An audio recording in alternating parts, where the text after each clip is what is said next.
Hey, Hail Stalkers, thanks for joining us today. I'm meteorologist Taylor Cox, and you can see next to me, brand new to our Hail Trace team. Actually, the first day you have been on the Hail Trace team is a big weather day, Martin. Now, we of course want to introduce you to the Hail Trace team, but right now we have storms coming in. So Martin, thank you for being here, and thank you for doing some radar coverage with us today. Of course, yeah, it's of course going to be the first day, and it's going to be a crazy one. But of course, let's keep everyone safe and let's talk about what we're seeing right now, Taylor. Yeah, absolutely. Okay, so I'm going to do kind of around the radar. I'm going to show everyone the storms that we have ongoing right now because we have two that are most concerning to me, but we have three or four that I want to mention because it could be concerning later on down the road.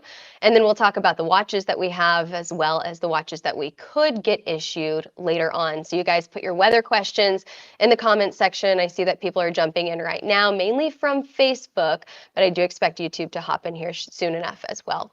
All right, let's kind of do around the radar. I always like to start in the south. We've got a storm that's producing some large hail down in Del Rio, but a more concerning storm because it's hitting more people near Abilene. Now, we already have seen the storm produce some really large hail in Abilene. It's getting a little bit messier as it continues to track to the east as there's more storms forming to the south, and it's getting a bit messy. But nonetheless, it has already produced some really large hail. And you can see by that hail marker highlighted here in dark orange, that would be a baseball size hailstone that was reported in Buffalo Gap.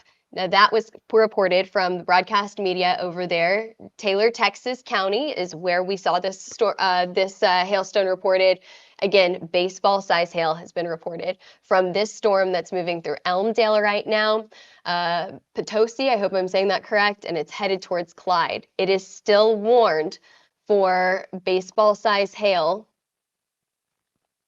moving to the east at 50 miles an hour, northeast at 50 miles an hour, and it is actually an update here warned for ping pong ball size hail at this point, but could get up to baseball size hail. Very interesting warning that. We're seeing another severe thunderstorm warning as well that's moving to the northeast at 45 miles an hour, also for ping pong ball size hail. So that's what we're seeing right now. That's coming out of Abilene, Texas. Now this is our major hailer, but we also have a tornado warning. And some big hail up in Pontiac, a 4-inch hail report, grapefruit size hail. We're starting off our evening very, very strong or large in terms of hail here. This is in northern Illinois. Now this storm just came out of Pontiac, Illinois, where we did get a confirmed tornado out of this supercell. It still has that hook on it. It still has that bean-like shaped that we could see produce another tornado. So it's still a supercell that could produce another tornado. And now this is a tornado warning that's warned for up to baseball size hail.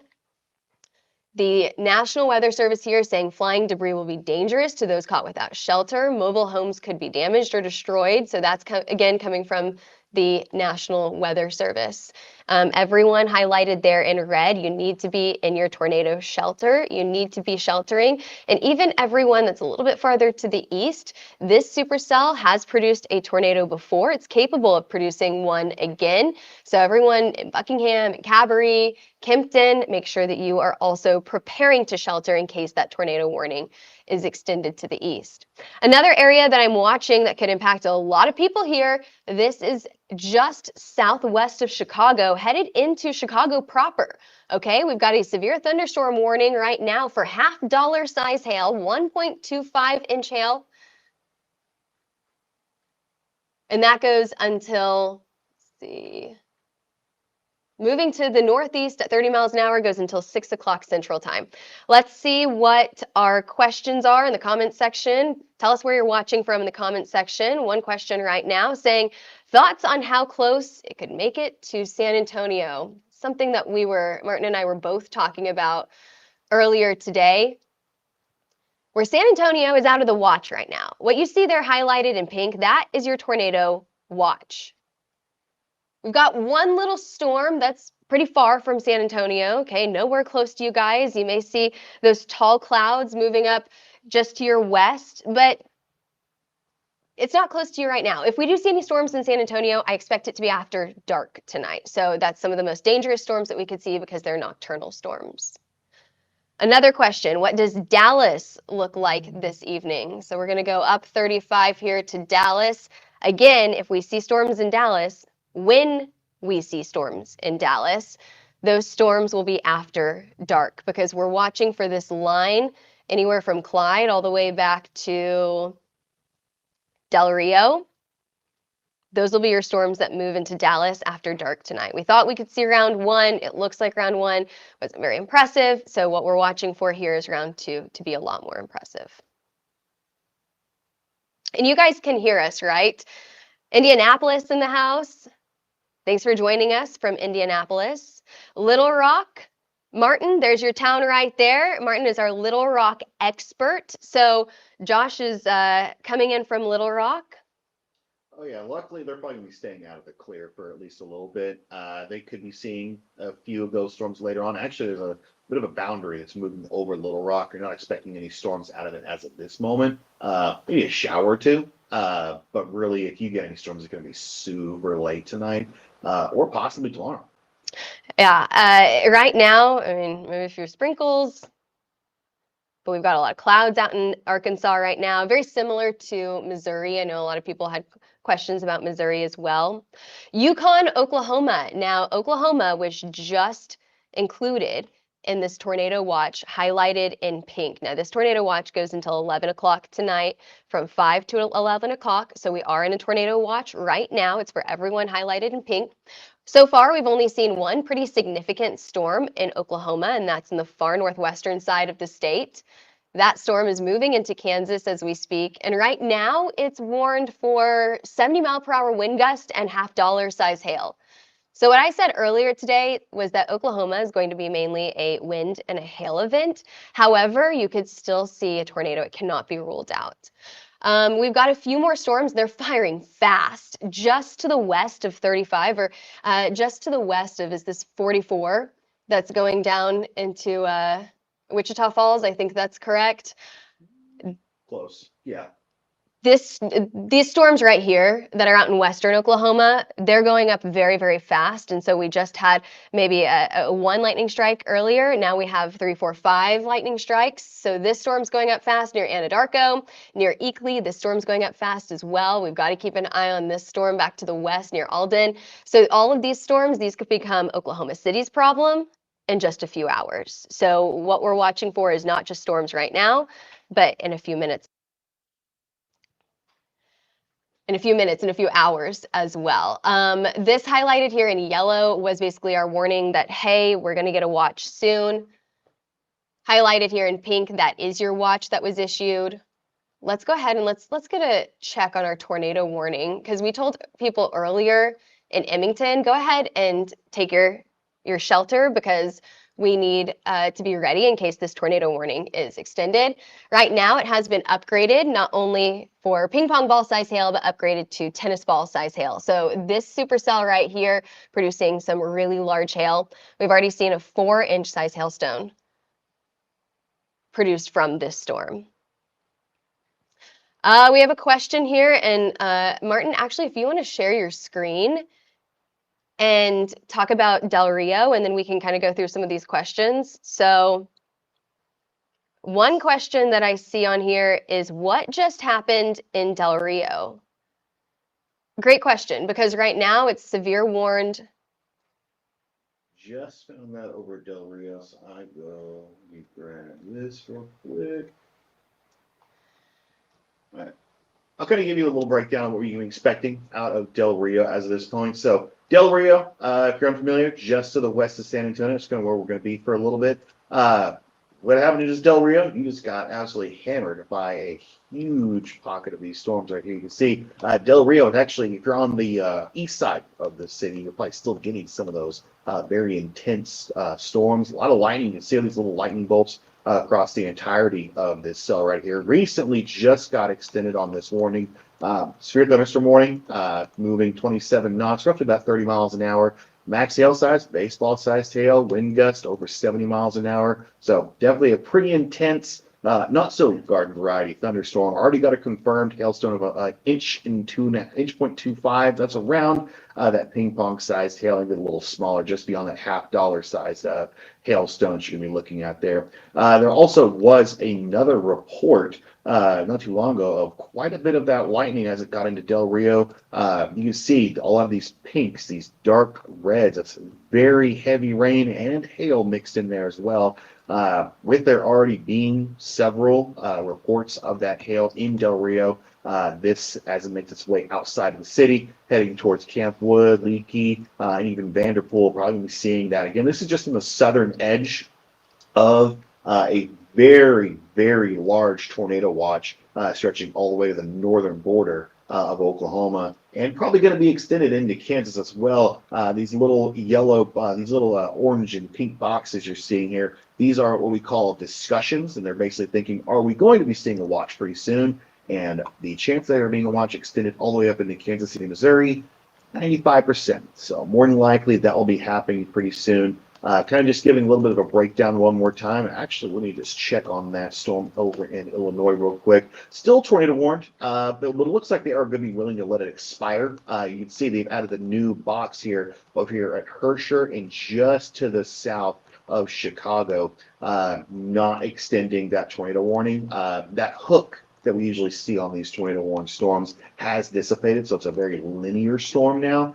Still does not mean that you're in the clear when it comes to severe weather. It has had a history of producing severe hail upwards to that grapefruit-sized hailstone that was reported just around, let me see the time, just about 20 minutes ago, so right around 5 o'clock.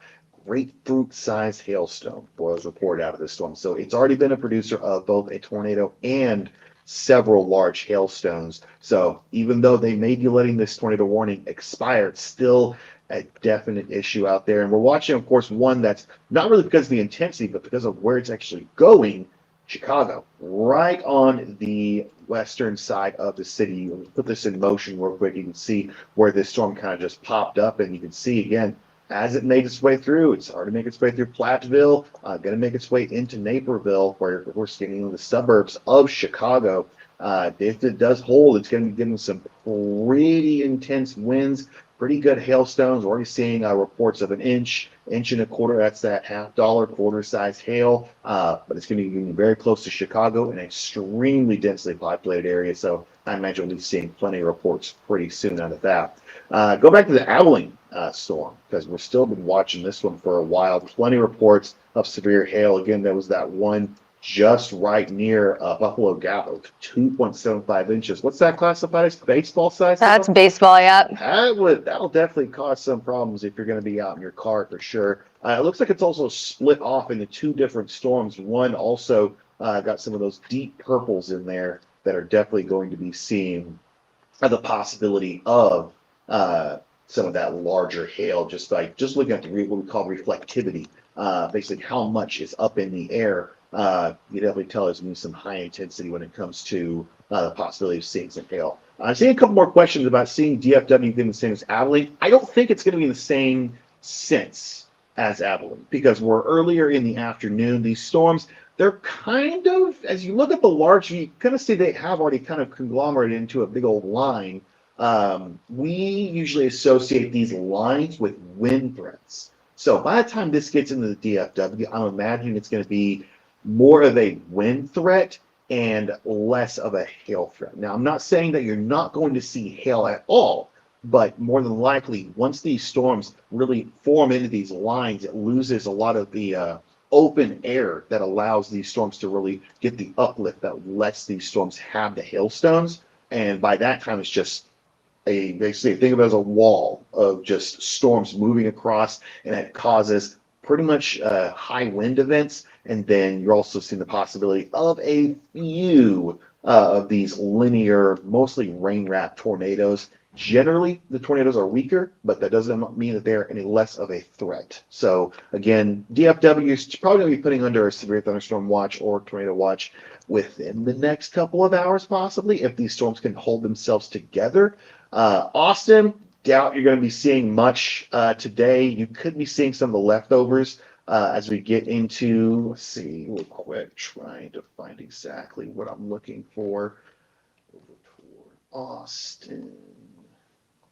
How did I lose Austin? I know where Austin's at. You're right up 35.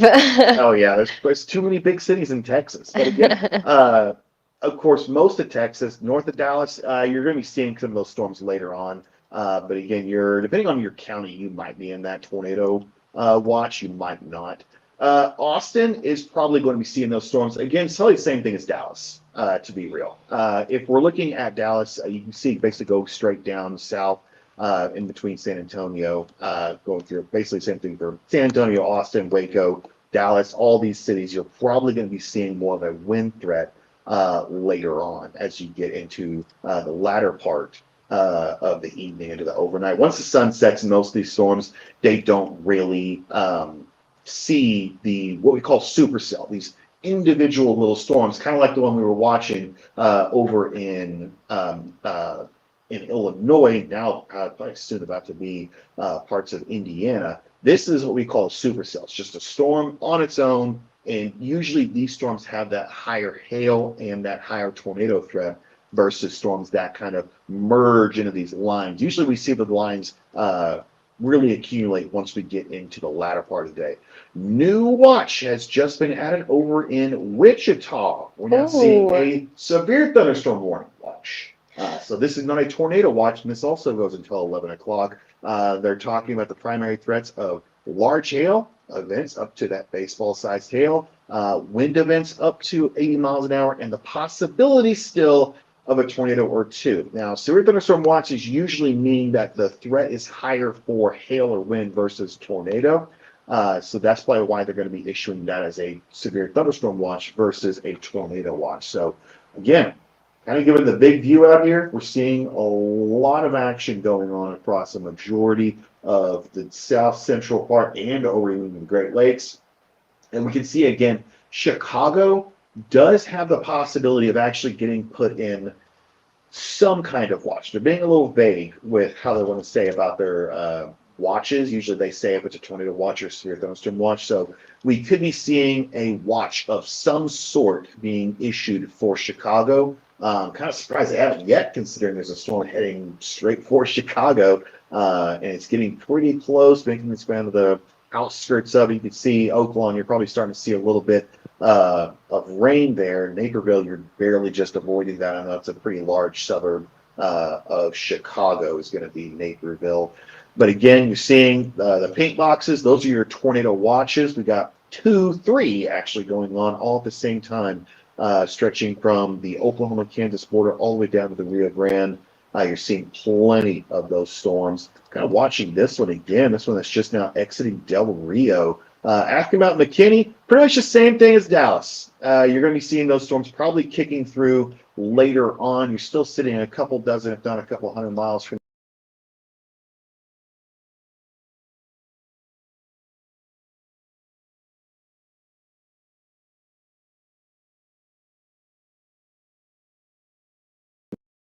more of a wind threat versus a hail threat that we're seeing kind of right now. Actually, new warning for Roden. This is actually confirmed in Texas. So I'm going to first give a bit of a bigger view because this is a confirmed tornado warning just near Abilene, just to the south and the east of Abilene. So we're looking at this. I'm going to be moving this over real quick just so I can get a better view of the actual storm. I'm going to change over to the GR2 analyst real quick. So I'm going to see about getting a better view and closer details because I can't see on the GR about what's going on there. So give me 1 second, guys. I'm going to kind of pull up exactly what I'm looking at here.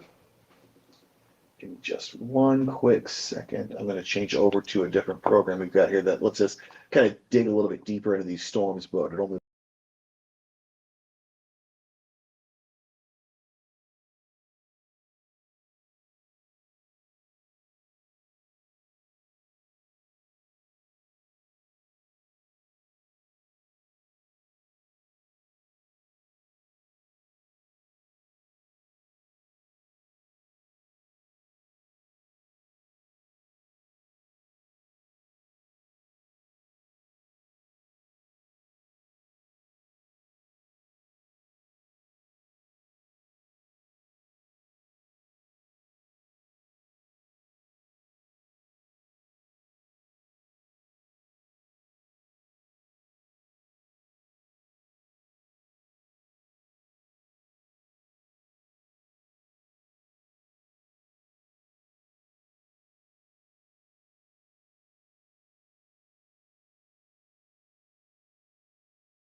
Can you guys hear us now? Okay, we're working. No sound. Oh, shoot. Switch out our mics here. Okay, can you hear us now? I think that you should be able to hear us now. So we switched out our mics. We should be good to go. Hey, you turn this one off? This button? Hold it down. See all the lights. Oh, and that one should be good. Okay, so we want to make sure that you guys are hearing us right now. Can you? It's when you left the screen. That's what it was. Okay. Okay. Well, Taylor keeps everything together here. We want to go back to this tornado warning though. So this is in Baird, Roden. You guys tell us how to say that. Okay, we're good on sound. All right. Okay, so go for it, Martin. I didn't mean to interrupt you. No, you're good. Okay, so we are currently still watching right now. I'm going to give a bit of a zoom out just to give us a little bit of a location where we're at. So this is just to the west of Dallas, actually along, I believe it's I-30. I believe that's what it is. That's the one that goes through Dallas. Cut me if I'm wrong, Taylor. Yes, yeah. I believe it is I-30, but this is pretty much just to the south of I-30. This has been confirmed as a tornado. You can see that pink box there. They have a distinction. Red box means tornado warning, meaning that there is a high likelihood or a chance of a tornado. Pink box means that they have confirmed there is a tornado on the ground. So they're saying right now, confirmed tornado was located 7 miles northwest of Roden, moving east at 30. So it's not moving super quickly, but again, 30 miles an hour is not exactly a snail's pace by any means. So moving this back a little bit, we can see that rotation. You can see this little bow is what we call it. You can see how it ends up hooking over.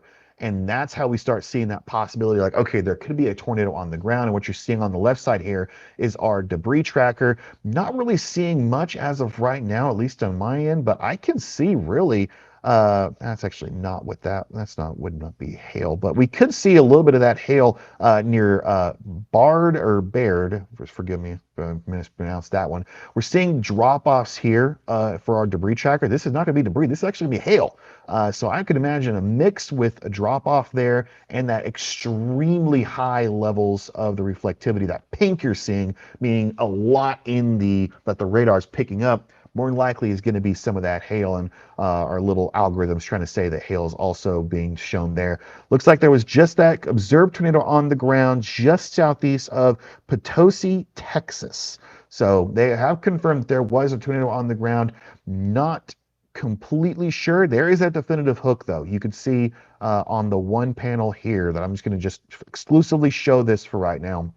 You can see that definitive hook. Now, that hook does not necessarily mean there is a tornado there, but we have already had reports that there was a tornado on the ground. So more than likely, if not, still going to be seeing that tornado on the ground. So we're going to kind of do a little bit of a quick little check-in for everything else. Another tornado warning. Luckily, this is not a confirmed tornado, but this is one just as it's exiting Del Rio. I'm going to switch back to a different radar really quickly so I can get a better view of that tornado warning there. So let me give it a second so it can actually start getting that information pulling through. 1 second, I'm actually going to replace this real quick because it's not one to work for me. Yeah, and while you do that, I do want to mention for everyone who's watching from home that we are also watching for this storm coming into Chicago. We're aware of it. We'll go to it in just a few minutes. It is producing some pretty decent hail at the moment, very, very consistently, getting reports of at least $half size hail. So we'll make sure that we're kind of popping back and forth between these Texas storms and this Chicago storm as well, because Martin, if I see that correctly, it has now been upgraded from just $half size hail to now we've got consistent ping pong. And maybe even a golf ball size report in there as well. Yeah, and before we get to that storm over Chicago, I do just want to note what was the Pontiac tornado is no longer being tornado warned, so it is now exclusively just a severe thunderstorm warning. But we're also still watching that other one. This is Jim making its way just over, I believe it's Bolingbrook. I almost said Bolingbrook, but it's Bolingbrook, Lemont. Again, these are just your suburbs just outside of Chicago. This is currently severe thunderstorm warned. I've been bouncing between tornado and severe thunderstorm warning. No tornado, but we are seeing a little bit of that elongation of a little bit of this storm. So we're going to be keeping a very close eye on it. A lot of lightning. Hail has been reported several times around that ping pong sized hail. A lot of these have been confirmed. So severe hail is in this storm. And as Taylor was saying before, this is pretty much almost an exclusively hail event. They're actually not even registering the max wind gusts. This is just for hail. So Inch and a half is what they're saying the possibility of it right now. A lot of lightning. You're seeing the lightning ahead of this storm as well. So if you're out toward places like Oak Lawn, Justice, Summit, Orland Hills, Homer Glen, Oak Forest, probably gonna be wanting to be ready because you might start getting a little bit of those sprinkles first before the storms actually make their way in. So just keep that in mind as you head throughout the rest of your day because it's going to be a little bit on the nastier side for some of us. I believe that that radar, the KDFX, the one that's right outside of Del Rio, is just down because it's not pulling any data at all. So I think that's the reason. Um, so we're looking at a different radar we're bouncing back both from Texas and also Chicago. So going to go back down to Texas where we're still seeing both a confirmed tornado as of right now. Last update is it's still seeing confirmed tornado and a tornado warned storm as it's leaving parts of Del Rio. I know we got someone from Del Rio watching right now. Luckily, storm's passed, so you're not having to deal with this. But those of you over toward Camp Wood, it seems to be a little bit of a rural part. Johnstone is actually over this storm right now, but it looks like it might be already past it. Pinto, Brackettsville, I believe that this will end up missing you, but it's going to be passing just to the north of you. Next city I can see really in the path of this is going to be over Camp Wood. You're not tornado warned yet, so that gives you time to be ready if the storm does continue to maintain its current strength. Couple of tornado warnings, one over toward severe thunderstorm warnings. Again, we're bouncing back and forth.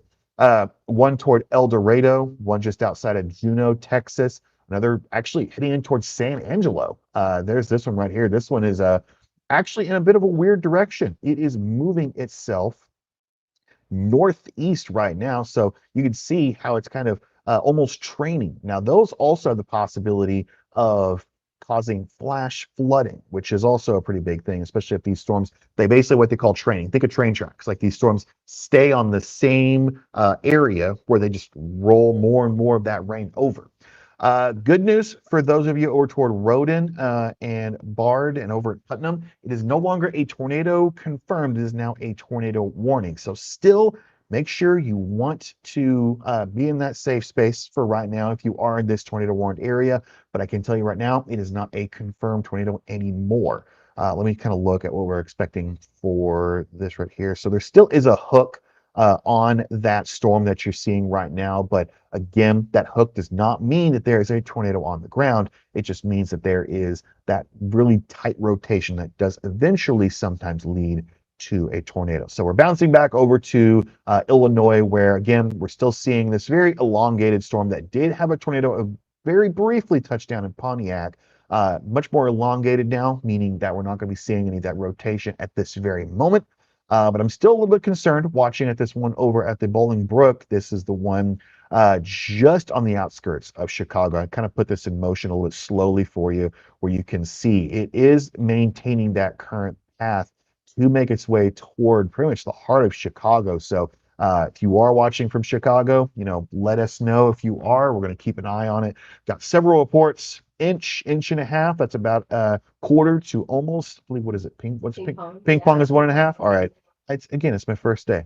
I'm a little so relearning the hail sizes. But again, still seeing several of the severe hail reports. Again, this storm has pretty much been almost exclusively hail. No wind reports have been made so far. A lot of lightning. We're seeing lightning as far as Oak Lawn, which is just on the outskirts of downtown Chicago. Summit, Justice, you're seeing those places as well, seeing a couple of those showers ahead of this storm. So your rain is going to get more and more intense as time goes on. Lightning gets more intense, and eventually that hail will begin. So just keep that in mind as you're making your way home from downtown Chicago. So kind of give a bit of a brief overview, Taylor. I think that you hit that on the nose there. This is the evening commute. Yeah. This is everyone is headed home. Everyone is on the roads right now. Abilene, your storm hit during the evening commute. A lot of people were on the roads in Abilene right now. Chicago is getting hit. We've got reports of confirmed ping pong and golf ball size hail just outside of Chicago as people are exiting the city, heading to the suburbs, and now running into this severe warned storm. I was looking at Chicago Department of Transportation cameras as well. Oh, there it is. New watch, including Chicago and even parts of the lower peninsula of Michigan. This is a severe thunderstorm watch. You can see that highlighted in red. So the pink is tornado, the red is severe thunderstorm. Kind of giving this, the bird's eye view of everything. You can see the definitive two areas that me and Taylor have been watching. Those big pink polygons are the areas that are under a tornado watch. Not meaning you are seeing one right now, but you should be prepared for if those storms do get into your area, that they could have the possibility of tornadoes. Yeah, absolutely. Well, and I think that while we're watching these thunderstorm watches and tornado watches go up, I do want to mention our big cities that won't get hit until an hour from now, 2 hours from now. I mean, this storm that's coming into the Oklahoma City metro within the next hour looks the most likely to be impacted, other than that, other than that Chicago storm. So what we're seeing right now, just north of Anadarko, is we're seeing no other storms in sight other than that one up in Hinton and then down the highway in Elgin. And this is moving to the northeast at 35 miles an hour. 60-mile-per-hour wind gusts is what it's warned for, and $half size hail. So if I actually pull up my radar scope app, I can see exactly how far away this is from the city. All right, this is about 35 miles from the city. So when will this reach Oklahoma City downtown? In about 1 hour. So you've got 1 hour until we see the first few sprinkles out in downtown Oklahoma City. Even earlier than that for places like Mustang. We're watching for the northern side of the city right now. Bethany would be an area that I would be watching, and maybe the southern side of Edmond for the storm. It keeps this path. Now, if it starts to turn up to the north, if it turns down to the south, we may start talking about other areas. That's what we're watching for right now. You've got about 1 hour, maybe even less than that, if you're on the west side of the city. So we've got a better radar that's showing some hail indicators, although we haven't had that confirmed right now. Highlighted there in green, it's basically indicating it's radar indication of hail. It's an algorithm. It's not always perfect, but basically what the radar is saying right now is, hey, we could have hail with this storm, and it's coming into the metro.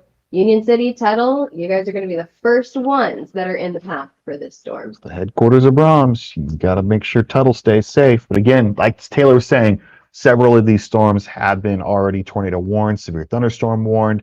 We have several heading in toward highly populated areas. So it's if you're in Oklahoma City, Chicago. How did I get Tulsa out of there? But again, a lot. Yeah, there's plenty a lot. Tulsa is, well, they're not in the tornado watch yet, but soon will be. New discussion, kind of linking everything together. You're seeing another one of these possibilities of seeing another watch being added. Around 80% is what they're saying for another tornado watch. That's going to be places that haven't seen storms yet, but you can see northern Missouri, a couple of these storms trying to fire off. This is just to the south of Des Moines. This does include Kansas City. This is a possibility of a tornado watch, so we'll be watching that pretty closely. Bouncing back up to Illinois, Chicago, you are now under a severe thunderstorm warning.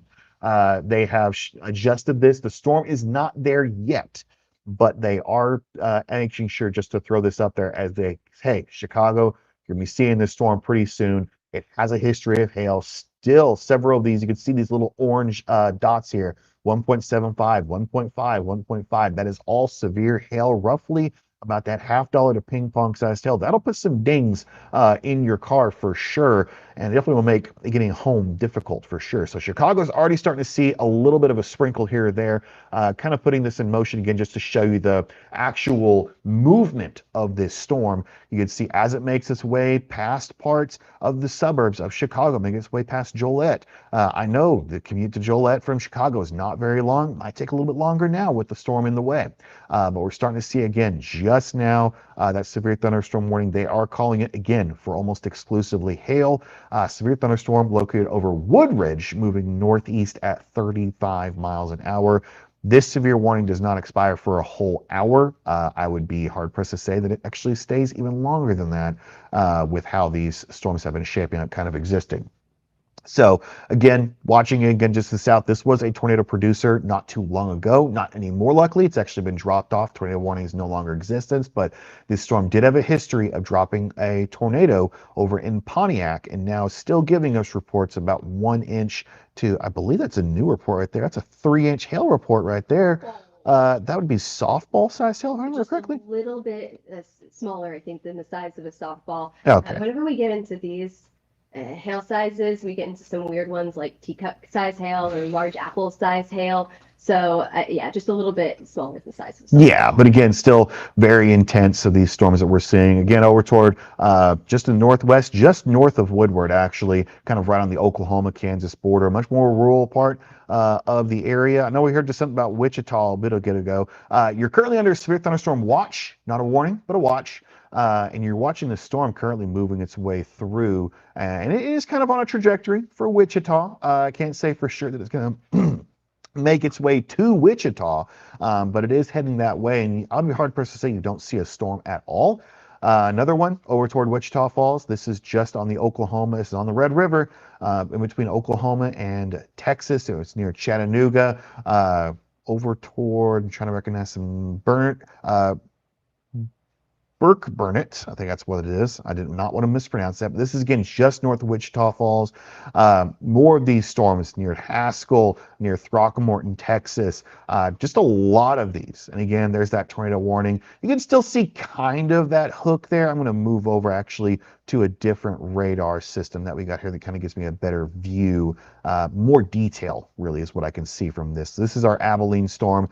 Not really much of a hook anymore. You can see it is technically hooked out, but it's very spindly.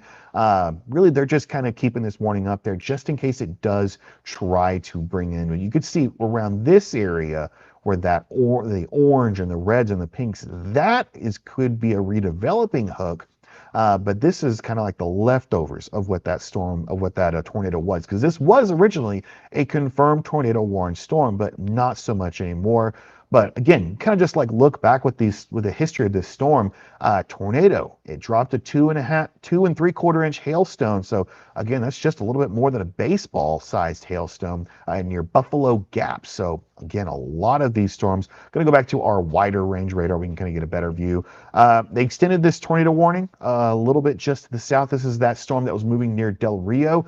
There was a 74-mile-an-hour wind gust in the Del Rio International Airport. So we know that is a pretty good and a reliable source. Usually those airports have very good quality information and instruments. So overall, that definitely is something that we'd be watching pretty closely.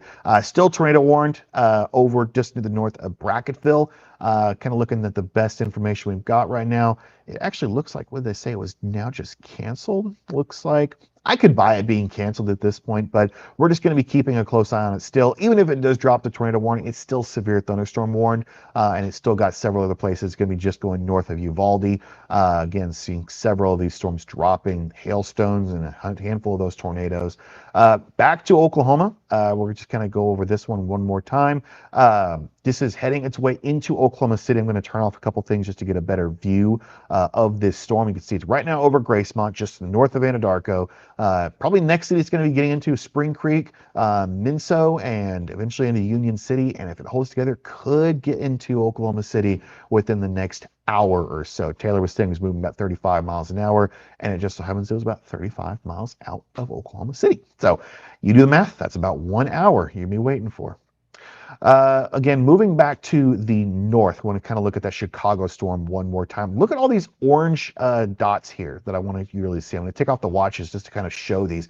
Look at every one of these. This is all the severe hail reports we've been seeing so far. 3-inch, 2-inch, 4-inch on this storm just to the south. It's heading over to Kankakee. I actually worked over that area. That is the way you pronounce it.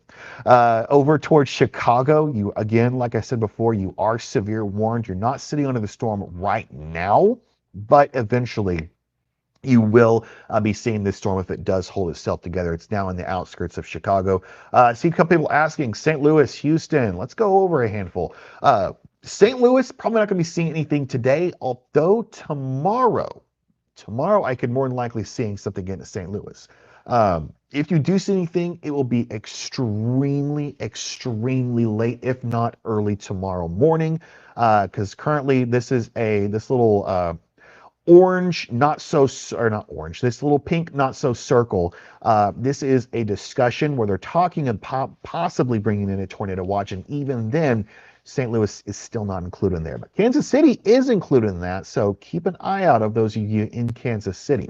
Over toward back to Houston again. Houston, I don't know, Taylor. What do you think? You think they're probably going to be staying out of it for today? Yeah, I would say that tomorrow, Houston, you guys are more likely going to get those storms tomorrow. And actually, if we pull up our radar from WSI, we can go into forecast mode just for a minute, and then we'll go back to your full radar mode here in just a minute. So, Martin, you did a phenomenal job forecasting or showing what was going on live right now. And so let's go into forecast mode just for a minute here. So this is what your tornado risk looks like today. However, tomorrow, that's what we're watching for Houston. If you're looking at your tornado forecast tomorrow, Houston, you are included in the area highlighted in yellow. So that's a level 2. You're kind of right on the edge here between that level 2 and that level 3 risk. Excuse me, that level 2 and that level 1 risk.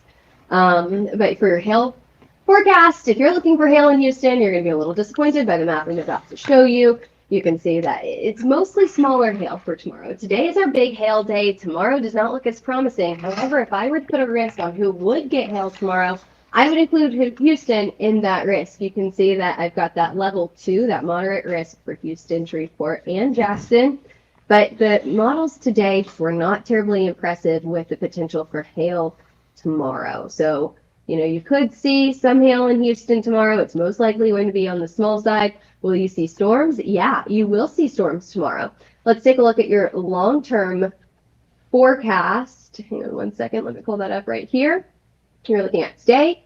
Here is tomorrow. There's your storms in Houston. Pretty clear as day that we're going to see some storms in Houston. That's going to be basically left over from the storms that we're seeing right now. So take a look at this. I'm going to zoom down into your Houston. Let's see right here. Let's play this forward. So here's Tuesday at 7 o'clock, Tuesday at 7 p.m., Wednesday, 5, 6. Houston, when do you get hit? Tomorrow afternoon, 12:30, 1 o'clock. You've got a few little showers. That's kind of what we saw in Dallas today, where we saw that first round, where it wasn't that impressive. It was light to moderate rain, maybe just some cloud cover. And then your second round, that's what we're more impressed with. The second round that's coming into Houston, that's going to be your impressive stuff. Now, again, Martin was talking earlier about a long line of storms is not going to be great for hail. However, if you could get some of these southern, we call them tail end Charlies, if you could get some of that strong south wind, some of these tail end Charlies, that could be your hailers. Those are going to be your hail potential. Again, I told you that you're right on the edge of that level 1 to level 2 risk for tornadoes. So you can see a few more tornadoes farther up to the north. However, you're not out of the tornado risk in Houston. And then you've got one more round of storms that kind of wrap everything up later on in the evening. After it gets dark, one last push of storms that come through Houston around 10 to midnight. So it's going to be a late evening event in Houston tomorrow. Let me play that through one more time. Here we are tomorrow morning, maybe a few showers. Tomorrow at lunchtime, maybe a few showers. Most likely nothing severe. Your severe risk is coming later in the day, right around your evening commute. Very similar to what we're seeing right now. It's your evening commute, right? More action. All right. Switch back over. Give me 1 second. But yes, it looks like we now have another confirmed tornado in southern Texas. So southern Texas. Let me get 1 second. How do I take Kenneth it is back? asking, what's going on in Texas? Well, I can show you exactly what it's going to be. So again, we're watching currently. This is, I'm going to zoom out a little bit just to give you a better idea where we are as of right now. This is just to the west of San Antonio. This pink box right here, it's a little bit grainy, but you can see the reason why they have made this a severe thunderstorm warning now into a confirmed tornado. So this is northwest of Alamo Village, moving east at 40 miles an hour. Maximum hail size around 2 3/4 inches, around baseball-sized hail. It's already had a history of producing large hail up to that one almost to 2-inch range. But right now they've been saying that this is now a confirmed tornado. This is on the outskirts of Del Rio, so it's heading away from Del Rio. It's not making its way into. I know we got somebody watching from Del Rio. So again, we're not looking at that storm in Del Rio. It's really making its way into very rural parts of Texas, but still, we do know people live out there. It's heading in eventually toward parts of Camp Wood. It's going to be going to the north of Bracketville. If you're watching from Bracketville, you're not going to be seeing this storm. You're not going to be seeing that tornado, but you might be able to watch it depending on how close you are. But again, this was just a few minutes ago at 5:51. So 4 minutes ago, that was when this was confirmed. We saw this right here, this confirmed tornado that was on the ground moving east at around 40 miles an hour. So a relatively quicker tornado, a tornadic supercell moving out here. But again, this is one of those that, again, Taylor was talking about it. It's all on its own. Hail producer, possibility of tornado is a little bit higher with these storms that are kind of on their own versus if you move up to the north, you got a lot of these storms that are making its way from San Angelo, El Dorado, making its way all the way down to Juneau. These are probably going to be more of wind threats at this point. They've kind of conglomerated into that one line of storms, and it does by no means is it any less dangerous, but we're kind of seeing that threat shifting from a hail and a little bit of a tornado threat to still some of that tornado threat, but more of a hail to a wind threat now. So you can't really say that the tornado threat ever goes down to zero, really even the hail as well. But mostly when you see the hail in these lines of storms, they're usually small, non-damaging, but your wind is normally your biggest problem when it comes to those. So kind of bouncing back and forth in between Texas, Oklahoma. We're going to get back up to Chicago very soon. Actually, I see someone talking about Huntley, Illinois. That's my cue. I'm going to be going back up to parts of Chicago. So we're watching two individual storms. You can actually see where they've been by these little orange little icons here. This is confirmed severe hail reports. These were by either emergency managers or by other meteorologists that were there. I know a lot of storm chasers are there in Chicago right now, watching both of these storms. So both these storms have had a history of either producing tornadoes, with the storm to the south that's heading over to Kankakee, and you have the other one heading into Chicago that has not had a history of any tornadoes, but plenty of hail, as you can see by the 1 to 2.5 inch, 1/2 inch, even up to 2.5 inches of hail just to the west of Chicago. This is making its way into LaGrange right now, just to Summit. So large hail. Reports of tennis ball sized hail in southwest Downers Grove. So large hail is more than likely heading into Chicago. If you are going to be there in Chicago, keep that in mind. A lot of you might be either still getting your way home or just now got home. Definitely not a day you want to go to McDonald's to get yourself something to eat after you get home. You definitely want to stay home and figure out what you got in the pantry. New report actually just popped in. 2.75 inches hailstone. That is what's almost softball sized hail, or is that softball sized hail? That is baseball size hail. So baseball sized hail. Smaller than the size of a softball. Baseball size hail at 2.75 inches. Oh, that's what it is. 2.75. 2.75. Yeah. Yeah. Okay. I mean, this is a pretty populated area of the city. We're getting into more and more population as this storm continues to mature and produce larger and larger hail. I mean, very, very impressive hailstorm right here. Mm-hmm. Yeah, watching it closely, seeing these, both of them, again, we were talking about this before, they're on their own. Like they have that open air where they can pull in more of that that moisture from the atmosphere, being able to mix together the cool and dry air where they can get that lift that provides these large hailstones. So we kind of caught up on Illinois, watching into Chicago. We're going to be keeping a very close eye on this. By any means, we're not going to be disregarding Chicago by any means. So we're going to go back down to the south. New tornado severe thunderstorm warning just to looks like right on the border of Iowa and Illinois. This is just near Keithsburg, Little York, Seaton, Illinois. So again, just to the south of Davenport, another big populated area. They haven't issued any new watches as of yet, but still paying close attention. We're going to get back down to this confirmed tornado over in a bit of a more rural part of Texas. You can still see, I'm going to bounce back to one of my other more, I guess you could say a little bit more detailed radar programs that we've got here. This is just to the south of Rock Springs, just to the west of Camp Wood. Actually, the reflectivity on this is off the charts. You can see when you get beyond these dark pinks, you actually start getting into these whites. So the possibility of hail is not only likely, but I'm willing to bet there's probably some very large hail. Taylor, you look at this, see the drop-offs on the right side of this. Look at that. Look at the drop-off on the CCs. So it's like Yeah, absolutely. there's definitely some hail in that, if not also the possibility of that tornado still being confirmed. It was confirmed, looks like about 9 minutes ago. So still not too long ago. They did update this since last. So it's still a confirmed tornado here out toward parts of Alamo Village, just to the west of Bracketville. So again, you're going to be seeing these, or sorry, just to the north of Bracketville. And again, radar is pretty close to it. Unfortunately, that radar is not wanting to work for us right now, so we can't get a super clear visual of this. But this is, again, just to the west of Leakley, to the west of Uvalde, kind of getting a zoom out picture again, just to get you a good view of Texas. Seeing that line of all these storms rolling over. There's the other one that is also a tornado warned storm that is over toward Putnam. This is near Eastland, Texas. I'm going to change up my radar real quick to see if we can get a better view. Actually, there's one right next to it, so we can get a really good view of it.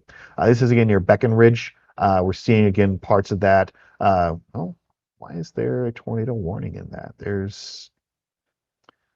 I'm not exactly sure. Maybe it could be possible that this radar hasn't been updated in a bit.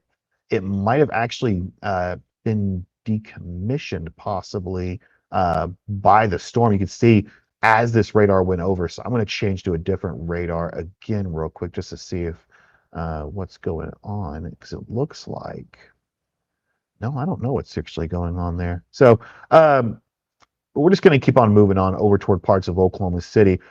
North Carolina, is that what we're looking at? I don't believe we're going to have anything in North Carolina. The storms are pretty far away from North Carolina today, but you were showing tomorrow, I believe, were they included in your slight moderate risk of that hail for tomorrow?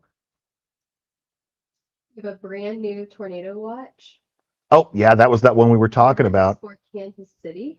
Includes Kansas City. Most of northern Missouri does include one county in Illinois and one county in Iowa. So we are still watching again. DFW today, hail, probably not damaging large hail. When those storms do roll through, you could get some small hail, but by the time it does get over to DFW, it's probably going to be seeing more of a wind threat.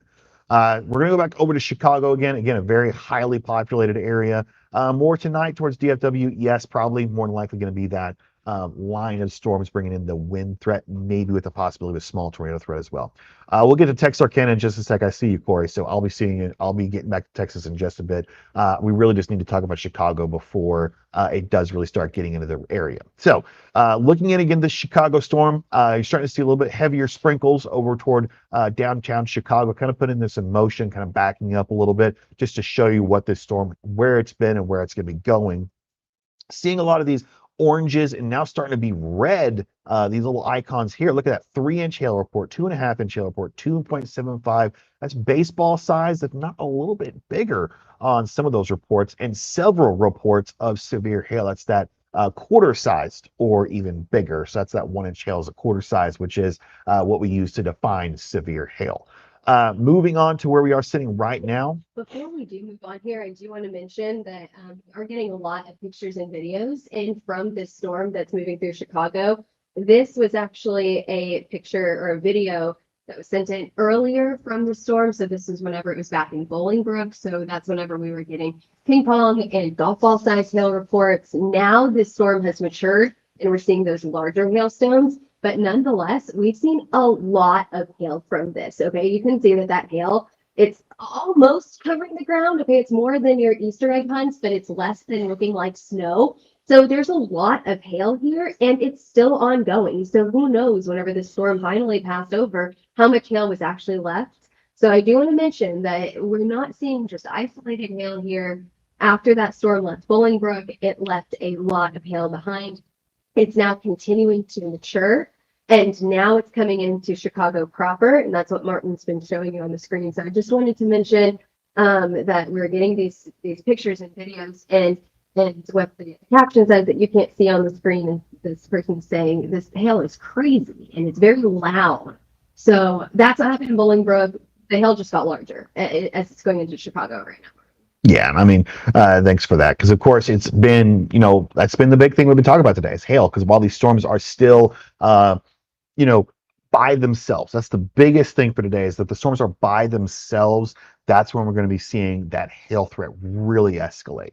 Kind of looking back again, I looked at a different radar, Taylor, on this tornado confirmed storm. It was confirmed. A report has been given a brief touchdown over Open County. So luckily, nobody, there's very few people that are going to be in this area of seeing this storm. But you could see, look at the reflectivity on that. You very, very rarely see reflectivities over, we usually rank them up to 70. This has peaked above 70. So they have confirmed this as a tornado recently, but you could see on this right side here, this little green area, that is probably not a tornado since they've now given it just a severe thunderstorm warning capable of producing a tornado, so it is no longer confirmed. It still has the confirmed warning on it, but the new warning that has just been issued is not a confirmed tornado warning, leading me to understand they probably have said this is no longer a confirmed tornado, but the confirmed tornado warning is still there. So if you are on this path, still be extremely careful. But this little hole in the sea of red on this right side here, that is what we call a hail core, meaning that we are seeing a definitive area of hail. And you can see it's perfectly matching up with the extremely high reflectivity on the left side. So basically high reflectivity and then this little hail core, there is 100% hail in that little core. The chance of that hail being there is absolute. Like you're going to be seeing hail in those storms. Switching back over to a different program so we can kind of get a better view. I do want to go back bouncing around again, seeing this line of storm stretching all the way from Abilene all the way down to Sonora. We're seeing a lot of those moving their way across. Still watching as in good Oklahoma City.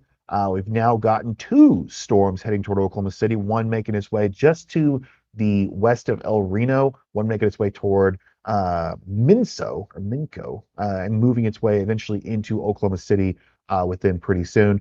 We've pretty much got everything all connected now when it comes to watches. I believe we've got a little bit of new news. We do, yes. So if we go back up to Chicago, we have a alert that we're about to send out on trace. Since you guys are watching live here, you guys are the first to hear that we have officially confirmed this storm as a 4-star hailstorm for Chicago. So our 4-star hail map, it's the first 4-star, I think the first of the year. And that is obviously because of that very large hail that went to places like Darien and Bolingbrook. And it's not just a small amount of hail, as we saw from the videos earlier, some very large hail in this area. So it's this storm that may be getting a little bit of a weakening trend from some of the colder air that's coming off of the lake. I think that's what's happening to the storm at the moment. However, still was very strong as it came into Chicago proper and is still severe warning, still producing hail as we speak. But we went ahead and said this impacted a lot of people, and we officially have a 4-star map for Chicago, the first of today. We'll see what happens in Oklahoma and Kansas, and Missouri later on today, and Texas, because we will see more storms. Oh yeah, no, we're gonna be seeing more because, like, I mean, I'm not surprised at all to see this. We've been seeing multiple reports of over 2-inch hail, 2.5-inch hail, even a 3-inch hail report was reported over toward DuPage. That's the College of DuPage, isn't it?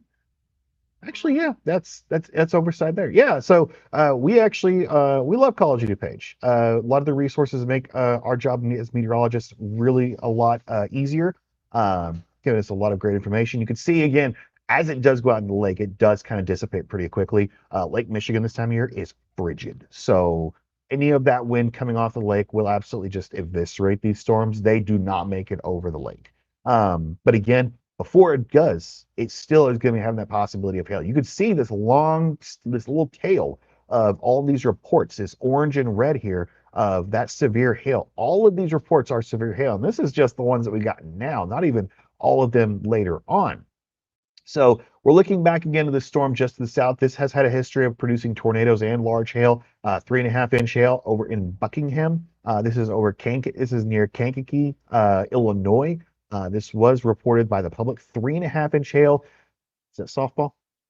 Uh, Almost. We're almost to softball. Almost to You're- softball. You're like a quarter of an inch away from Almost to softball size tail. So not so softball, but bigger than baseball size tail. I see Corey for Texarkana. I don't think we'll be seeing any of the hail tonight in Texarkana. You could be seeing the possibility of some wind later on, but you're still very far away from the storms, and we're already still, 6 o'clock right now. And we're still several hundred miles from these storms getting to Texarkana. So I really doubt that we'll be seeing any of these storms over towards Shreveport. Yeah, Paris, Texas. Don't worry. I'm pretty familiar with that area. I lived just to the north of there for quite a while, but I don't think we'll be seeing any of those storms. I think it's going to be a pretty, if we see anything, it'll be about what you normally see. We'll see these storms popping up with hail in the middle of the day as we get into the evening. Then as they get into the overnight, they'll bring into eastern Oklahoma, western Arkansas, western Texas, eastern Texas, western Illinois, as mainly a line of storms, bringing mainly wind and the possibility of a bit of a small threat for tornadoes. But as of right now, I doubt we're going to be seeing any hail. And even that wind threat is not going to be super extreme as we're seeing with the storms right now. So back to what we were talking about before, kind of want to see, there was a funnel cloud with this system, but I don't know if it's something off with the radar or something. They said there was a funnel cloud reported just to the west of Putnam, but the radar doesn't really make a whole lot of sense. Can you make anything out of it, Taylor? Because Yeah, it may just be it's too close. The radar, let's see, what radar is that right there? this is the composite. So let me pull a different radar real quick because the radar is really close. The KDY-X, this is the one that's right next to it. So there is that possibility of those storms there, right next to it. This is like right on top of the radar, so it could be a little difficult. Yeah, it would be really, really difficult if it's too close to the radar to see exactly what's going on at the surface. Either too close or too far away will distort what we're seeing from our reflectivity and any other products that the radar is giving us. So I think that's why we may not be quite sure what's going on based on the radar. However, it looks like maybe the National Weather Service has some different eyes on this, and they are saying, did they say confirmed tornado or tornado? It was a funnel cloud reported by spotters. So like, it's not just radar. There are people out there. I've seen, we have a little thing that shows where the spotters are. There are dozens, if not hundreds, of storm spotters out there right now on each and every one of these storms. So for anybody that has kind of, just joined in, kind of want to give you the bird's eye view, like, see the entire forest of this storm. We're seeing all the way, and I believe we actually said this word for word, from the Rio Grande to the Great Lakes, and we have watches from the Rio Grande all the way to the Great Lakes. So we're going to start from the south, move away to the north, and we're probably going to sit on Chicago for a little bit once we get there because we are watching it pretty closely as it's entering a very heavily populated area. So further south, right next to the Rio Grande, this was a storm that was affecting somebody over in Del Rio that was actually out there. They were watching earlier. So still a technically confirmed tornado warning. It is going to expire in 1 minute and 30 seconds. So if it drops off, it will only have a tornado warning, which is still by no means, all in the clear. But we are still watching it. Luckily, it's getting downgraded to just a tornado warning near Alamo Village. This is just to the north of Brackettville. Looks like the next city in its wake is probably going to be Camp Wood, though it's probably a little too, if there would be a tornado, it would probably pass to the south of Camp Wood. Concan, that'd probably be the next city I would say would be in the path of this tornadic supercell. Going all the way from Sonora, Juneau, a little bit of hail here and there has been shown, but really this is now a line of storms, so this is going to be a bit of a wind threat. And not really any reports have been shown so far. This is stretching all the way from, Sonora, El Dorado, San Angelo, a lot of these, larger cities in parts of western Texas, stretching all the way to Abilene as well. There's been a couple hail reports as well. 1-inch hail report. This was a little bit earlier today near Bard.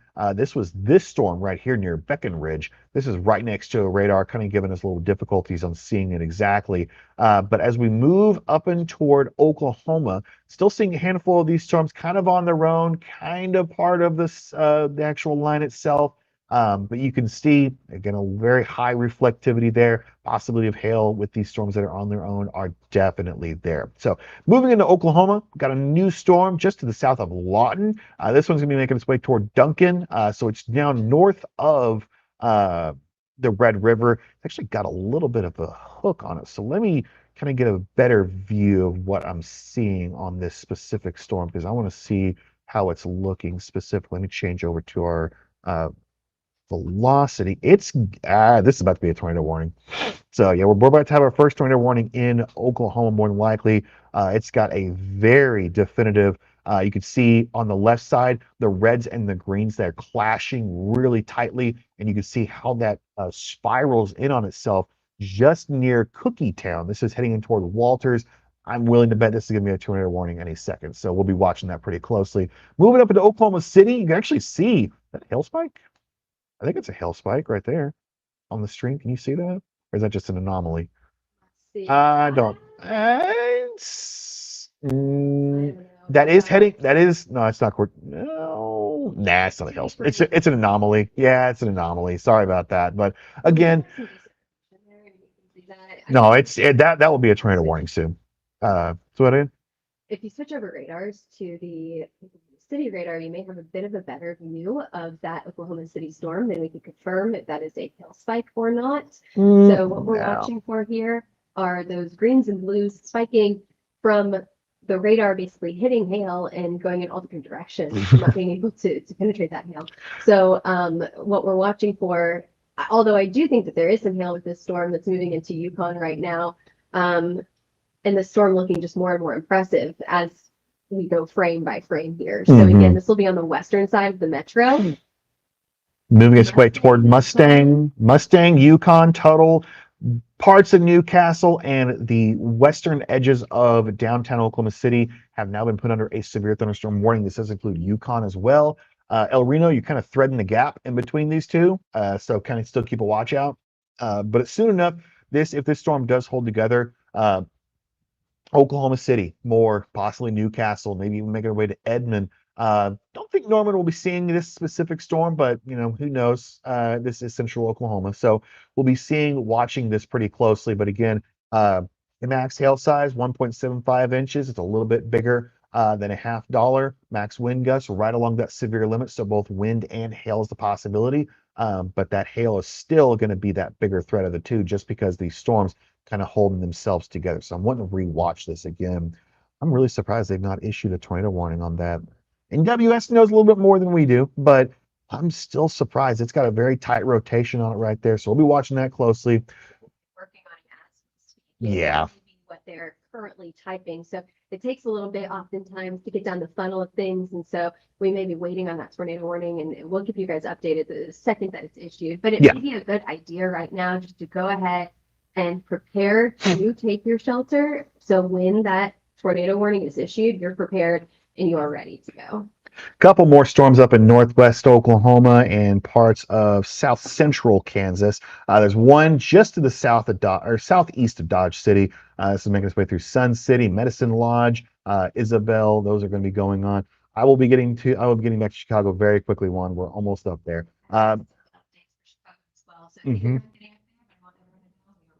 Yeah, one quick thing again, Kansas City, couple more storms now moving its way in toward Kansas City. We'll be watching this one closely. Still got a couple of these smaller pockets. Again, these have just developed. So we're going to be looking next little bit. We'll be seeing again those Overland Park.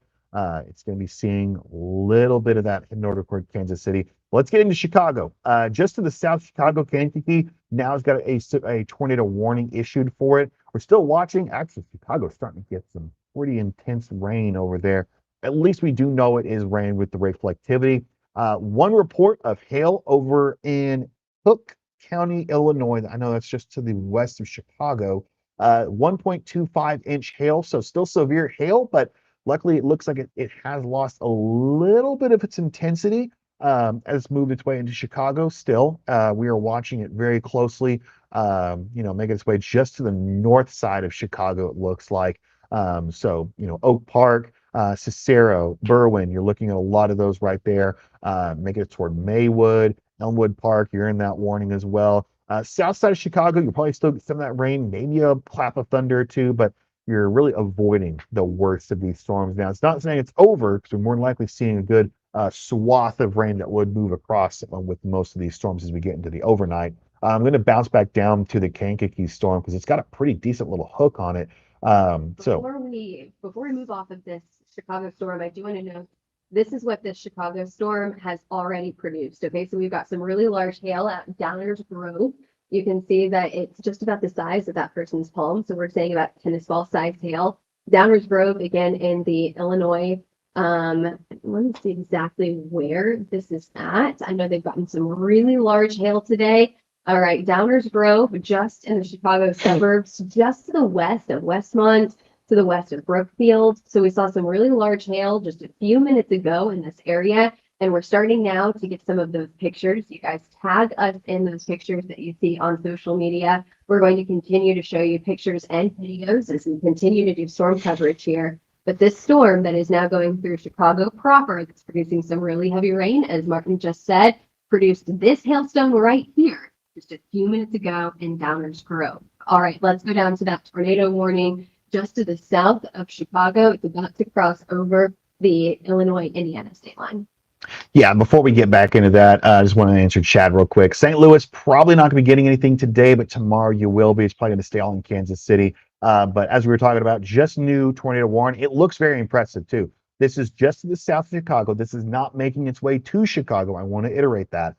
This is right now just to the south of Kankakee. You're probably seeing some hail in Kankakee right now. Probably seeing some pretty significant hail actually, but you can see this hook right here that we're watching across parts of just to the south of Kankakee. This is near Aroma Park. If you're in Aroma Park, get in your shelter. You absolutely need to be there watching right now because we're going to be watching very closely this next storm because we could see that definite hook. Let me swap over to see if we can see our hail tracker says anything. Not as of right now. It's still too tight. Again, we're only seeing one frame, so it's kind of difficult to really get an idea. I'm not going to say whether or not there's a tornado on the ground or not, but still very impressive nonetheless. We're watching it very closely. You can see these greens and reds clashing. Basically, red means it's heading toward the radar. Green means it's heading away from the radar. Red means it's heading toward the radar. Wait, I just said the same thing. One goes one way, one goes the other. That's the way to really talk about it. But you can see these reds and greens clashing very close. So that means one way is going one and another way is going the other. What does that mean? You're getting some rotation moving in this storm specifically. So very, very tight rotation, definite hook. Would not be surprised if we see a confirmed tornado warning pop out of this very soon. But as of right now, there is no confirmed tornado warning. So I'm not saying whether or not it is or not, but impressive nonetheless. All right, moving back down toward parts of Texas, we're going to keep an eye out on this storm. We're going to be keeping a close eye out on it. We do have a severe thunderstorm warning for Kansas City now, so Yeah. we may. Yeah, it's been going. Just is it the same one from just the north of it? Yeah, I was just making sure everyone in Kansas City was aware of that severe thunderstorm warning. We've got hail up to golf ball size hail. Yeah, 2.5 inches. This is that one. This is kind of to the north side of Kansas City. I've actually got a friend of mine. She's working over at one of the stations in Kansas City as well, so she's probably a little busy right now. Suburbs that are going to be more likely affected. You're looking at Parkville, Riverside, Gladstone, Pleasant Valley, maybe up towards Birmingham. This is really going to be the north side of downtown Kansas City. You can see the storm, its trajectory kind of moving its way. The general sense of the storms is everything's been moving southwest to northeast. And you could be seeing some of those storms. DeSoto probably seeing some of those heavier rain showers and eventually some of that lightning and hail possibilities. Let me kind of move over to our other. Let me quickly look back at this Kankakee storm. Still no confirmed tornado warning at the Kankakee storm, but I am going to move over to a different radar so we can get a better visual on those Kansas City storms. Just so we can, haven't talked about them much. Doesn't look like, you might say it looks like a hook, but it is just really just a radar anomaly. You can see over here, no real good rotation out of that one. This is the storm relative velocity, so not showing anything there. The reds and the green clashing right there, that's just the overall line moving through. That's a very common thing, not really tornadic by any means. But as you look at the base velocity, look at these bright greens here. That's some pretty strong winds that you're seeing across some parts of it. Hail possibility is always going to be, you can see these storms pretty much existing on their own out toward Kansas City. So Kansas City's kind of been pinpointed into parts of Kansas City, both Kansas City and also West Kansas City. Overland Park, parts of Linwood, DeSoto, Zara, Bonner Springs. Again, you'll be seeing those storms rolling through. This one behind it might try to fall apart quicker because as this one moves ahead of it, it will eventually kind of lose the ability to kind of pull more of that moisture that's already been taken by the previous storm. Although if they do kind of break apart, one goes one way, one goes the other, they could both be pretty intense storms. So if this one does make its way through Kansas City proper, could be a pretty intense storm. So let's kind of get back to more of a bird's eye view for everything that's been going on. Red polygons you're seeing here. These are your severe thunderstorm warnings. Pink polygons are your tornado warnings. I'm going to turn off the mesoscale discussions just to show only the watches. So again, pink watches right here. These are your tornado watches. Pretty much a nonstop stream of them all the way up almost to Chicago. If you include your severe thunderstorm warnings, you've got all the way from the Mexico-American border all the way up to the Great Lakes. So a lot of action going on. A lot of hail has been dropped as well, especially out toward parts of Chicago where we've seen, again, this tornado warning storm in Kankakee has had a history of dropping a tornado before, way back when it was with Pontiac, which doesn't look like it's there anymore. Where is it at exactly? I think this must have already expired. How long do the storm reports stick around for? Do you know? Usually about an hour. Okay, so this one, Pontiac, this is where this was at before. This storm did have a history of producing a tornado, so it's kind of spinning up again. Again, not confirmed. It's only a red polygon. Once it turns pink, that's when it is a confirmed. But we get into Chicago, see north side of Chicago, really starting to see some of that wind. Actually, look at that, 1.25-inch hail. It's just about $half size on the South Loop community area of downtown Chicago. So downtown Chicago is getting itself some of that severe hail. Luckily, not as damaging as it was before. You can see the storm had a history near the outskirts, near Willowbrook and Woodridge, dropping hailstones upwards to 2.5 to nearly 3 inches. So it has fallen off, but still, by all means, it is damaging and also severe hail. It's the reason why this is a severe warned storm in downtown Chicago. There it is. We finally got ourselves the confirmed tornado warning just to the south of Kankakee. I'm going to readjust my radar real quick so we can get a much cleaner view of what's going on. I'm going to switch over to the Chicago radar. There it is right there. So we're seeing that right near Aroma Park. We were talking about this not too long ago. This is just now a confirmed tornado just to the south of Chicago. I want to reiterate again, this is not making its way to Chicago. It's actually making its way over toward parts of Illinois, out of Illinois and into Indiana. So we're watching it pretty closely. Tornado warning for Oklahoma City. I can hear all the meteorologists in Oklahoma City. Their phones are going off with that loud pinging noise. So if you are in Oklahoma City right now, we just got a tornado warning for the southwestern side of the city, which includes Minko, Mustang, Tuttle. That tornado warning highlighted there in red, Martin's getting down to it right now, is moving to the northeast at 30 miles an hour. Tennis ball size hail possible with this storm, and it is warned until 7:15. So we've got about 45 minutes on this tornado warning. I also do want to bounce back to this one because this tornado warning in parts of Kankakee, I'm going to go back. I'm just going to go exclusively to our reflectivity because honestly, it doesn't really matter at this point. I want to get as much shown as possible. This is what we call a particularly dangerous situation. We call it a PDS warning. This is the second highest level they can put on a tornado warning. Confirmed large and extremely dangerous tornado was moving over Kankakee near Aroma Park at 25 miles an hour. If you are in this warned area, you get to your safe space. This is no longer up for debate. You get into that safe space.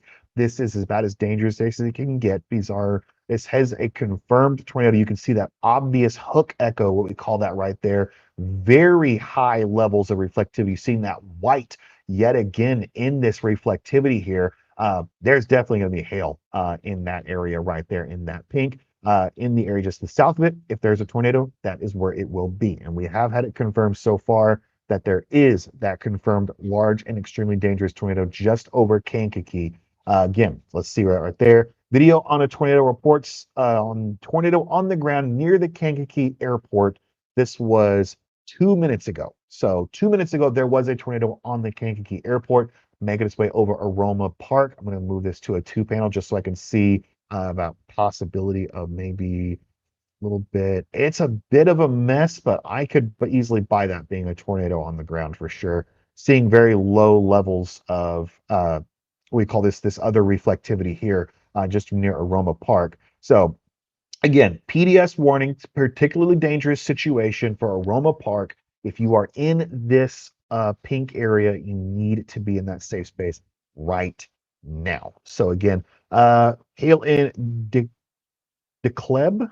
No, no, hold on. DeKalb. Sorry.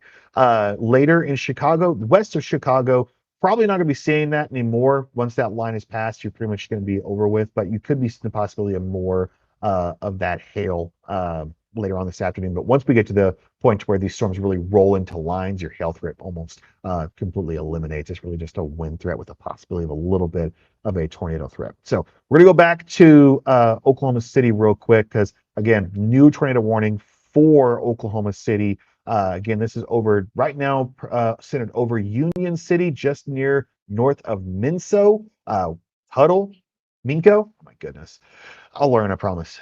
Mustang, Yukon, Bethany, you're all in this right here. And again, the west side of downtown Oklahoma City is in this tornado warning. So keep a very close eye on it. Mustang, if you're in it, if you are out there watching from Mustang, make sure you are in that safe space because you are in the direct path of this storm. I'm going to readjust real quick one more time on my radar just to get a better view of this storm that is over Oklahoma City because I really want to get the best view of this storm and kind of see what the National Weather Service is seeing because they're the ones issuing these warnings.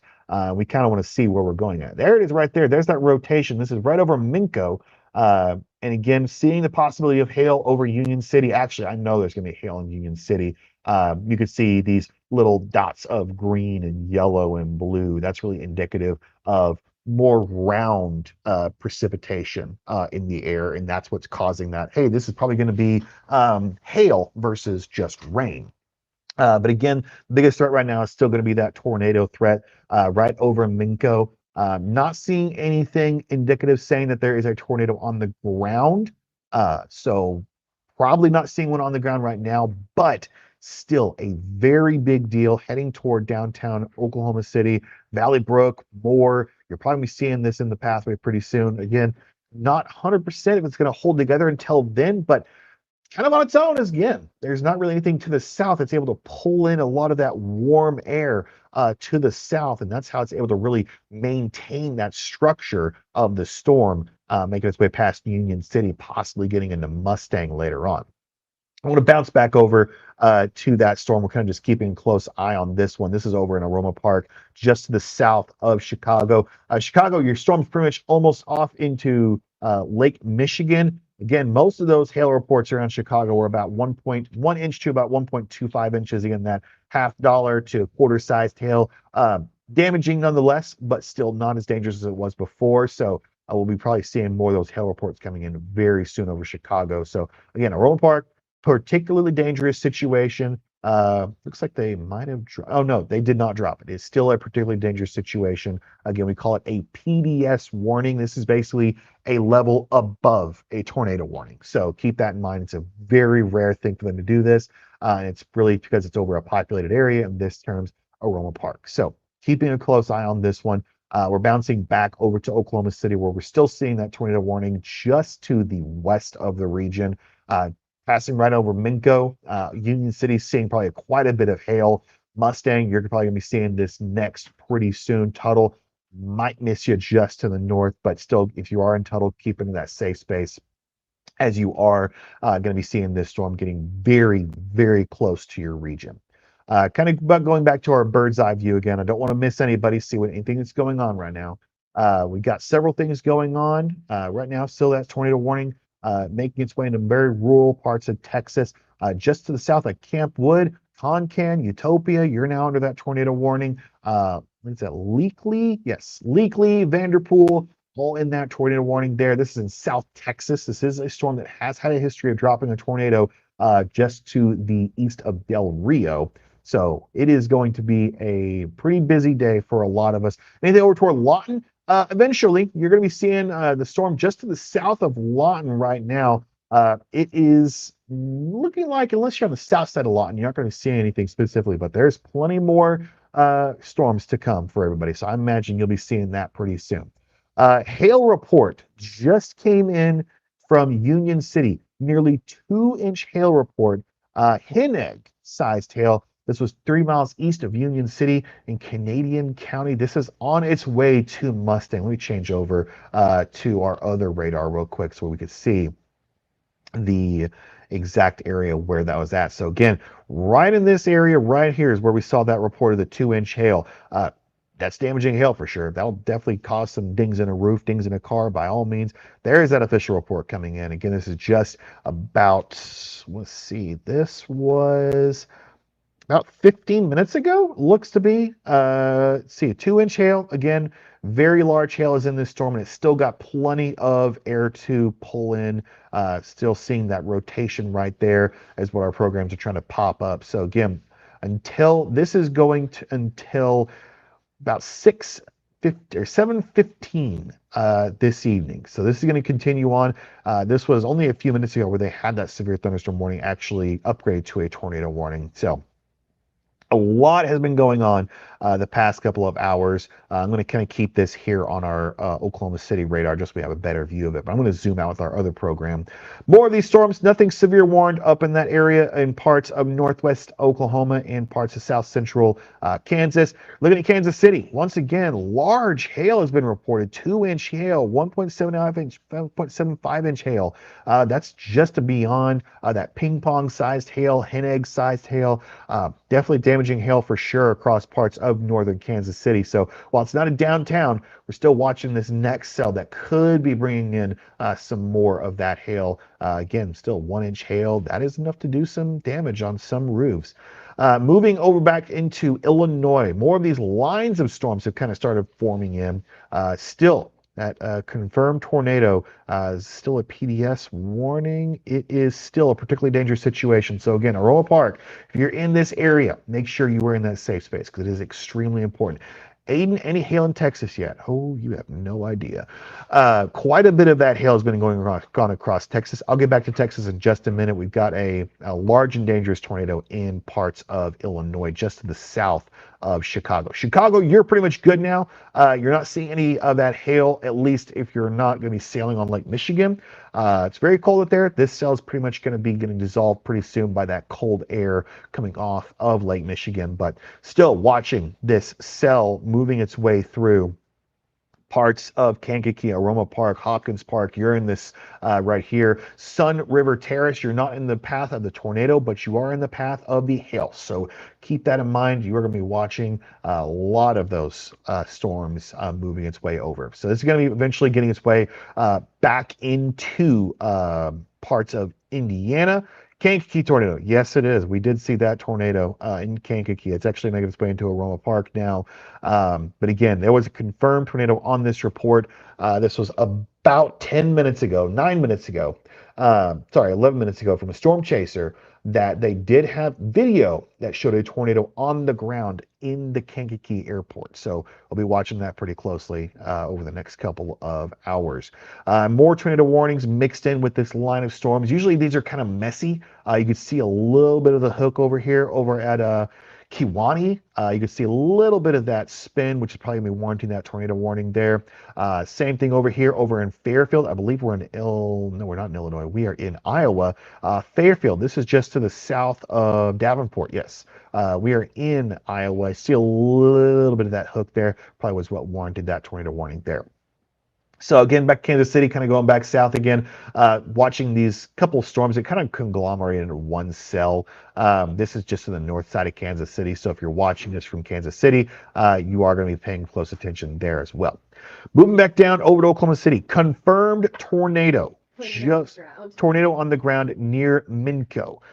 This is not a particularly dangerous situation like we had in the one over in Kankakee, but this was still going to be a dangerous tornado that is on the ground confirmed just to the north of Tuttle. So we're going to pull the information over here for you. Damaging tornado, tennis ball sized hail. Both of those threats are going to be in this cell. This is a confirmed tornado that was 4 miles east of Union City, moving northeast at 30 miles an hour. So paths that are in this right now, I'm going to kind of rattle off the names here. Got southwestern Oklahoma City, Newcastle, Yukon, Bethany, Mustang, War Acres, Tuttle, Union City, Minco, Woodland Park. If you're in this area, get into your safe space because this is going to be making its way into Oklahoma City pretty soon. And we have a live look at this supercell right now. You can see that this is our Edmond camera. However, that storm that you see in the distance, that supercell, that is the storm that is confirmed tornado. I'm listening to some of our Mets, seeing what they're saying. We've got some large hail with this as well. Again, as Martin was saying, the southern side of Oklahoma City, you've got this perfect, what one of our local meteorologists likes to say, they like to call this a screaming eagle. Radar reflectivity. That's what you're seeing right now in Oklahoma City. So this is the view from Edmond. You can see that we absolutely have a dangerous situation here. So make sure that if you are included in this area that is highlighted here in pink, you are in your safe spot. This is not the only tornado warned storm right now. We have another tornado warning in Illinois. Yes, it's near Aroma Park. It's making its way just to the border. Yeah, I mean, it's still a particularly dangerous situation as of right now. So that's a level above what we're seeing. Kind of different tiering levels of these storms. You have the tornado warning, confirmed tornado, and then a particularly dangerous situation. There's then the level above it, which is a tornado emergency, which luckily we have not seen yet. But it kind of gives us a good idea. Basically, red means tornado could happen. Pink means tornado is happening. That's the best, really simplest way to think about it. And this one is kind of the level above that, where they are seeing a large and dangerous tornado making its way now past Aroma Park and past Kankakee, but is now making its way towards Sun River Terrace, Hopkins Park. This is just south of Chicago. You can see the Chicago Metro is right here. They just got done with their own hailstorms. They saw hail of about $50, and I believe actually, we got just now a report saying that we got baseball-sized hail in Kansas City. There it is, yeah, just to the north of Kansas City, 3.5 inch hailstone, baseball plus. Which means it's a little bit bigger than baseballs. So, baseball. I mean, the amount of places, the amount of big cities that are getting large hail right now. We've got 2 inch size hail outside of Oklahoma City, baseball size hail in Kansas City. We just saw large hail about the size of a baseball in the Chicago suburbs. And then we've got that confirmed tornado in the southern portion, or just crossing Illinois into Indiana right now. I mean, it's just one storm after another, you guys. We're hopping around as best as we can to make sure that you guys are warned in your areas. So make sure that you tell us where you're watching from right now. But again, 2 inch size hail confirmed outside of Oklahoma City in the metro. And then baseball sized hail in KC. Yeah, I'll get you, Kevin. Kevin's asking from Kansas City, so I'll actually get you real quick in Kansas City. Luckily, no tornado warning is what we're seeing for Kansas City. I can at least give you some good news there. The bad news is we're seeing a lot of hail to the north side. It's over toward Gladstone, Riverside, Parkville, over toward, I'm trying to see what this city is, Weatherby Lake. Again, this is just in the north of the Kansas City metro, so we are seeing large hailstones. We've had reports of baseball, tennis ball, golf ball sized hail, but again, reports of that larger than baseball sized hail just to the north of Riverside. So this is a little bit further away from Kansas City, but it's still very close to an extremely populated area in middle part of America. So we're seeing, again, these storms are just on their own. So that doesn't mean that they are going to, die out very quickly. It doesn't mean they won't die out quickly, but these storms, they have the capability of just hanging around for a really long time. Parts of Kansas City, this is, again, you're seeing a lot of these cells. I'm going to kind of put this in motion to show you. Again, this is more the training. There could also be some very heavy rain moving in with this as well, because with these extremely heavy rainfall events, if they last longer than an hour or so, flash flooding happens almost instantaneously. So it's not just, we're not just looking at hail, we're not just looking at a tornado threat, we're also looking at the possibility of flash flooding with some of these storms as well. Going to go back to Oklahoma City real quick because we're still seeing this confirmed tornado. I'm going to actually pause this really quickly because I want to see what's going on. Looks like no, it is still confirmed. Okay. So, still confirmed. It was confirmed by broadcast media. So, there must be somebody that has eyes on that tornado. But a confirmed tornado located 4 miles east of Union City. Just got the most up to date radar loop. We can actually see right into it. If there would be a tornado, it would be right there. If you are in Mustang, you need to get in your safe space immediately. Don't grab anything, grab people, and that's it. That's all you're going to need if you're in Mustang, because this is on its way right now. It is pretty much having a beeline directly toward Mustang. If the tornado would be on the ground, it would be right in this little ball right here. That is the exact location it would be. So still watching right now. Don't know if we have any new information from National Weather Service on the warning. Still looks to be pretty much the same thing. Still a confirmed tornado. They have not given it a particularly dangerous situation. I imagine if it does maintain its current strength and it gets close to Mustang, they will make it a particularly dangerous situation, if not maybe even a tornado emergency, depending on what happens. But again, even if you're not in Mustang, if you're north of Mustang, over toward Yukon and Bethany, you're going to be seeing a lot of this very heavy rain and mixed with it some very large hail. You're seeing on the right side here where the pink kind of matches up with the little spots of yellow and green. That is areas where we are expecting to see the possibility of large hail. So we're going to keep an eye on that, but of course we don't want to forget about everybody else as we head into the rest of this evening. A lot has been going on. I mean, a lot has been like we've been seeing tornadoes, hail. Haven't had any big wind reports lately, but beyond that, we just had so much going on all the way from the Rio Grande all the way to the Great Lakes. So again, I'm going to start from the top because we haven't actually talked about them in a while. A special marine warning. It's been issued. I think I recognize what that is. Is that a special marine warning? Yes. I told you. I forecast a little bit in the Great Lakes. But again, this is heading towards Grand Rapids. If this does maintain its strength, this looks like it's almost a new storm at this point.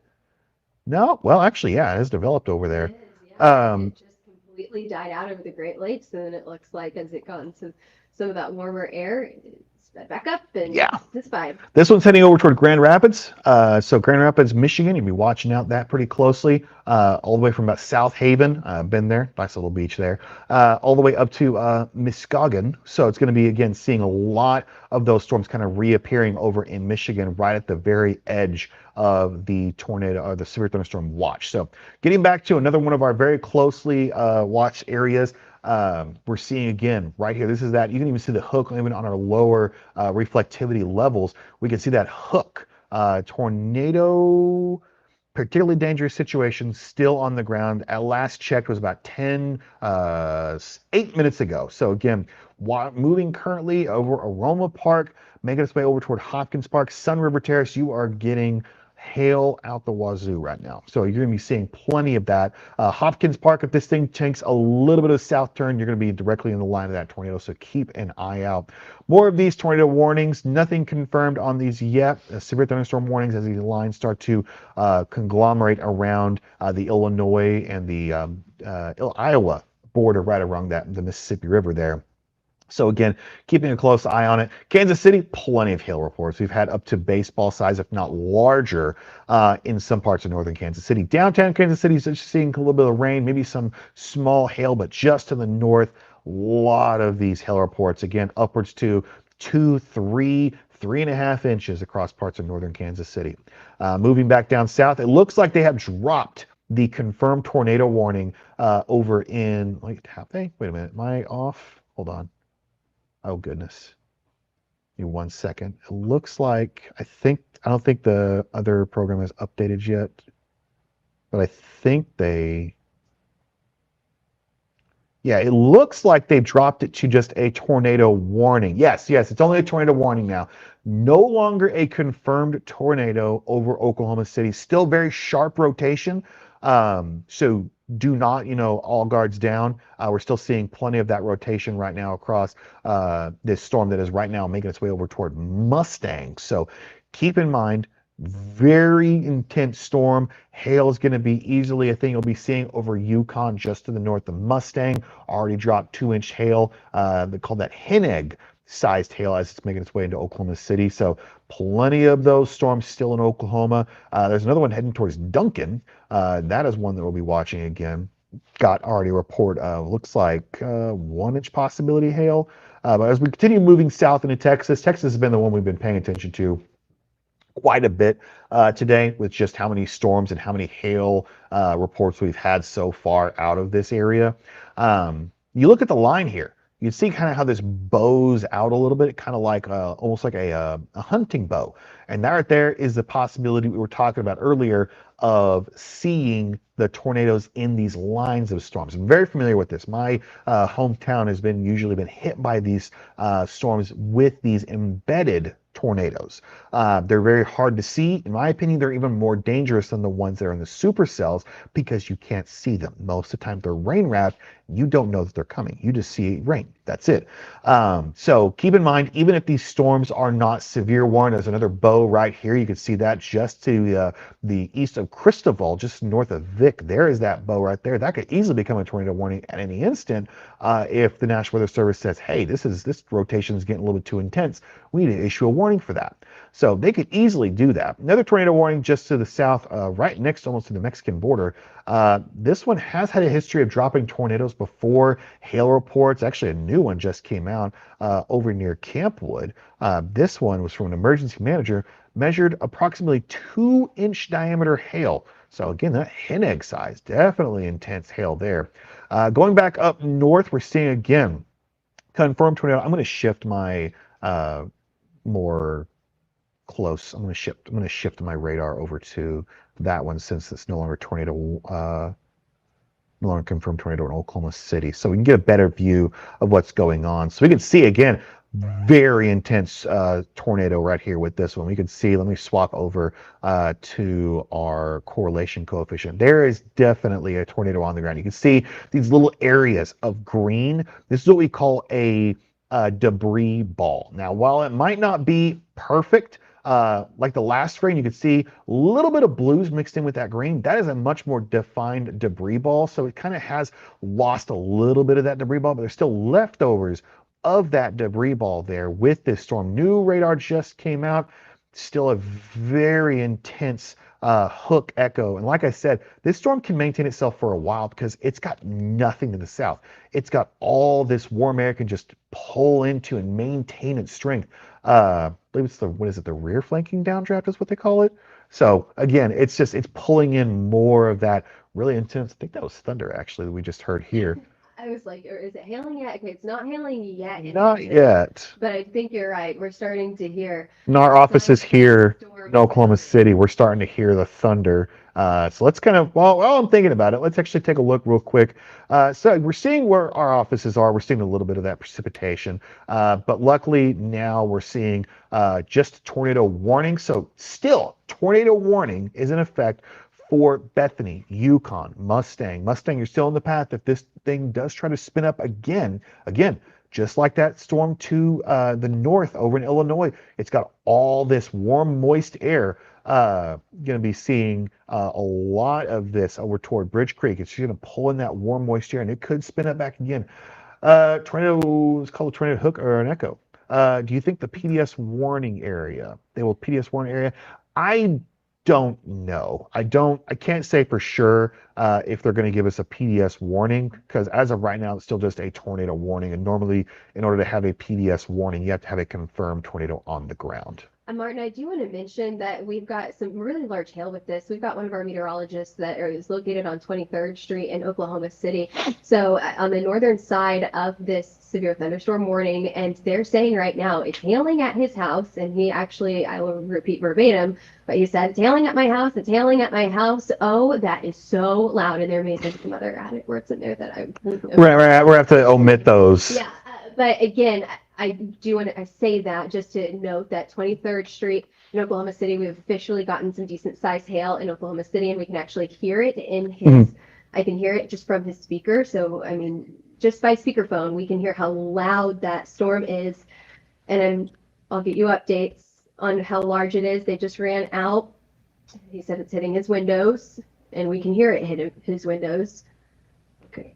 and we'll get you guys an update on how large that hail is. But again, on the northern edge of this severe thunderstorm warning and tornado warning, obviously you need to be taking your severe precautions, staying away from windows, even if you're not included in the tornado warning, because we have confirmed hail that is on 23rd Street in Oklahoma City that is hitting the windows. So 100%. I absolutely buy it, because you can see on this area where there's the pinks and the deep reds there, you're seeing on this other end, which this is kind of what we could see of what our precipitation type would be. We kind of use this to see if there's hail, snow, graupel, even debris. We were using this for debris earlier. You can see these areas where, you know, it's dark red. That is rain. When you get to these areas of yellow, green, blue, that's where you start seeing the hail. So very high levels of this reflectivity, this pink and this red. Meanwhile, these lower drops here of our debris tracker thing,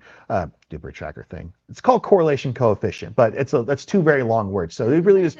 Yeah. So mix these two together. That is 100% hail. And you know, you don't need to get a scientist to tell you that whenever you heard it from Taylor.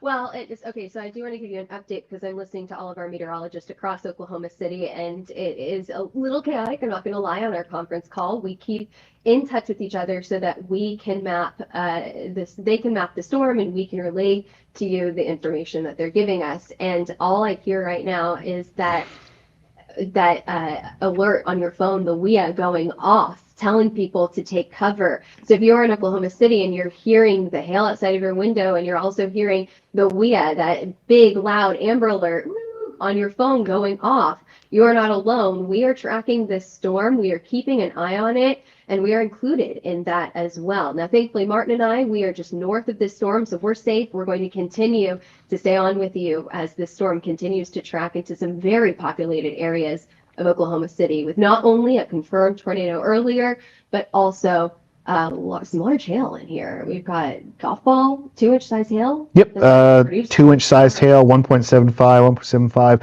I do also want to note, now all of downtown Oklahoma City is now included in a tornado warning. They've just extended, not really extended, but they made a new warning that is kind of a continuation of the old warning, which is now going to be going until that is 7:45, so about 47 minutes. It's not a confirmed tornado. I want to note that there is not a confirmed tornado on the ground, but they are just saying with this rotation on this cell and the area that it's going to be going through, a very heavily populated area of Oklahoma City. I mean, like, you know, you've included everyone all the way from the north side of Moore all the way to the village, almost here in our offices here in Edmond. So it's again, very, very large and extremely populated area. This stretches all the way almost to Choctaw. So like, you're already almost getting the outskirts. Like, you're basically almost to Dale at this point, halfway to Shawnee. So this thing has been extended a good ways away. Another hail report near Yukon of about an inch-sized hail. I want to bounce back up because we don't want to forget about the other places that are still seeing those warnings. So again, just a new warning now stretching into Indiana. So is this still a particularly dangerous situation? It is. So they're still maintaining this particularly dangerous situation. This has been a fairly long-lived tornado that has been existing for a good while now. We can see right here, beginnings of it as it gets into Aroma Park. We can see that kind of ball at the bottom of the hook begin to form. And once it does, it just pulls in more of that warm air to the south as it goes over Aroma Park, moving its way toward Hopkins Park. And eventually they do reaction the tornado warning yet again. So a lot has been going on. Max hail size, 4 inches with this tornado warning. So again, this is a tornado, particularly dangerous situation, but also extremely large hail expected in this storm. And that is expected in the tornado and also to the north of it. You can see this area of the pink. That is the highest levels of reflectivity. Normally you look at that for your largest hail in most of these cells. And you can see Kankakee just recently had a report. 3-inch hail reported. It was a little bit of a delayed report, but it was relayed over amateur radio. This was not too long ago. It said it happened about a half hour ago, but it was from a trained spotter. So somebody who knows what they're doing, they know how to measure the hail, and they know exactly how to get that information out to the public. Back in Oklahoma City, still looking at just a tornado warning, nothing confirmed. Still a little bit of that almost kind of a spindle of a hook echo, but not really. It's kind of a bit of a mess at this point, not really seeing a really intense rotation at that area where the tornado more than likely was before when it was a confirmed tornado warning. But because you could see before, that's definitely was a possibility of a tornado right there, but as it kind of fell apart and dissolved, it kind of lost that spin there. Now, could it still, pull some more of that moisture back in and really kind of respin up? Absolutely, it could. So that's why it's still tornado warned. That's why the entirety of Oklahoma City is under that tornado warning at this moment right now. So that's one of our big areas. The other big area is, of course, still in Kansas City, where the storms are still over Kansas City, actually. So they're not wanting to go much of anywhere at this point in time. The largest hailstone that they've seen reported in this area, 3.5-inch size hailstone, and that is just smaller than the size of a softball. I mean, that is massive hail, and there's not just one report of that. There's like we have one report of 3 and 5, two reports of 3.5. We have one report of 3 and 3.25. It's about baseball size tail, I believe. 2.75, 2.75, 2.25. This is again a very heavily populated area just to the north of Kansas City, Missouri, and Kansas City, Kansas. So it's, again, a lot of those hail reports have been popping in. Another place that had plenty of hail reports, which they're starting to expire now, this storm that went through Chicago, all the way through like Napersville, Bolingbrook, they had hail reports upwards to 3 inches as well. And once again, with this storm that is still hanging on to a PDS tornado warning, going across parts of now Indiana. So looks like they had a EAS. Okay, so it doesn't. Okay, it still is a particularly dangerous situation. They put it in a different place this time. So again, it's in northwestern Newton County in Indiana and southwestern Lake County in also Indiana. So looks like, oh, that was a good rumble. Looks like it's still partially. It must be two different offices. Yeah, it is two different offices. So this is in parts of Illinois as well, central Kankakee County. But again, a lot of action has been going on with most of these storms. Numerous 2-inch hail reports, with several seeing 3-inch hail reports. Going back down toward parts of Texas, looks like there was a 2-inch hail report over at Campwood, and that was roughly about 20 minutes ago. So still seeing that hail even as far south as almost the Rio Grande. As a Chicago storm, the one headed for Detroit. Let me take a look real quick. It looks like it was kind of nudged. So this storm is basically what the one that was in Chicago was kind of created. Or helped create this storm, because you could see before that storm kind of came through, there wasn't really much of anything, so it kind of helped spur these storms move through. So there's that storm that's moving through Chicago, kind of helped break it a little bit. There's the more cells that were in front of it, and now here we are. Special marine warnings, severe thunderstorm warnings for Grand Rapids. That's actually brand new right there. Severe thunderstorm warning for Grand Rapids, Michigan, and that one has quarter-inch hail? Quarter-inch hail, which is not severe hail, but the warning itself says max hail size up to 1 inch. So they are expecting the possibility of severe hail with that. Still watching this storm moving across Illinois and Indiana, up to 4-inch hail. Actually, most recently, Indiana State Police reports a tornado is on the ground and visible near Interstate 10 and 600 West. So police officers in Indiana and Illinois have confirmed this tornado is still on the ground and this has been a tornado producer and a hail producer over at Kankakee. So we're going to be watching this one very closely for the next couple of minutes because this one just will not go down. Speaking of a storm that doesn't want to go down, Oklahoma City. We're still watching that one again.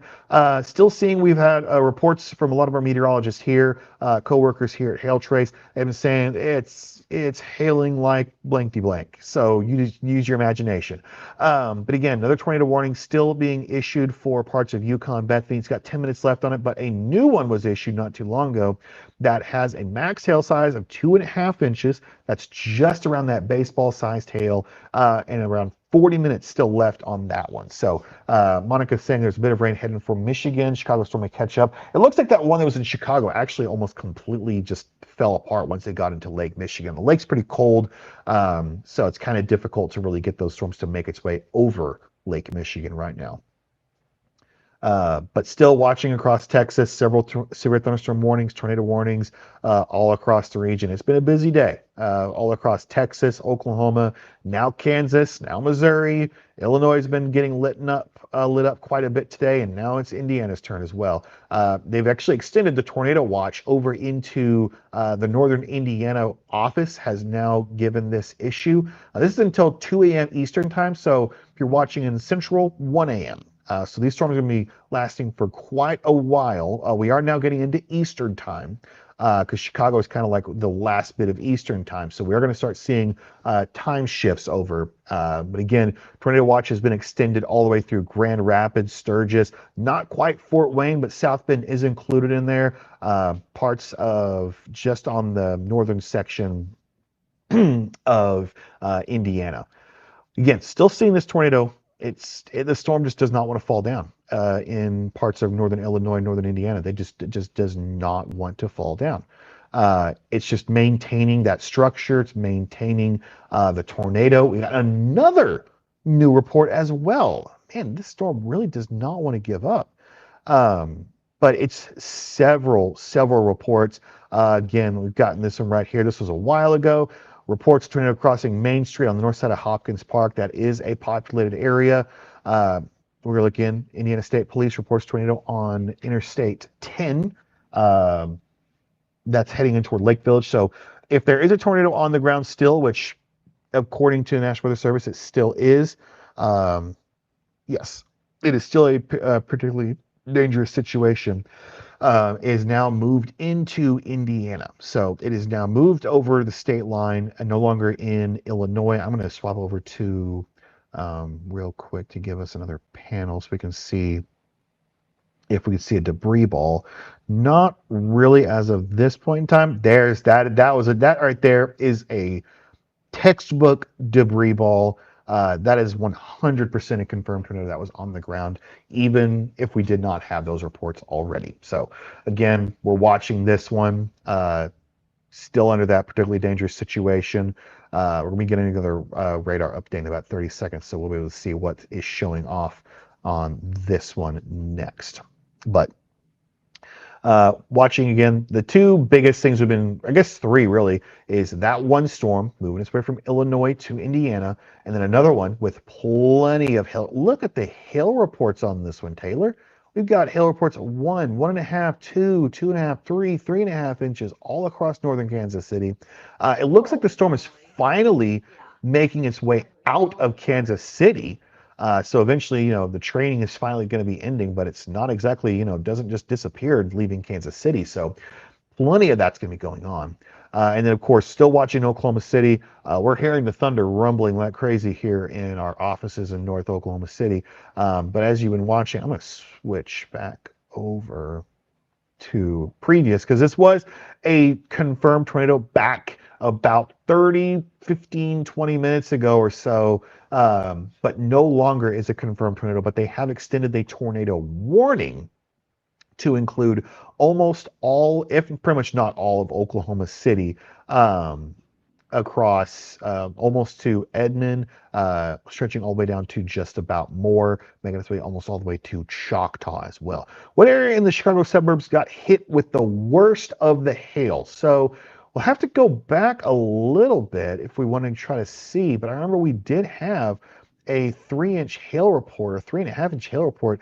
It was on the outskirts of Chicago, but there was that 3-inch hail report right here near Woodridge, and I believe that was the biggest of the bunch. I feel like I remember there being a 3.25. Doesn't look like it, but it looks like, again, near Woodridge was a 3-inch hail report that is just a little bit bigger, or just, I think it's just shy of baseball. 2 3/4 baseball, right? Yeah, just a little bit smaller than the size of a tennis ball would be a little bit closer. Okay, cool. To how large that is, but still, I mean, that's a very Yeah, it doesn't matter if it's 2.5 or 3.5. That's a big hailstone. But luckily, Chicago does appear to be pretty much out of it for right now. I say that because there is more of these storms that are making their way across northern Illinois. I want to give you one more update as they have extended once again the PDS tornado warning for this storm that has been making its way across northern Illinois and now northern Indiana. So again, this tornado has been kind of lasting for a remarkably long time. The most recent radar loop does have what could be called a debris ball, but is I don't even think there's really a point in really saying if or not there's a tornado on the ground. There is. We've gotten several reports. We've had 3, one at Aroma Park, one north of Hopkins Park, and one near the Illinois-Indiana state line. 2 were reported by spotters. 1 was reported by law enforcement. So there is a tornado on the ground still there. We're about to get a most recent update in just a second. But overall, Lake Village, you are in the path of this tornado. Roselawn, Shelby, DeMott, Kinman, you are going to be looking at this tornado. And again, this has been lasting for a while. So don't think, oh, it's going to fade before it gets to me. This has lasted almost halfway across the state of Illinois. Well, maybe about a quarter of the state of Illinois, because it started before Kankakee and has continued its way across Sun River Caras, Aroma Park, Hopkins Park, and is continuing over the state line. This is the very definition of a large and long-lived dangerous tornado. So if you are in the path of this storm, if you're hearing your radio going off, if you're hearing your phone going off because you're under a particularly dangerous situation, do not heed it lightly. Those do not happen often. So just keep a very close eye on that one. Again, even our program is saying that there is a definite tornado on the ground, and that's, again, not even talking about the absolute surefire reports we've gotten from law enforcement and other media. So going to kind of bounce back again across the area. We're seeing several of these little spotty severe thunderstorms across northern Illinois, parts of western Iowa, even just trying to get their way into southern Wisconsin. This is actually, I believe this is actually snow up here toward Minnesota. So they're starting to see some of that snow there. Moving back down, still seeing another severe thunderstorm warning popping in southern central Kansas. This is just near Pratt, heading toward Wichita. So I believe somebody was saying about Wichita, you might be seeing that storm coming in pretty soon. Kansas City, you're almost clear of this storm, but man, the wake of the amount of storm hail reports that we've been having of this has been nothing short of pretty much, think of any expletive really you can think about it, because like we've had, I mean, it's getting to the point where it's a grid system at this point. Like you have so many hail reports in one place that they've actually pretty much just gridded them out. 3.5, 3, 2.5, 2 3/4. It's like very large hail across parts of Kansas City. Was the southeast Minnesota getting anything? So let me kind of look through here. Does not look like you might have a little bit of a shower here or there, but you are luckily far away from the tornado threat and most of that severe threat there. Actually, just recently, Kansas City, just to the north and east of Kansas City, tornado warning has been issued for Elmira in what that should be in. That is in Missouri. Polo, Lawson, Knoxville, Cowgill, Kingston. You guys are all in this area. Not a tornado on the ground. I do want to note, red boxes mean tornado is likely, if not possible, but not even just tornado, but also the possibility of golf ball sized hail in this cell. So this is kind of like that leading cell of this little mini line of storms as we get into the latter part of the day. You can see this one out of the head. That's that one you would want to pay attention to. Denton, Texas, threat of tornadoes higher the further east it goes. Uh, as it gets into the further east that it travels, that tornado threat does slowly kind of fall down. There's still always the chance of tornado. There is never a 0% chance of a tornado. I'll always say that. But if you, oh, the rain just started. But again, if you're looking at parts of over toward Denton, you're probably not going to be seeing those tornado threats as high, but still keep an eye out as you're going to be, you're just north of Texas. So just keep that in mind. Coal Valley, Illinois. I'm going to need a little bit of an idea where Coal Valley is going to be because not really exactly sure about every town in Illinois. Really testing your Illinois geography Yeah. here. Just south of Davenport, so go all the way to the western Okay. side Yeah, I know of Davenport's at. Illinois. Mhm. And perfect. Nice. Yeah, so this job, Martin, will absolutely test your geography skills. So every city and every state after this. And you guys, if you weren't on here at the very beginning of this live stream, Martin is our news meteorologist at Hail Trace. Guess how long he's been at Hail Trace? What has it been? About 11 hours? No, not even 11 hours. I got here at 9 o'clock, so it's only been like 10 hours. The longest first day ever. It's going to be a day, but you know what? That's what I'm here for. He's been doing a fantastic job here. As always, you guys put your weather questions in the comments section. I'm getting things out on social media as we speak, so tag us in your hail and your tornado photos as well. If you can take photos safely, we would love to see those, so tag or DM those to us as well. And in the meantime, we're going to continue to track storms that are moving into some very populated areas. You actually may be able to hear it over our microphones. We're getting storms right here in Edmond, so you may be able to hear that thunder and see the lightning outside of our windows. Yeah, it's still watching this cell that is over Oklahoma City. Right now, we're seeing very high reflectivities over Bethany. More likely to see some hail reports there. You can see already several 2-inch, 2.25-inch hail reports. That's around that hen egg size, tennis ball sized hail. So keep that in mind. This storm is not, even though there's not a tornado on the ground, it still can pack a punch. Any potential storms, DFW, not as of this very second. You are still pretty much in the clear as of this exact moment. Like you got to go get something out, go to the store, go grab you something to eat real quick. I know it is around dinner time. It is perfectly okay right now, but as the night falls, these storms, which they've already kind of conglomerated into that line, they will continue to make their way into Dallas. Dallas probably going to have a little bit of a wind threat later on. So the hail threat probably will have fallen off a little bit. Tornado threat, maybe a little bit of a diminishment there, but it's still going to be a tornado threat. Small hail could happen, but your real big threat by the end of the night will be wind. That's going to be the big one always, is going to be your wind threat. Back up to Oklahoma City. Kind of want to get a better view. Actually, I want to move. I'm going to see real quick. I need to change up the radar for this storm because I know there's a closer radar. Pretty well. Is there one? Oh, wait, WIX is not that close. So we're just going to maintain this right here. Still watching this particularly dangerous situation. Large and dangerous tornado has been still confirmed. It looks like, no, it's still a particularly dangerous situation. Again, we call this a PDS tornado warning. It's basically a level above a confirmed tornado. So large and dangerous tornado. This is currently over Lake Village. This is heading in toward Roselawn. If you are in Roselawn, get somewhere safe. Get people, get your pets. That's all you need. Everything else can be replaced. But again, make sure you are extra safe if you are in this purple box, this purple pink box here, because this is where the tornado would be. We've had several confirmed reports as the storm has passed and it's made its way through Illinois and into Indiana. Law enforcement, storm spotters have all said this tornado has been still moving and existing and continuing to pull that warm, moist air from the south. And again, it's all on its own.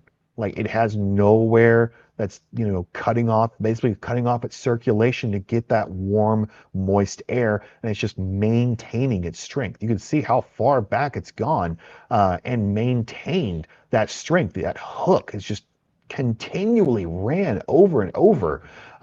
It could be a pretty long tracked and long lived tornado when all is said and done. Back in Oklahoma City, you're seeing a lot of this lightning ahead of it, actually. That's a lot of that, those clouds that are very, very high in the air, extremely long lightning bolts. We have always told people, lightning can strike 5, 6, 7 miles away from where the rain is actually at. And this is absolutely certain. You can see Midwest City, Valley Brook seeing that lightning. Meanwhile, the storms themselves are just now getting into the Oklahoma City metro. I'm actually going to swap over real quick so I can get us a better view because we're getting really close in Oklahoma City. So I want to give us a really good view of what we're seeing as we get into Oklahoma City with this tornado warned storm. So there it is. We can see a much better view. The village, you are seeing hail out like crazy. Look at this, 1.75, near 2-inch hail. And I know that we've only got 2 reports on there, but we're getting some reports from some of the people that are in this area, and they're saying there's a ton of hail being produced with this storm. So we've got 2 reports there, but there is a ton of hail, most likely coating the ground at this point with this storm. So we've got lots of reports of some large hail coming into the village. We've got a few more reports that I can read off here. Lake Aluma is probably going to be seeing hail pretty soon too. Sirens and lots of hail at 36th and May. Nichols Hills Village getting lots of golf balls right now. We've got some just coming in from radar scope as well. 1 inch. Let's see what else we have over here. Some really decent sized hail, including that tornado warning. Again, farther down into Oklahoma City proper. Mainly in the downtown area. That's where we're watching for that tornado right now. That was confirmed. So we don't know if it's on the ground at the moment, but we know that it's capable of producing a tornado because it already has produced a tornado earlier this evening. Yeah, I mean, it did produce that tornado. I doubt there is a tornado on the ground right now. I'm not seeing anything really indicative of a tornado warning at this point in time. So probably not, but it is a tornado warning, meaning at any point in time, it can drop a tornado. So keep it very close out. If you are in pretty much any of Oklahoma City, at this point, just get into your safe space, just try to hunker down for a little bit. Don't try to, get pictures of these storms. It's not worth the risk, especially with hail being as big as they're seeing over toward parts of the village. Actually, we just got a report over in Bethany, storm train spotter around 7 o'clock. So about 20 minutes ago, almost 3-inch hailstone to the southwest of Bethany. So large hail is still expected with this cell. So just keep it in mind if you are in this storm that you need to be very, very close-eyed on this storm because we are hazily seeing the possibility of more of that hail, dropping across parts of our region. Kind of bouncing back, again, still seeing more of these severe thunderstorm warnings. New record on the hailstone. This was over at Camwood. We actually didn't look over this one. Let's see this right here. Look at the size of that. Look at the size of that right there. This is over at Camp Wood. We were talking about this before, but later on, I guess the report came through. 4.5-inch hailstone, grapefruit-sized hail. Oh, this was this is one we saw earlier. Okay, so this was over at Camp Wood. This was roughly about 40 minutes ago. It was at 6:45 at Camp Wood. Grapefruit-sized hail. That will put a hole through a roof pretty easily. But again, some of these hailstones that we've been seeing, very large. Another report measured near the Walter White Ranch Road of 4-inch hail. This was in Real County, Texas. If you're going to be in that area, again, this storm is a big hail producer. You can still see the whites in that pink there. That is extremely high reflectivities. It is starting to give way a little bit though, so maybe it's starting to lose a little bit of that luster, but it is still severe warned. Max hail size 4.5 inches. So keep in mind, just because you're past it doesn't mean you won't be seeing any more. More of these reports are starting to come in across Oklahoma City.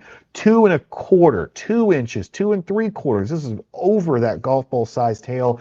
Some of these closer to baseball sized hail at this point, especially that one near Bethany. And we've been getting a lot of reports so far from some of our other co-workers here that we've been seeing plenty of these across the Oklahoma City area. Thanks for sending the hail in the Kansas City, Missouri area. Well, it's been quite a bit of that. We were talking about that Kansas City, Missouri cell not too long ago, but we've kind of been watching this Oklahoma City one pretty intensely just with the mix of a tornado threat and that hail threat. So let's bounce back over to Kansas City just to give a bit of a refresher. So looks like a tornado warning just near Liberty actually just got updated. Yeah, only about 2 frames ago. So Liberty, this is just north of Kansas City. This is near Missouri City, Mosby, near Wood Heights. It's a little bit downstream of this storm. So if you are in this area, make sure you're in that safe space. We're not seeing a tornado yet. But it looks like maybe they just canceled it. I believe we'll have to see next frame, but the most recent up-to-date thing says that they did just cancel the warning, so we'll hopefully see that warning dissipate in a few seconds. Now, as we are going back up to what's been probably the main event for today, has been this tornadic supercell that has refused to give way. It's maintained that hook echo for a very long time. So like, let's see, this goes back to about 6:20.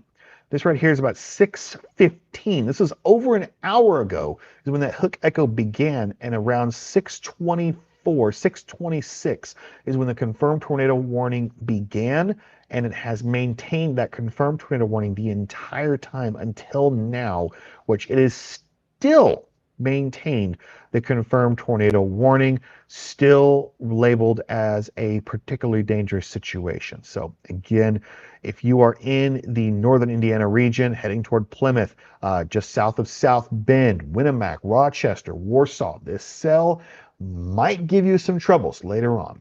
Starting to see more of these storms kind of becoming more of a line as time goes on. You can see actually more of these lines have really began to start forming in across northern Illinois and southern Wisconsin, even into parts of eastern Iowa. Really seeing these lines beginning to form. There's still hail reports that are going to be in these, but as these storms kind of mush into one large storm, that's when you're really going to be seeing this hail threat become a wind threat. And while it will diminish the tornado threat just a little bit, it will still have that tornado threat there, especially dangerous in my opinion, because you really can't see. I'm sorry, I just hit my mic. You can't see these storms when they get into these lines because they become rain wrapped in most situations, and that's extremely dangerous. So moving back into Oklahoma City, still several hail reports, upwards to 2 inches, 2.5, 2 3/4 over in Bethany. This one really does not, it wants to maintain this structure. I'm going to move over real quick to storm relative velocity. So you can see it's kind of a line where this rotation, where the greens and the blues meet. That is a good thing. You want to see that for these tornado warning storms, because that means what they call a linear rotation, meaning we're not seeing what we call a couplet, where they really start spinning all in one place. You can have basically think of 2 sheets, like 2 pieces of wood kind of moving past each other instead of spinning. Now, can that eventually cause it to start spinning up? Absolutely. That's why this is tornado warned. But this is currently moving through downtown Oklahoma City, Lake Aluma, Spencer, Forest Park. You're seeing extremely heavy rain, if not hail. Actually, you are absolutely seeing hail in parts of Lake Aluma. We're going to be seeing some reports out of there pretty soon. Spencer, Forest Park, Midwest City, keep an eye out as you're heading on the next couple of minutes, because if a tornado were to spawn, it would probably be heading toward Midwest City in the next couple of minutes. But again, as of right now, National Weather Service is still saying it's only a severe thunderstorm warning capable of producing a tornado. It's right now almost located over the fairgrounds, so it's a pretty heavily populated area there. But again, just south of Edmond, where we are here, a lot of that hail, again, Spencer, this area where you're seeing where it is mostly these right along where this red becomes more yellow and more greenish in these areas. Actually, we're seeing more increase of reflectivity. Notice over Lake Aluma, I'm going to pull up just one panel real quick so we have a really good view. Lake Aluma, Spencer, you're seeing these little pockets of pink mixed in with the red. Now we have pink with pockets of dark pink and white. That reflectivity is going up, meaning there's more that radar is interfering with, and that's actually saying there could be the possibility of more hail, at the very least much much heavier rain as we head into Lake Aluma and parts of Spencer. So kind of in between Oklahoma City and Edmond, you're seeing a lot of those storms really starting to pop in across parts of that region. You can see very definitive. I wish I could like circle it, but again, this area right here, hail is almost an absolute at that point. Moving in again back into the south of Texas, kind of just giving a bit of a overview. 3 severe thunderstorm warnings. Looks like Texas is kind of calming down a little bit. We're still seeing hail reports of upwards to about 2.5. I wonder how long ago this was. Is this an old hail report or is this a more recent one? No, this is about a half hour ago. Baseball-sized hail from the public. So again, that was from somebody sent in a picture to National Weather Service, and they got that report in. But still, 1, 2, 3 severe thunderstorm warnings in Texas. Things have largely calmed down. Several hail reports in Oklahoma City. Several hail reports in parts of Kansas City. There's that tornado warning just to the north of it, not on the ground. And again, is a red box, meaning that they're seeing the possibility of a tornado warning, of a tornado in that storm, but nothing confirmed as of this moment in time. Wichita, Kansas, right now you're actually going to be seeing a storm moving in pretty soon. As of right now, this warning is not exactly a garden variety thunderstorm, a garden variety severe thunderstorm, but just a little bit above it. You're seeing winds of around 60 miles an hour, which is around that criteria for severe thunderstorm warning, and a hail about around that $50 size. So, just a little bit above actual severe criteria. Severe criteria is normally your quarter-sized hail, aka around 1-inch hailstones. It's still not wanting to give up, Taylor. That storm in now northern Indiana still has just it looks like it is starting to collapse in on itself. I'm hoping it does. Actually, good news. They just said the tornado warning has been canceled for Central Lake County. That's Yeah, it looks a lot messier now, doesn't it? because before, I mean, it held on to that hook echo for almost a solid hour. It was just pulling in again from that rear flank downdraft. It was just pulling in that warm, humid air that's getting blown in from those south winds, and it just would not fall down. So, luckily, it looks like it has been canceled, at least on the report so far. And they said they have also canceled. I believe it was yes. The tornado warning has been canceled for just to the north and east of Kansas City. So the only tornado warning we have left is actually looks like the only one we have now is going to be in Oklahoma City. Our storm that's still moving through the metro. We have gotten reports of people who are living downtown. They've gotten some high winds and some small hail. However, we haven't heard of any tornado damage at this point. So that's great news.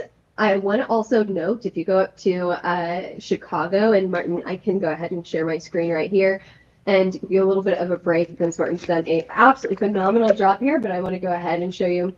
As we got to Chicago, we've already gotten some really impressive storms already today, and that has produced some really large hail. However, you guys are going to get another round of storms here. Okay, you're not done yet. You've got storms that are moving into Chicago. Let me just kind of back this up a little bit so that you can see how the storms are building towards the city. So what you see here, these hail reports, this is left over from the storm that passed a few hours ago. Now what we see are more storms that are building in. So just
Can you guys hear me now? Haha, you can hear me now. Okay, so let's keep going here. We had just a little mic issue as I switched mics over. So I will ask if you can hear me, and I want to see if you guys let me know in the comments section, and you should be able to see me now as well. All right, problem solved. Okay, let's get our radar back up because we were talking about the storm that's moving into Chicago right now, right? So bear with me here. Okay, so we've got several storms that are in the northern portion of Illinois and southern portion of, and you can hear me, perfect, okay. And the southern portion of Wisconsin right now. So what we're watching for here is this next line of storms that are moving into Chicago. So that would be the Oswego area, Sugar Grove. We've already got dollar-size hail reported with this line of storms, Yorkville as well. We've got these storms that are moving. Let's see what the National Weather Service says from to the northeast at 55 miles an hour, to the northeast at 55 miles an hour. A question here about Kansas City. Let's go down to KC. Kansas City is severe clear at the moment. The last few storms are on the northeast side of Kansas City. Now, you still are included in a watch, a tornado watch that goes until midnight tonight, so midnight Central Time. We are still included in a tornado watch in this area. Could a few more storms form? It's possible, but I am saying the risk for Kansas City is going to be very, very low in the next few minutes. So I think that after these storms right here move out in the Missouri City area, Liberty, Kearney, as long as nothing forms behind it, I think that you guys are just about done in Kansas City. So I would expect you guys be released from the watch here within the next hour as long as nothing else forms. I think it's a pretty low risk for anything else severe in KC. Let's go ahead and check on Chicago because we do have a report here of the sirens blaring in the 100 Southwest block of Chicago here. So I wonder if we are getting a tornado warning from this soon, or if this is for large hail that's moving in. It's warned right now for $half size hail, and I don't see anything that concerns me too much with this storm. Sugar Cove area, Yorkville, is that where you're getting your sirens? Liam is reporting sirens in Chicago right now, so we'll see if we get any more reports on that or if we get any larger hail reports here. Oh, I do want to mention, I didn't mention this earlier. However, we have heard from our chief mapping meteorologist at Hail Trace, our lead mapping meteorologist rather, John Choquette. He said that we are bumping up the hail map in Chicago from a 4 to a 5-star, the first 5-star of the season. And we are also including, so not one, but 2 5-stars for this evening, Kansas City, in that 5-star level hail map for today on the northern side of Kansas City, an area that hasn't been hit in a very long time. So this is a very significant event, a 5-star hail map for today. We get very, very few 5-star hailstorms each year. Last year, I think we got 8 total. And we are getting 2 in one day, a very rare event here at Hail Trace or across the nation, really. And we're not done yet. We still have storms ongoing right now. The western side of Chicago getting those storms right now. You can see from Oswego all the way up to Aurora. We're getting storms ongoing at the moment. We've gotten a $half size hail report in this area. We have a tornado warning in Toulon, Bradford, and Wyoming, again, the northern portion of Illinois. We have another tornado warning in it's expired, actually. Martin's alerting me that it's expired. However, we still have a significant severe thunderstorm warning that's tracking to the east, and that is warned for its hail size, 3-inch size hail, still possible with this storm. What are your questions? Starved Rock and Utica, Illinois. That's where we're getting the tornado warnings. Utica, Illinois. I wish we could like bring you on. You can tell me exactly where that is. South, Utica is north of Bloomington. It's about the intersection of I-39, I-80. So, like, basically follow I-80 from Joliet to the east, and you get to North Utica.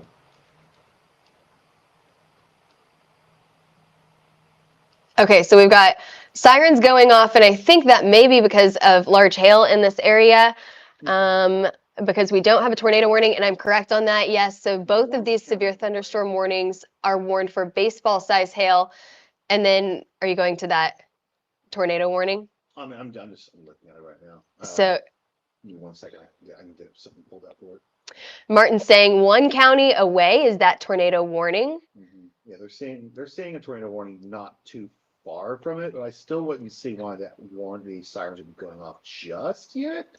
So very rarely, but it does happen whenever we have very, very large hail. It's likely that we could see those sirens go off, or we could hear those sirens go off. So oftentimes emergency managers will say this is such large hail that it becomes not only a threat to property, but also to human life. So if you are out in this and you can't see the storm coming, there's no sirens going off, you can't see a tornado on the ground, but there's massive hail that's the size of a baseball falling down, then the emergency managers will issue or sound off the tornado sirens because of that large hail. It doesn't happen often, but when it does, it's absolutely something to take seriously. So we are getting tornado sirens right now because of large hail in the Utica area, Starved Rock, Utica, Illinois area. Again, for these severe thunderstorm warnings that are kind of a little bit thicker than the others, we've got a black line around these severe thunderstorm warnings. These are all the storm right here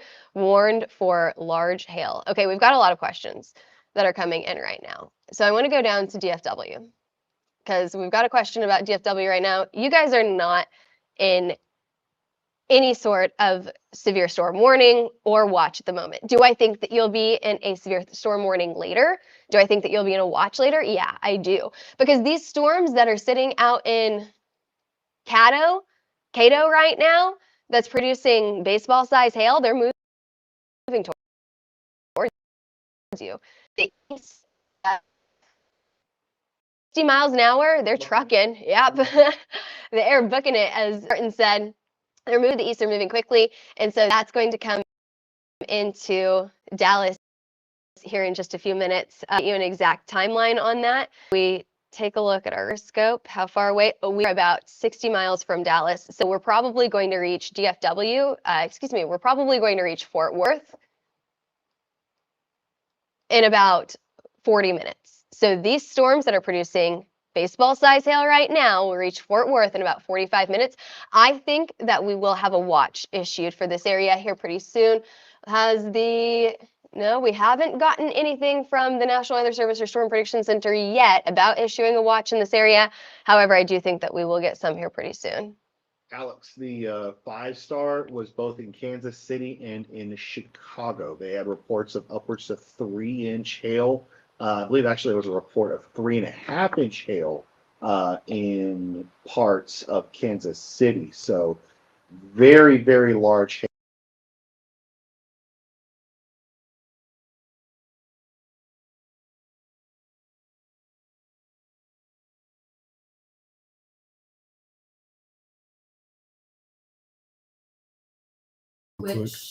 All right. Yeah. So overall, the first 5 stars, Alex, we're seeing that was over in parts of Texas. Wait. You were right. I was right the first time. KC. Kansas and parts of Missouri and Kansas City, but also in toward Chicago. Chicago on the outskirts, they had a report of 2.75. It's about baseball-sized hail.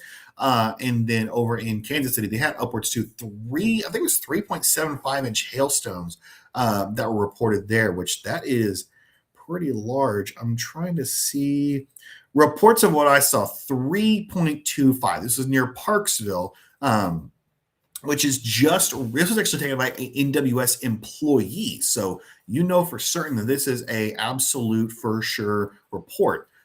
You think St. Louis is going to hit? Nah, probably not until tomorrow. I imagine you'll probably get some storms tomorrow. They're not going to be as intense. Hail risk is going to be much less.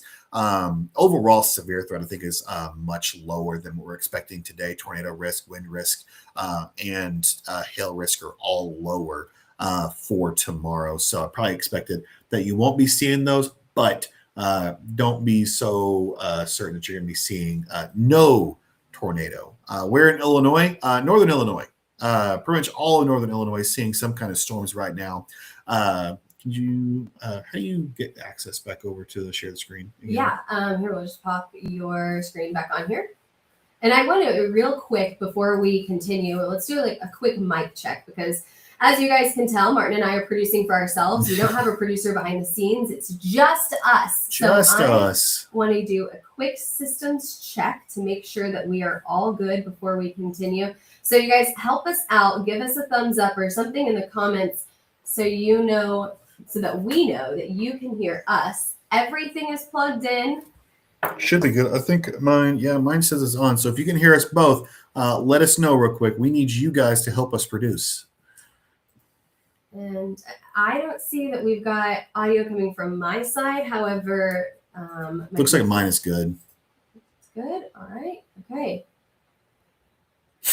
So I will show for right now. We're just going to do a grand overview of everything that's been going on right now. So kind of here's the whole kit and caboodle of everything. We're seeing, again, still watches all the way from Mexico, U.S. border, all the way to the Great Lakes, specifically Lake Michigan. So thank you, Jessica, for the kind words. Let's start off all the way from the north, because we started from the south last time. So from the north, we're looking at a handful of storms actually making their way across Grand Rapids. Most recent up-to-date stuff, they did not cancel that warning, by the way, Taylor. What were they on about? They're still continuing it. Yeah, Okay. it's still a PDS warning too. So it's still, that storm is still being maintained as a PDS warning. That is incredible. We are nearly an hour and a half straight of PDS warnings for that storm. That is incredible. Thank you, Alex. Appreciate it. They say both good, by the way. Okay, great. Actually, I don't see. I know I'm not seeing it on my side, but if you guys can hear us, Yeah, if you can hear us both, we'll trust we'll do good. then- But we're starting to see severe storms making their way from just off of the coast of Lake Michigan, making their way into Grand Rapids. Grand Rapids actually already had a trained spotter saying 3/4 inch hail. That's usually about nickel, almost marble-sized hail. So not exactly severe, but that definitely will still be annoying if you're stepping outside for sure. Northern Illinois is getting lit up with severe thunderstorms. Actually, a warning as well near Wyoming, Illinois. That's not confusing. But it's, again, part of north central-ish Illinois, kind of almost in the middle of it, just to the north of Peoria. You're seeing that warning there, but several severe thunderstorm warnings across all of northern Illinois, stretching into a little bit of Iowa, mainly Cedar Rapids, just to the west, east of Cedar Rapids. Look the same. Indiana radar looked the same an hour ago. Yeah, it's because it just keeps on coming. Northern Illinois, myself, and Rockford.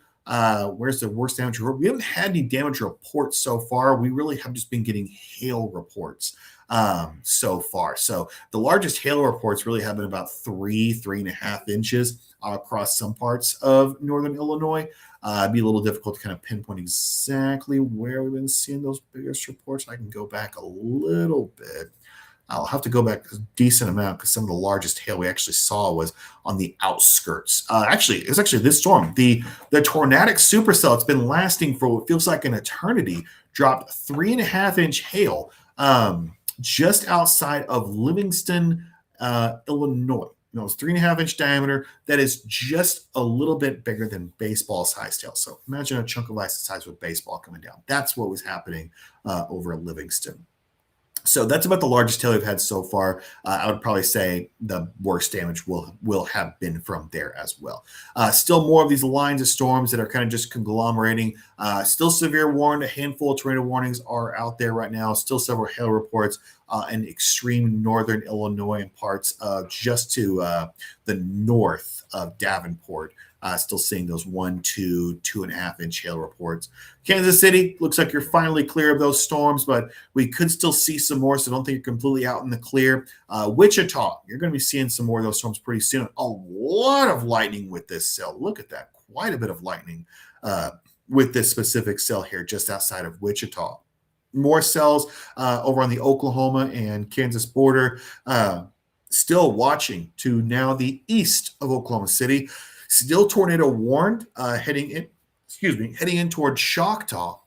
Decent amount of lightning with it, making its way just outside of Oklahoma City to the north of Shawnee. So you're going to be seeing those thunderstorms rolling through.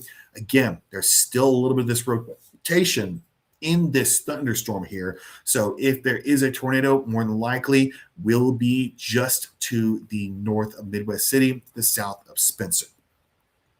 Now, continuing our way into southwest Oklahoma, we're seeing a handful of these near Pauls Valley, just north of Duncan, Chattanooga, Frederick. You're seeing a lot of those there.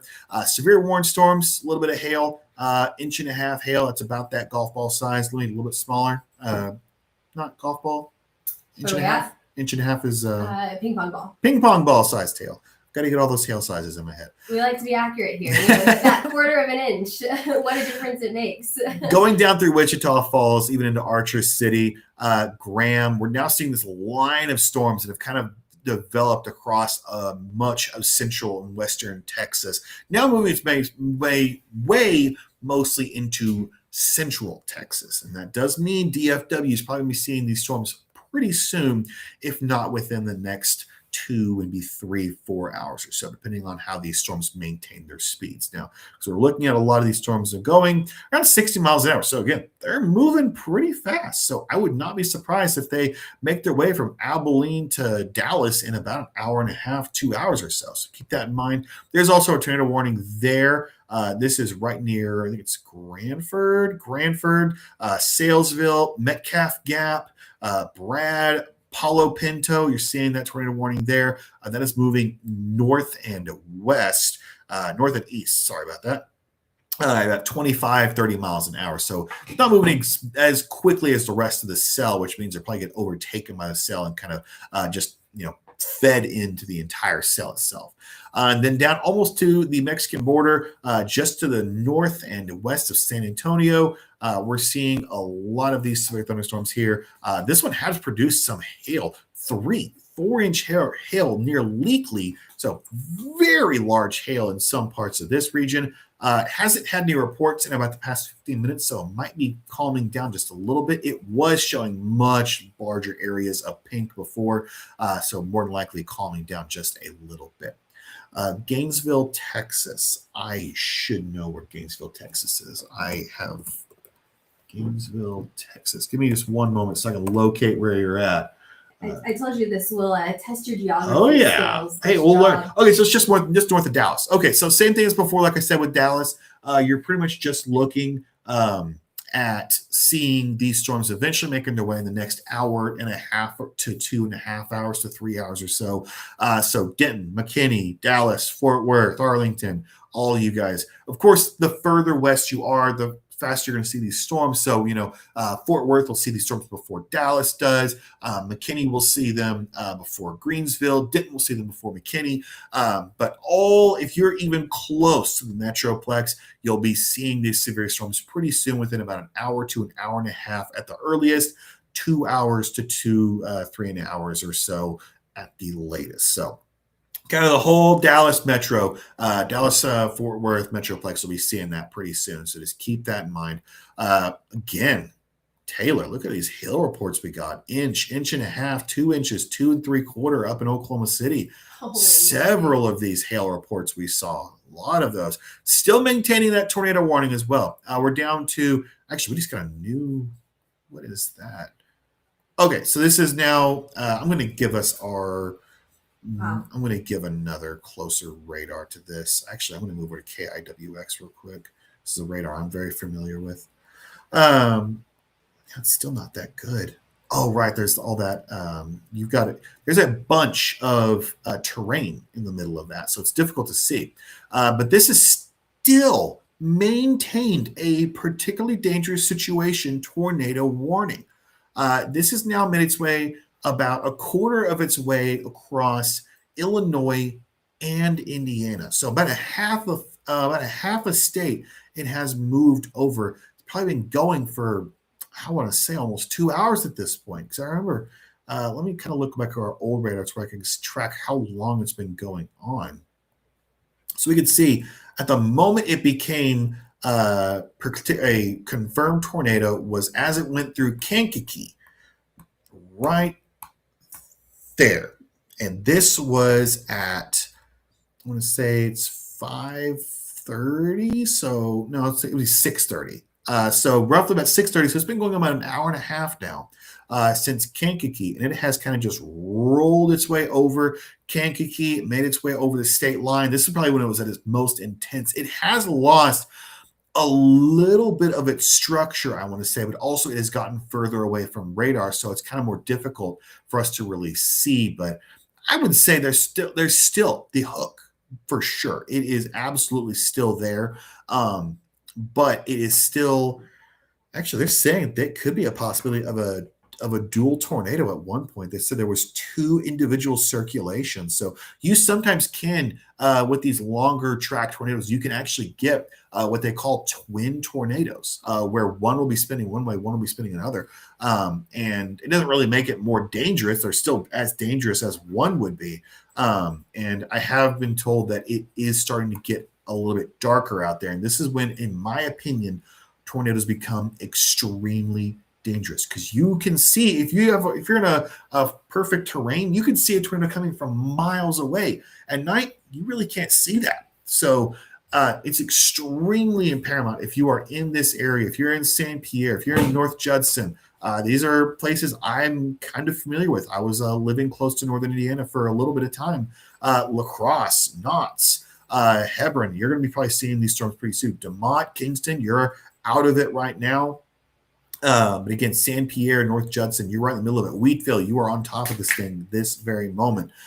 Knox, Bass Lake, you'll be seeing these storms coming in pretty soon. And like I said, this storm just does not want to give up. It won't last for much longer, I'm hoping, because with the sun setting and hopefully starting, it's gotten much further away from the rest of the storm cells. You can see how far ahead it is from the rest of everything else. So it's gotten on its own, which is a good and bad thing, because one, it's getting out of all the other storms, so it's able to draw in more of that warm, moist air, but it's also getting out of the prime environment. So it's probably going to start losing a little bit of that intensity, hopefully sooner rather than later, honestly, because I want to see this storm finally fall down, because like it has been going on for way longer than we'd ever thought. And of course, North Judson, again, a place I've visited before, La Crosse, you're seeing this storm probably going to be giving you some hail.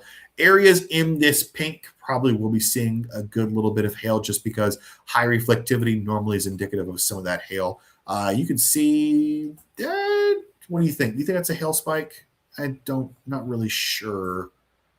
That would be... It could be. It might be. I mean, it perfectly correlates with that. Yeah. The DBZ increase. Where is that radar located at? It's okay. That's a hail spike. Yep. Yeah, Mm-hmm. That's what I was thinking. Yeah. So the area in the blue here, this is North Judson, Saint Pierre. This is not where the hail is at, but actually it's closer to. So we can get a city. There's not really a city there. So just to the south of La Crosse, north of Wheatfield, just north of where this tornado would be here, it would be right there. This right here is a definitive hail spike. So basically, there's so much hail in between it and the radar that we can actually see interference on the other side of it. So that just tells you how intense some of this hail more than likely is in the northern portion of this storm. So we're gonna give another overview again, because I want to see if anybody from any other regions, if you're in these storms, let us know. We can kind of answer some questions for you. Taylor, if you can kind of take over real quick, just so I can get a quick break. But yeah, absolutely. Okay, let's talk about these storms here. Let me we can Martin's radar go, and you guys, as always, let us know that you can hear us in the chat. We'll be watching your chats in the side of the screen over here.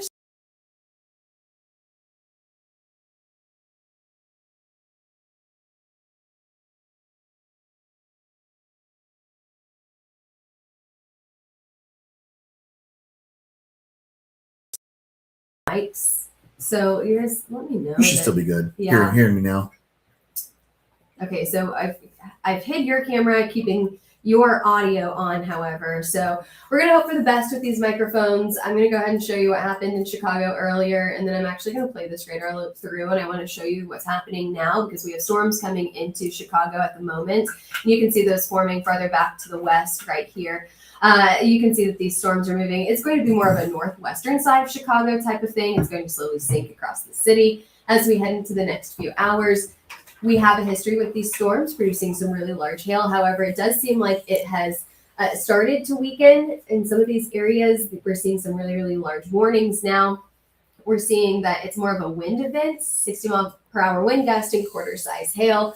Yeah, in this area near Baker and Leland as well. Earlier, these storms, they were producing such large hail that it was warranting the tornado warnings to go off, like the tornado sirens to go off in these areas. So we've got some large hail in these areas, at least we did earlier. And as these storms have tracked to the east, it's become more of a wind event. And as Martin was explaining earlier, a lot of this is these storms start to bow out near the Leland and Baker area. As we head farther back to the west, you can see near, I hope I'm saying these cities correctly, Hello and Oakville, we also have a significant severe thunderstorm warning indicated by that black line around that yellow warning polygon. What this means is that we're seeing, 60 mile per hour wind gusts and quarter size hail. So that is not significant. We must have seen this severe thunderstorm warning get canceled, and now they're just warning it for what we would consider garden variety. Where's that at? That would be in the northwestern portion of Illinois and far southeastern portion of Iowa, just crossing the state line right now. One update here from our friends in Missouri. We do have a tornado warning in Missouri right now. This tornado warning for Rayville, Knoxville, just to the east of these cities. There's not a ton of cities in this area. However, the National Weather Service is seeing some rotation that indicates this tornado warning in effect until 8:30 this evening. So we've got another 28 minutes left on this. It's moving to the east at 35 miles an hour. Tornado and 2-inch hail. Still some really big hailstones possible from these storms that did produce some large hail in Kansas City. We actually also have confirmed damage. We have a picture of somebody who had their back windshield blown out by hail in Kansas City. So KC. Unfortunate, but we do know that there has been confirmed damage. There's also a picture in the all chat. I want to say that's almost like a 4.5-inch hailstone.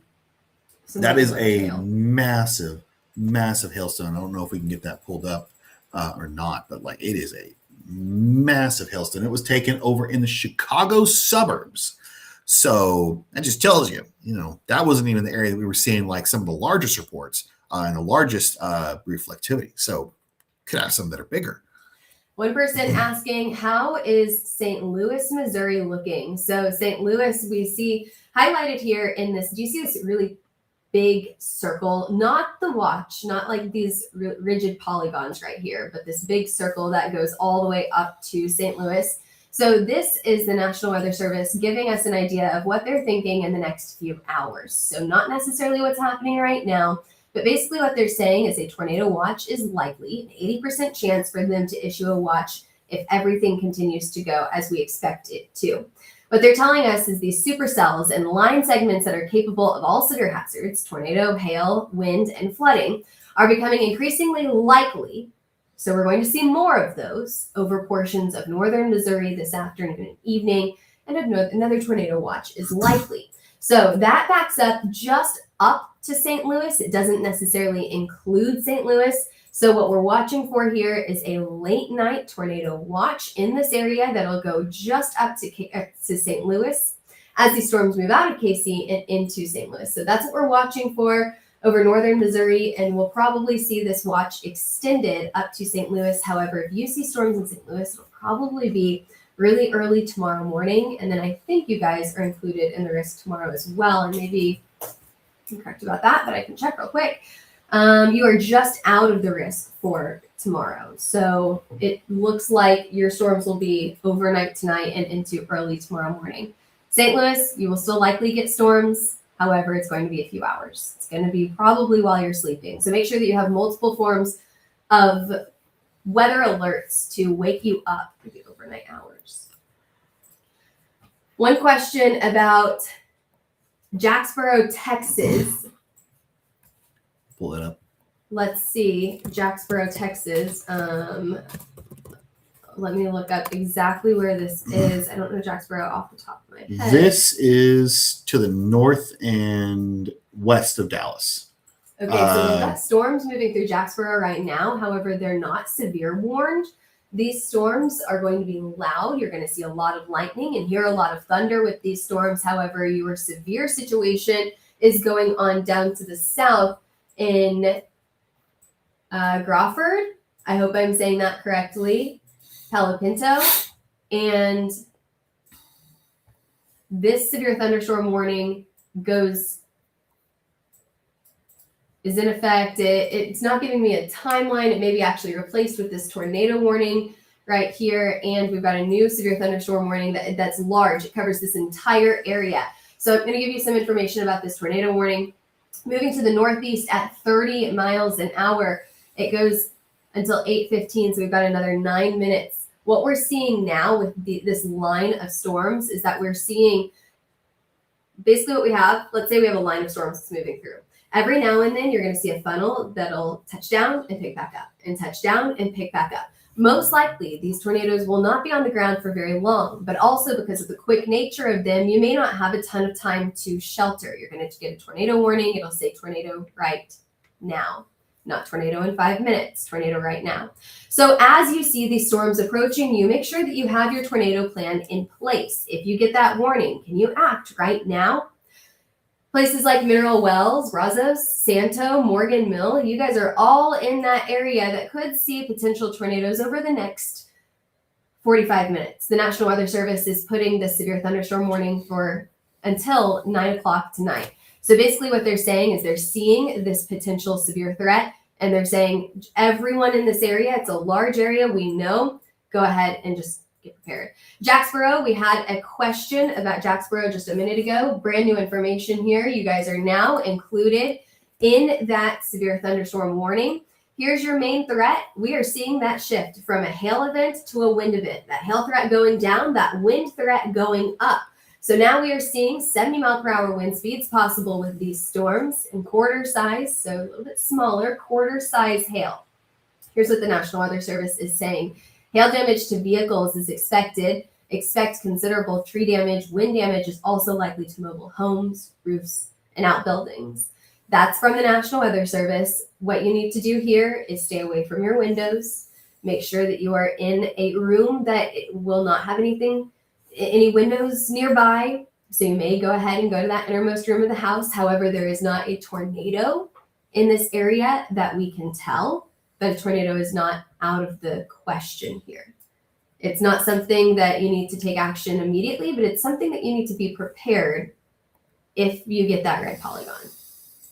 It's moving to the northeast at 45 miles an hour. And again, this is for Jacksboro, Perrin, Joplin, Texas, Runaway Bay, Bridgeport.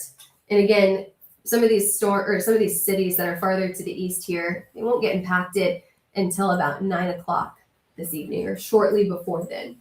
At that point, we're basically in the DFW metro. So we told you earlier that these storms were moving fast, and we told you that we would see storms in DFW. We are about less than an hour away from those storms reaching DFW.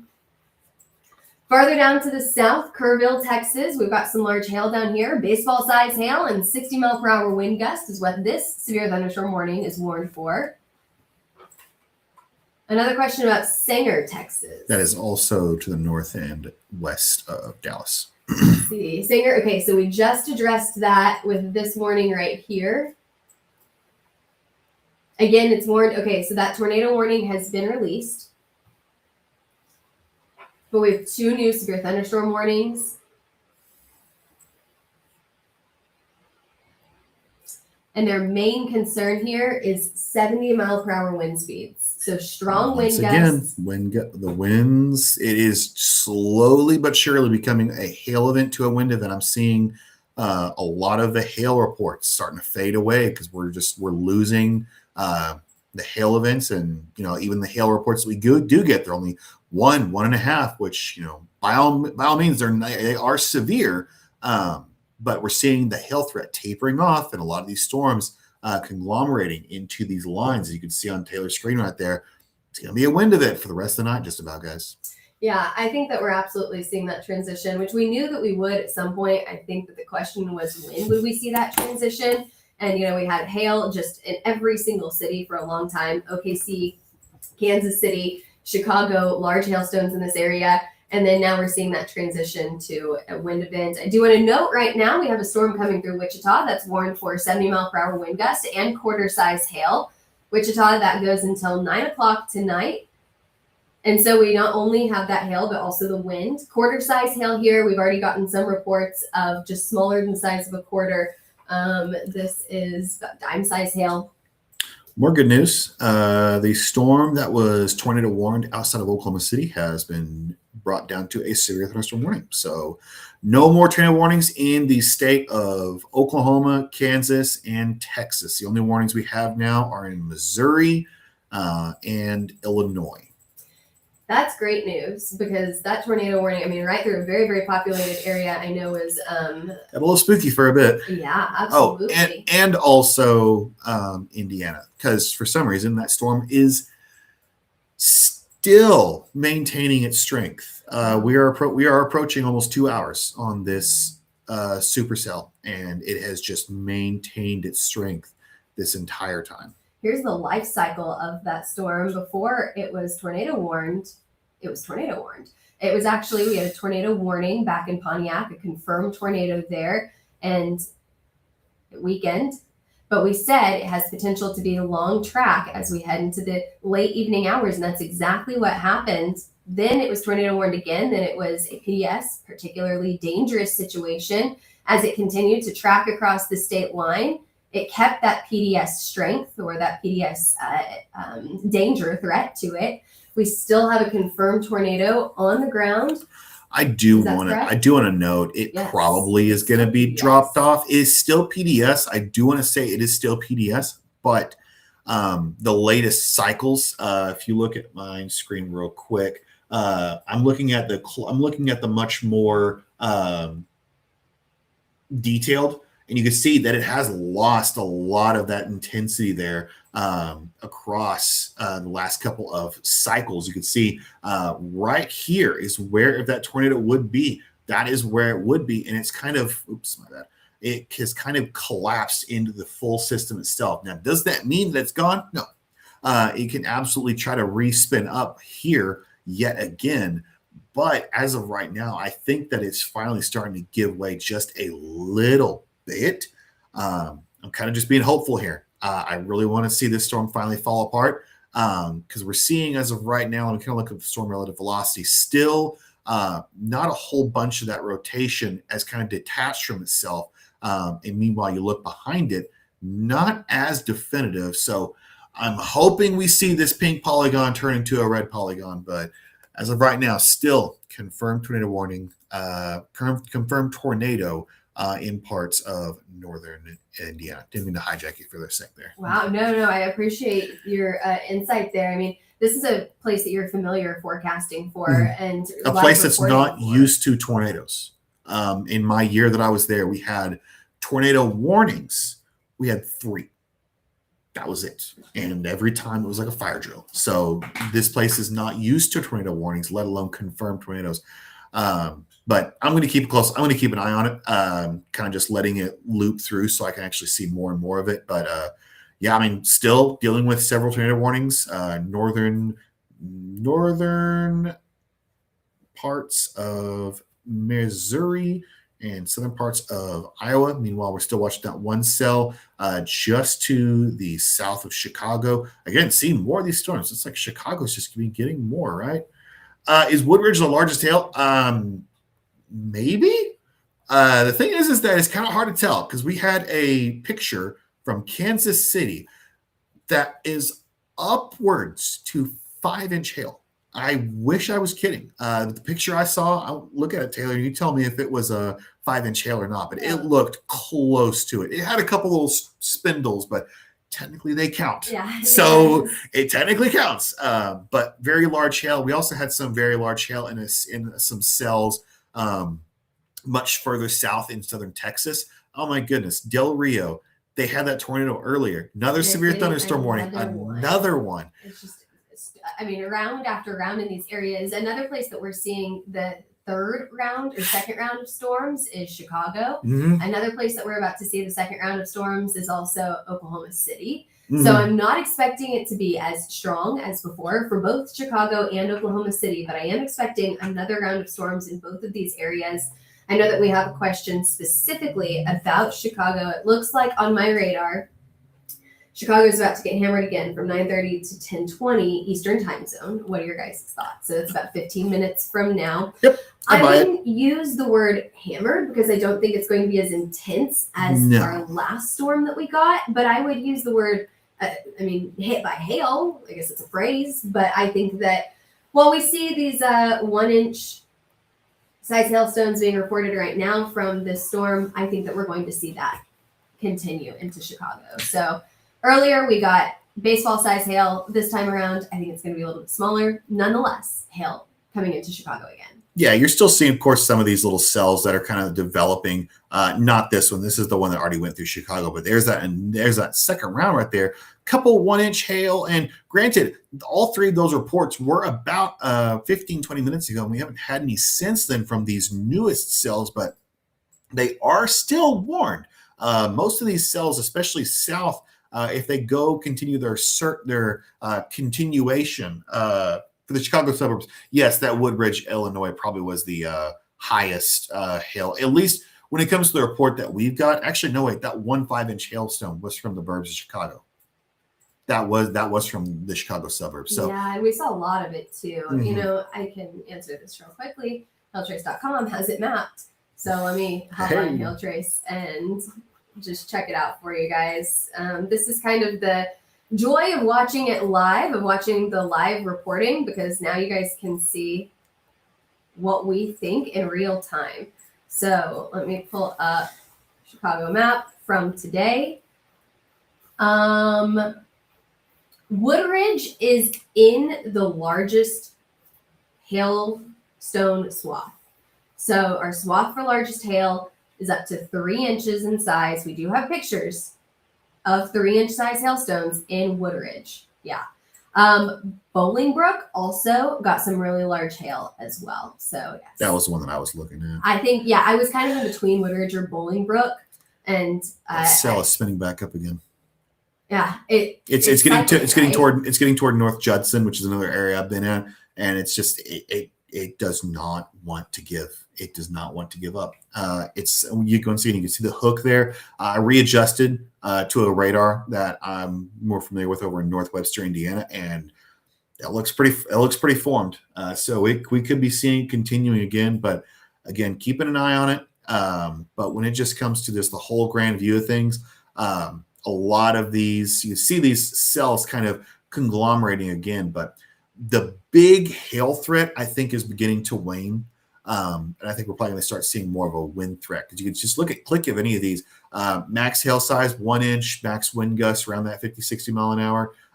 Hail size around that. This is the one most further south. So if any of them have hail, it's going to be those cells furthest to the south, because they're the ones that can still pull that warm air from underneath it, because all these other storms that have them to the south of them, well, they're kind of getting choked up by those storms to their south. Yeah, I think this was also an area that we had even wondered if we would have storms in this area today, because we had a cap in this area that we didn't know was going to break. And I mean, it doesn't take much. One storm, and that has just and it blew the cap off. Yeah, and it's just continued to track this way. I do want to mention we have another tornado warning that's just west of Pontiac, Illinois, that's about to go over some of the areas that have already been hit. That was Pontiac was where this tornado began, where this cell kind of started itself again. So yeah, that's tough. I mean, it really is. Like, getting 2 tornadic supercells in one day is astronomically rare. Yeah. Well, and we hear these stories that when that happens, oftentimes people are outside, they're cleaning up from the first round. So we hope that they are keeping an eye on the radar and they have either someone texting them or they've got their alerts set so that when these storms get closer, they are ready to take shelter again, because hopefully you're more at risk, you're more vulnerable whenever it comes to a second round of storms because you're just not expecting it. You're in cleanup mode from the first round. So I really hope that they are watching the radar right now. If you guys have friends in Pontiac or in the northern portion of Illinois, we're talking about Long Point, Cornell, make sure you text them and let them know that they have a second round coming their way. Yeah, and these are tornado warned. Luckily, they are not tornado confirmed, but they are tornado warned. And even with these storms that are just tornado warned, the definition of a warning is at any second this thing can drop a tornado.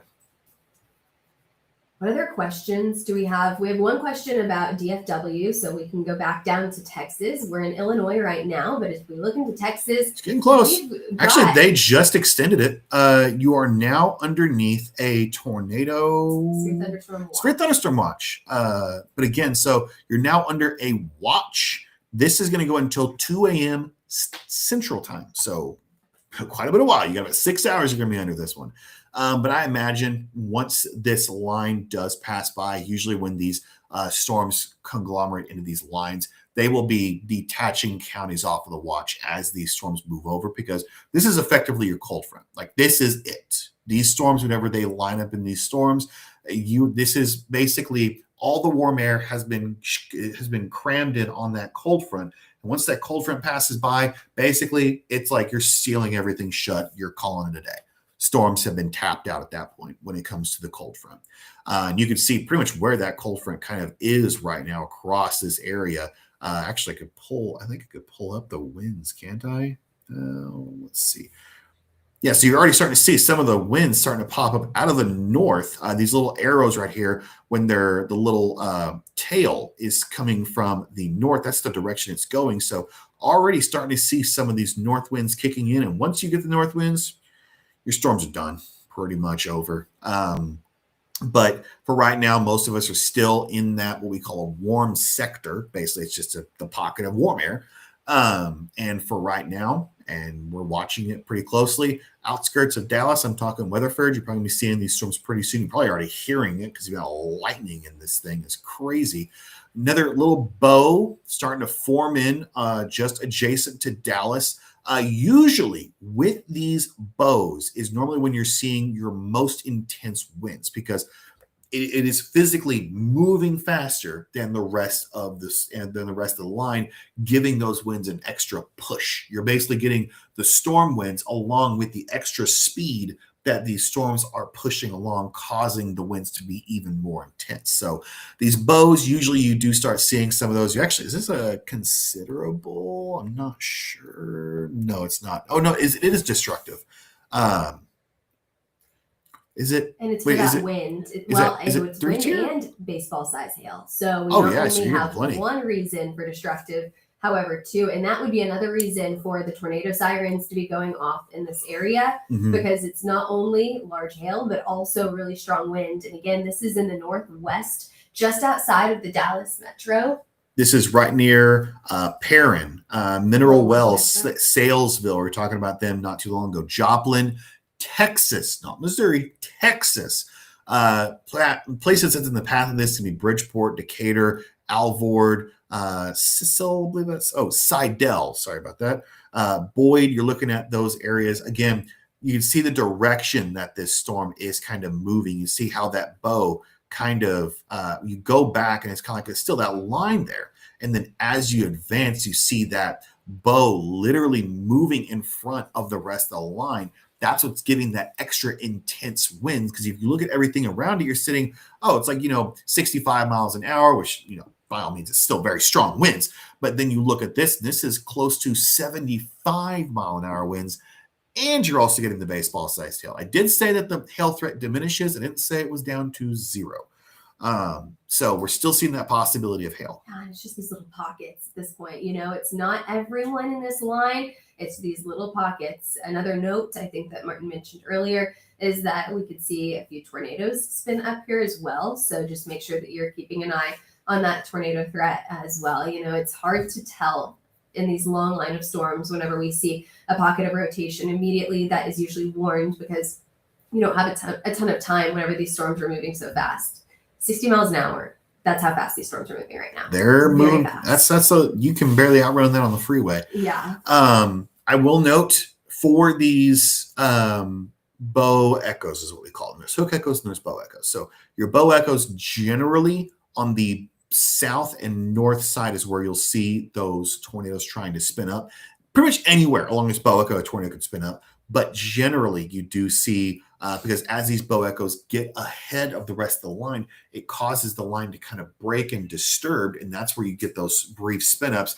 Normally, when it comes to bow echo, these straight lines and their tornadoes, they are generally weaker and a little bit more short-lived than your supercell tornadoes, but they still can be intense and be a little bit longer lasting. It's just a general rule of thumb that these supercell tornadoes kind of exist for longer. I say that as another PDS tornado warning has been issued for northern Indiana. This has got to be like probably warning number 8 or 9. Again, this has been going on for close to about 2 hours at this point. I mean, it has made its way. It started almost where these storms are now and has continued its way across most of Illinois and about half of Indiana at this point. So it just continues to pull more. So it's like Taylor was saying, it's recycling. I might have a brief time where it's not on the ground and then immediately starting to pick up pace yet again. So this storm has been long-lasting, long-lived, and no doubt dangerous at many levels. I'm just going to give you kind of the lifespan of it again. You can see where it began, that purple box there. It's just continued and continued and continued, made its way all the way to almost to North Judson at this point, where, again, I'm a little bit more familiar with towns over here, not so much in Illinois, unfortunately, but it has gone so far at this point. They've even extended the tornado watch to cover most of northern Indiana and even parts of southern Michigan at this point, that lower peninsula there, which, again, this area is not used to seeing these tornadoes. They are not used to seeing, especially long track tornadoes like this. But a lot more. We're going to be seeing more of this, talking about Dallas. A lot of people have been asking about Dallas. A lot of lightning with this too, Taylor, is what I've been seeing lately. Yeah, and there's a strong correlation between hail and lightning. Whenever you have more lightning, you often get more hail. There's a lot of science that goes into that I won't get into right now because I want to talk about these warnings. But we know that a lot of lightning, which we can see, there's a big lightning spike in this area that's coming into northern DFW, northern Fort Worth right now. We probably have some hail with this. We don't see anything confirmed at the moment. I think on there may be a wind report that's 50 mile per hour, 59. Yep. That was just to the south of this. So if you're getting a wind report of a classified severe wind gust that is south of this event, no telling what is actually in the actual event itself. Okay. A little note because of our timing here. Today is March 10th. However, if you are looking for a map, a hail map, a wind map from right now, you'll be looking at March 11th. We do meteorology time is March 11th is what we are in right now. So just so everyone knows out there, I'm watching these storms be mapped as we speak, and just a little note about that for everyone. So Nathan, we have given Kansas City a 5-star map rating so far. Have you looked in the chat so far? They're still determining Oklahoma City right now. I have heard a couple whispers of some ratings. I don't know if I'm allowed to say it, but I know that they are working on it right now. So I'll probably get you the answer of Oklahoma City pretty soon. Yeah, here, let me just go ahead and ask. Because I've been seeing kind of in our own chat room we have here for work, they've been talking about it. They've been talking about maybe like the last time we had a 3 5-star map was I believe it said it was 2017. I swear, if my first day is going to be a once in a decade hail event, that's wild. Martin, your first day. You've almost been on the clock for 12 hours. That's about it. We've almost made 12 hours. Hey, John, I have a quick question. So we are live right now, and we wanted to confirm: are we going 3, 4, or 5 stars? 5-star hail map for Oklahoma City.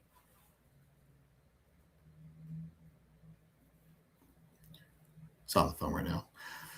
So we're waiting to hear back from Hey, John, that. can you hear me? We're waiting to hear back from now. What city near Chicago got hit? Pretty much everybody, Garrett. The biggest hail we did see was out toward parts of Woodridge and in toward Bolingbrook. So I'll kind of go backwards a little bit just to show you what happened. So there was that first cell right here. This was the one that dropped a good amount of hail. We saw this one. This was near DuPage. This is right near the College of DuPage, and this was 3.75 inches. It's larger than, I believe it's baseball-sized hail, just around softball almost. And then as we continue, there's that cell that went through Chicago. Luckily, it did weaken a little bit before we got into Chicago, the metro itself. You could see how many hail reports of upwards to an inch to upwards to 3.5, 3 3/4.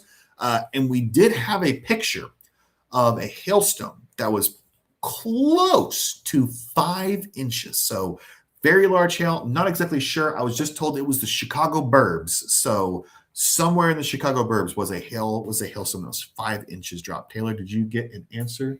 Yeah, so they're going 3 or 4-star for the Oklahoma City storm. That was it happened just a little bit earlier this evening. We do have a few more storms coming our way right now in Oklahoma City. However, I do not think that's going to bump us up to 5-star today. They thought maybe it could. It will not be a 5-star. However, we're thinking 3 or 4-star. What happens now is we go back and we look. We say, what actually happened? We know what hail fell, but what happened? Where did it fall at? Are these areas that got their car windows busted? Or do we see windows busted in this area? What do we see on the roofs? So what we're doing now is we are looking at what actually happened. This is why your pictures are so important to us, because we need to know not just what the radar said, but what you guys see as well. So we're determining right now if that's a 3 or a 4-star. We have over 7, I think it may be 8. I only counted 7, but we've got a ton of meteorologists working tonight and that have been working since 9 o'clock this morning. And we will continue to work as these storms continue to track through some of our most populated areas of the country. So we are working on that very, very actively, very, very diligently right now. But we are thinking 3 or 4-star for OKC, 5-star for KC, 5-star for Chicago for today. Awesome to hear that. All right, so got a little more, couple more questions. We're going to be seeing the storms north of San Antonio, but they're producing hail by the time they reach North Austin.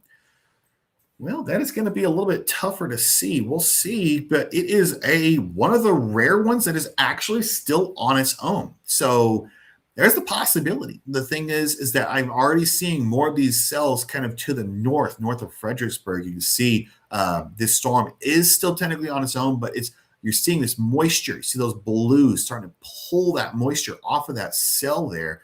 That is kind of almost sapping it in a sense. But again, this is just near center point. It's actually tornado warned at this point in time.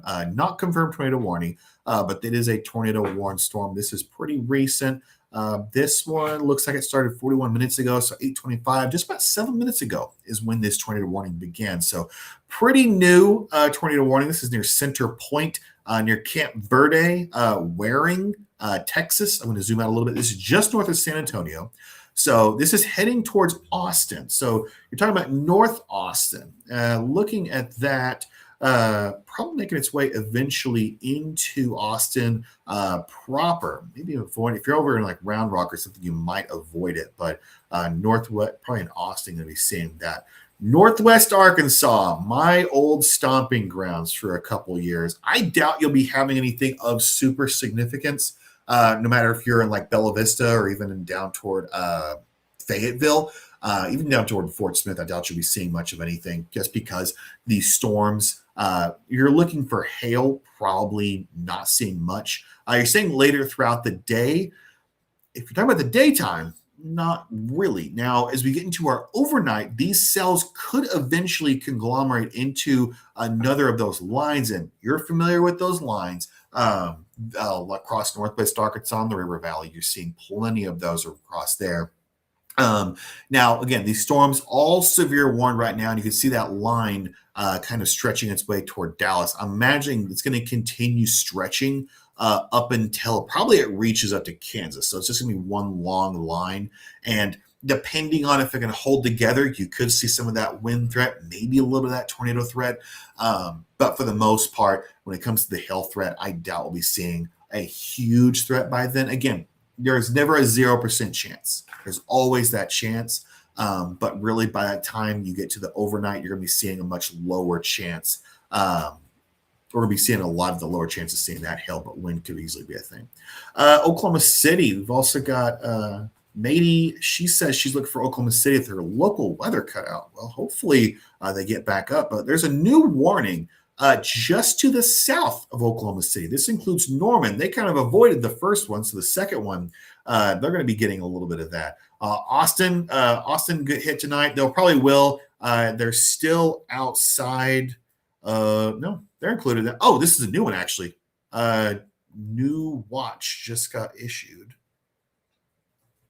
I want to say, oh no, this was issued a few minutes ago. I must have just not seen it. But again, severe thunderstorm watch. Austin does include DFW as well, but I'm going to get back to Oklahoma City real quick. New warning for this cell over in Anadarko, a place that unfortunately got hit not too long ago. So again, not as intense as the previous cells that have been running through, but still can produce hail, can produce winds. Kind of looking at this right now. Max wind gust is actually only 4 wind. Hail is not looking like it's going to be a big threat on this one. Max wind gusts around that 59 miles an hour marker. So again, garden variety thunderstorms is what you're really looking at for this one. Not necessarily going to be seeing, massive amounts of hail or incredibly intense winds. I want to go back to this other storm, not a tornado warning storm, but still that severe warning storm. This is the one we were watching out not too long ago. That's just to the north of Dallas. It's creeping ever so closer to all you watching in DFW. This is that one. We call this, this is a tagged severe thunderstorm warning. So a tag, there's 2 different kinds of tags. There's considerable and destructive. Considerable is basically the second level, and the destructive is the third level. So this is a destructive storm for both hail and wind. Now, normally you can get these destructive tags by both getting into populated areas, but also just having an extremely intense storm. So this is an intense storm. I wouldn't call it extremely intense. Wind gusts up to 75 miles an hour, definitely going to be intense, but also hail nearing 3 inches. So that's really the big one for this one. Again, these lines, they can produce hail, especially in these bow echoes. It's just they become a lot less common. It's only in a couple places in this line rather than every single storm that was out there had that hail chance versus what we were sitting at, 2, 3, 4 hours ago when every cell out here pretty much had the possibility of having pretty significant hail. So watching this one pretty closely. Still has 7 minutes remaining. They have not updated it yet. They're still kind of in that area where they could issue another one. Or they could just let this expire and let this just remain as a standard severe thunderstorm warning. Because you can see this polygon right here with the black lines on it versus just that standard polygon there. It's actually, let's see. The other one looks to be, it says considerable damage, but it doesn't have the considerable tag on it. So it has the line saying that it's considerable, but it doesn't have the actual considerable tag. Roughly, what they're saying with this one is 70 mile an hour wind gusts, so a little bit lesser than the actual destructive tag here. So they might have just updated this larger one saying that, you can have 1 inch hail and around 70 mile an hour wind gusts. So still, the hail is going to be there, that severe hail possibility. 1 inch hail does enough to do a little bit of damage, but nothing, absolutely, apocalyptic when it comes to your hail damage by any means. But still, that wind is a little bit strong. Usually you only expect a severe thunderstorm warning at 58 miles an hour. That's when your criteria for a severe thunderstorm warning. Meanwhile, they're expecting upwards to 70 miles an hour. So pretty intense there for sure. Yeah, absolutely. Well, especially this late at night, because, at this point, people are winding down. They are sitting on the couch, they're turning on their TV, they're not thinking about the storms that are coming their way. All of a sudden, they get that big gust of wind, which could often come before you even hear the storm. You feel that strong wind coming your way. So if you are not in the warning right now, if you're in places, I knew it was going to happen. do we get another? Nope. The tornado warning that is over in northern Indiana is approaching the city of Knox. It has been given a tornado emergency. Oh no. So this has kind of reached hopefully it's zenith at this point. But it is approaching a city of Knox. If I remember correctly, Knox is a couple thousand people, so it's not exactly a huge town, but they have issued a tornado emergency. If you are in this polygon, this is as high as it gets. This is the highest level of risk. This is is heading toward a city, and it is a confirmed large and dangerous tornado. If you have anybody who is living in Knox or Grovertown or anything like that in this area, let them know. This is as extreme as it gets when it comes to warnings. Tornado emergency is as high as it goes. So again, tornado emergency for the city of Knox. They pinpoint these tornado emergencies for exact areas. So that's how you know this is an extremely intense storm that they're watching just to the south of South Bend right now. This is, again, you can see South Bend right here. This is south of LaPorte. So this is getting into northern Indiana. But again, this is a storm that has had a long history today of producing large and dangerous tornadoes. And that is moving way too fast. But you can see it has maintained that couplet there for a long time.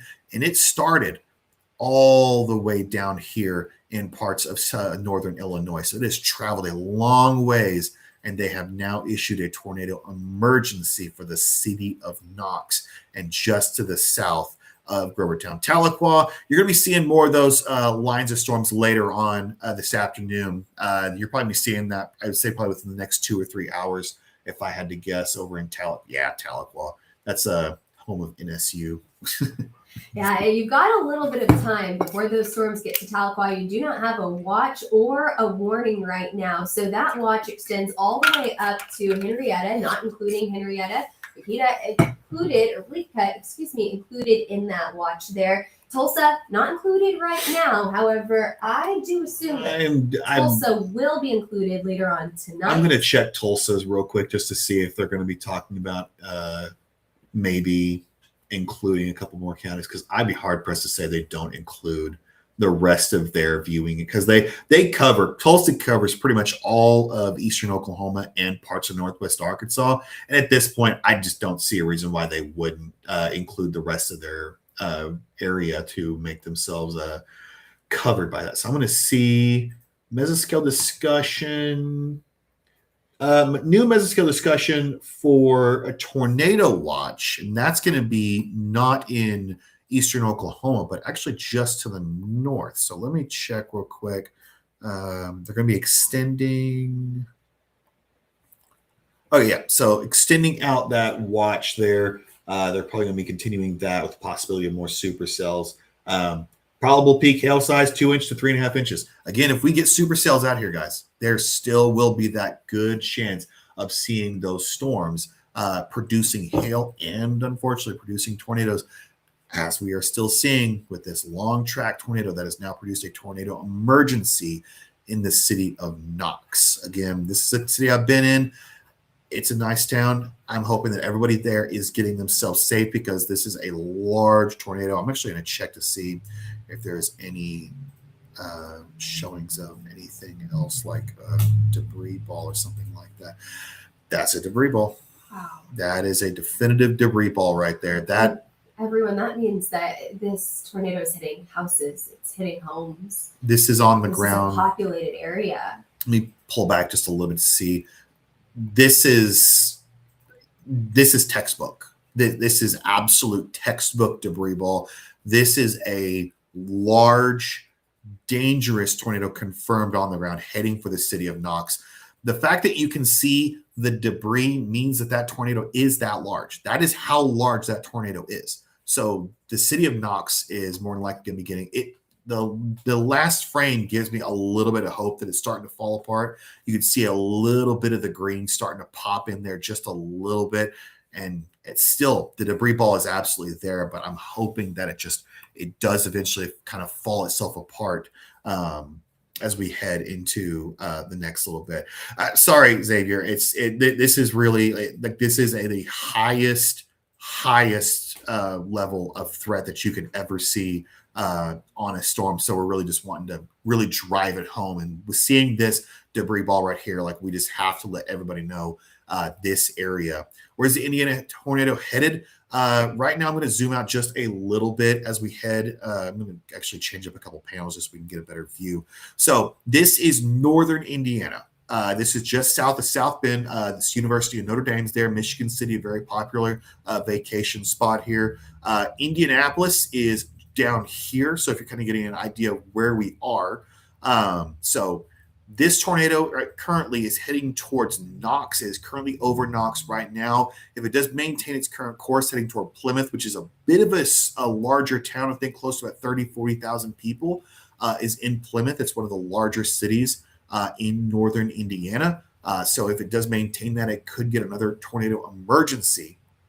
But again, just watching this closely, confirmed large and dangerous tornado. We haven't had any official reports that there is a tornado on the ground, but with everything that we're seeing here with our specific programs we have here, this blue ball right here is what is a textbook example of what we call a debris ball, meaning you are having things being lifted in the air into this tornado. So that is a absolute definitive evidence that they are seeing a tornado on the ground just north of Knox. I'm hoping that it does miss the major population area of Knox. But again, it's like that. This is as high as it gets. So we'll get back to a handful of other things. I do want to keep a close eye on that system specifically. So, but as we get into the large area, I'm going to get rid of a couple things just to kind of make it a little bit easier to digest all that information. So I'm going to get rid of local storm reports real quick and just a lot of that just so we can get a really bare bones what we're looking at right now. So starting from the south, we're looking at Texas. Got a couple of these little polygons here, these little boxes that you're seeing that I'm blinking for you. Those that are in pink are in your tornado watches. Ones that are in red are in your severe thunderstorm watches. So you're going to be seeing those, and those do include Dallas, Waco, Austin. That does include in that severe thunderstorm warning or watch.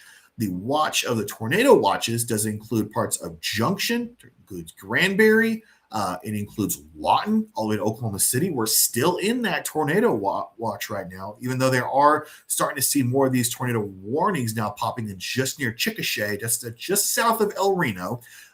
Does look like it's heading toward Newcastle, Norman, Tuttle. Tuttle got hit by some hail earlier today. They're getting ready for round two. Chickasha, that cell's heading over toward Purcell, Lindsay, Maysville, Wayne. A lot of those are going to be seeing those storms. There's another one heading towards Chandler. I believe this is an older warning. So yeah, that warning has been around for a while now. This is heading towards Shroud, maybe getting into Tulsa if the cell does hold together. But you can still see more of these up the University of Oklahoma State, up in Stillwater. You're looking at those handful of cells. More of these up in parts of Wichita, just now making its way through Wichita. El Dorado, you're going to be seeing that storm pretty soon. A lot of lightning. Doesn't look like a ton of hail. Let's see what we got on here. Max 1-inch hail, and looking at those winds right around the cusp of being severe. So garden variety severe thunderstorm, just don't be out inside in it. That's the best way to go about it. I appreciate the kind words for you, Mark. We really appreciate the nice words. Kind of a bit of a break in between El Dorado and Kansas City. Kansas City, they got hammered with a lot of hail earlier today. Again, 5-star map for Kansas City. That's the first one of the year. And we'll be talking about another one in Chicago in just a minute once we get back up there. Another severe thunderstorm warning just to the north of Kansas. You can see that line really starting to form up yet again. A little note on KC before we move off of KC real quick. You guys should have another round of storms coming later on. It may be on the southern side of the city. Earlier we saw it on the northern side. But if you look back to those storms in Wichita, and if you basically draw a line from north of Wichita all the way to KC. And actually, Martin, if you will, I'm actually going to switch screens just really quick because I have my line pulled up right here. So you see that line that this is our mesoscale discussion. It's highlighted there in yellow. Basically, with these storms, they're paralleling this line, and they're about to travel all the way straight up to KC, maybe just south of KC, so it may miss the metro just barely here. But watch this track here. It's basically just hugging that yellow line right there. Every now and then pivoting a little bit to the south, but KC, you got storms earlier. You got another round coming for you. I don't think the hail is going to be as big as earlier, but will you have a high wind risk? Yeah. Our mesoscale discussion that was just issued to signify another watch coming your way says that, let's see, I think you read it earlier, Martin, but all hazards remain possible, including the threat for tornadoes. They're still actually highlighting some large hail possible here. Yeah, 2 inch to 3.5 inch. Yeah, and the tornado threat's still there. Wind threat's still in the severe limits. So, like Taylor said, all threats of severe weather are possible. A little bit of good news on the other system that we're watching over in Knox, Indiana. It's still a tornado emergency, but by the last couple of frames, it does start to kind of see that debris ball has kind of collapsed in on itself. It does not mean there's no longer a tornado. We could be hopeful and that there is no tornado. So let me just check real quick. Tornado observed, damage between East 200 South and East 50 South Street. Large trees have been toppled in just west of Knox. So we've already got damage reported over toward Knox. But as you can see, over on this left side or this right side here, this blue circle that you could see starting to kind of collapse in on itself. It really did collapse in the last 2 frames. You can always be hopeful. I'm always trying to be an optimist here. Hopefully, this finally does show the end of this storm. But we're still watching it. Still a tornado emergency has been issued. This goes until 9 o'clock Eastern Central Time. Right, because it's not until you get to one county next over that you actually see it. So still particularly dangerous situation across that whole system up and toward almost to North Liberty. That's just right to the south of South Bend. So this is getting pretty close to South Bend and a little bit uncomfortably close to a very large city of about 100,000 people. So we'll be keeping an eye on that. But were you looking at that other system heading toward Kansas City, I believe? Let's see. We could kind of pull it up once again real quick. Yeah, so it's a line of storms that's going to be just to the south of 35, where Emporia, just to the south of Emporia and the Flint Hills area. What we're watching for here is nothing severe south of KC at the moment. However, we still have a severe thunderstorm warning that's going through the eastern side of Wichita into El Dorado. 60 mile per hour wind gust, quarter size hail from what I can see here. But I'm actually wondering, trained weather spotters have confirmed that we've got hail in this area. This is an area that got hit just a few months ago too. We had a major storm in this exact area just a few months ago. So unfortunately, getting hit once again. Tons of lightning with this. Very, very heavy rain. If you're already asleep, if you're already sitting on the couch, it's waking you up. I mean, it is a loud storm here. We've got another storm behind it now in Anthony, Kansas, but it's going to be crossing 35 here pretty soon and hitting the southern side of the city. Derby, you're probably seeing the lightning out your window at the moment, hearing the rumble of thunder, and we've got some more storms coming for you. So this is, I think, the second round of storms here in this area. I did want to note, with the storm coming into Wellington, it is warned for golf ball size hail. So we've still got a few hailers out there. They're becoming less common, but they're still happening. Golf ball size hail, 60 mile per hour wind gusts, moving through Anthony right now, Caldwell within the next few minutes, and Wellington shortly after that, closer to 9:30 tonight. So about 25 minutes, and we'll get those storms right across 35 that are warned right now for golf ball size hail. Yeah, we said this before, the hail threat will fall down. It has kind of fallen in general sense, but we're still seeing several of these cells maintaining that tornado threat across most of the region, just spotty, really. is what we're seeing. A lot of those, and we're not seeing as many hail reports because it's getting so dark out across most of the country at this point, and people are not seeing the hail and they're not wanting to take those pictures. And honestly, I can't blame them for wanting to stay safe. It's like the hail melts pretty quickly. So at this point, it's like, do I want to go out there and get pelted by hail? I thought I saw maybe a big hailstone, but in my opinion, it's fine. Wait until the hail is done and then go grab a hailstone. We're still watching that one over at Decatur. It's luckily no longer warned as a destructive, but it's still saying considerable damage, but it doesn't have the considerable tag on it. So I don't really, I guess it's like a half considerable warning, but still, regardless, severe warning. They're seeing the winds up to 70 miles an hour, hail up to that golf ball sized hail. Just to the south over toward Dallas, you're seeing actually, I think what it is, $50 sized hail with winds right around 65 miles an hour. That's heading in towards Dallas. So you might actually be seeing, if you look to the west, if you're over in Dallas, you might actually see some of the lightning. There's quite a bit of lightning with this. What Taylor was saying, there is that correlation between hail and that lightning, because lightning is caused by basically things bumping into each other over and over and over and over. And the more hail you have in there, the better lightning you've got. So kind of a little quick science on how lightning is made. But again, watching over toward Decatur, you're still seeing that bow. It's starting to get a little of these spindles out here. So maybe it's losing its intensity just a little bit. But actually, the newest warning is now covering parts of Denton is back down to almost a garden variety storm.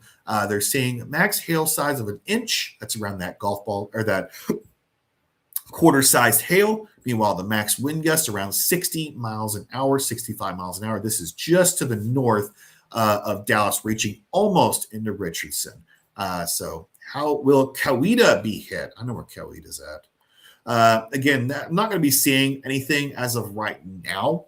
In the next couple of hours, more than likely, yes. I will be seeing parts of Coweta probably getting hit, some of those storms, as we head into the latter part of the evening, into the overnight, next couple of hours. You're still not in the watch yet. That's the thing. So I imagine we're probably going to have a late night watch, maybe a severe thunderstorm warning, could be a tornado, depending on how things really shake up in the next hour or so, because I'm really surprised they have not issued any kind of mesoscale discussion yet for eastern Oklahoma yet. No? Yeah, I'm a little surprised as well. I mean, I the wouldn't guys expect work it over by now, but I mean, they probably see something that we haven't, or maybe they're waiting. Mhm. I mean, I've worked with the guys that are in the Tulsa National Weather Service office. They know what they're doing. These guys, they're the guy that's in charge of that station has been there for 30 years. He knows what he's doing. So whatever they're looking at, I trust their judgment. But I really do see in the near future an extension of that tornado watch, or possibly the severe thunderstorm watch. That might be what they're waiting on, to see if they issue a tornado or a severe thunderstorm watch. That could be the reason why they're kind of waiting for these storms to get to the edge of this watch, because we're only a couple dozen miles away. Bristow's about to get hit by this storm, and the next one is Tulsa. And I really doubt they're going to let Tulsa get hit by a storm without at least a watch in an hour or two in advance. We have a new meso discussion for DFW. A lot of you guys in DFW wondering, when are you going to get storms? I know these storms, they sped up, and now it looks like they're finally in the metro. So we've got storms coming into Fort Worth right now. And the National Weather Service of DFW is saying that the biggest threat here is going to be that strong wind potential. Okay. They're continuing to say that a tornado cannot be ruled out where cells are isolated. So whenever they just stand alone, they have that room to grow and to organize. And that's where we're expecting that tornado potential. But we can't rule out a spin up tornado inside this long line of storms. But whenever we start to see that Boeing signature on the radar, that's whenever we start to see strong winds.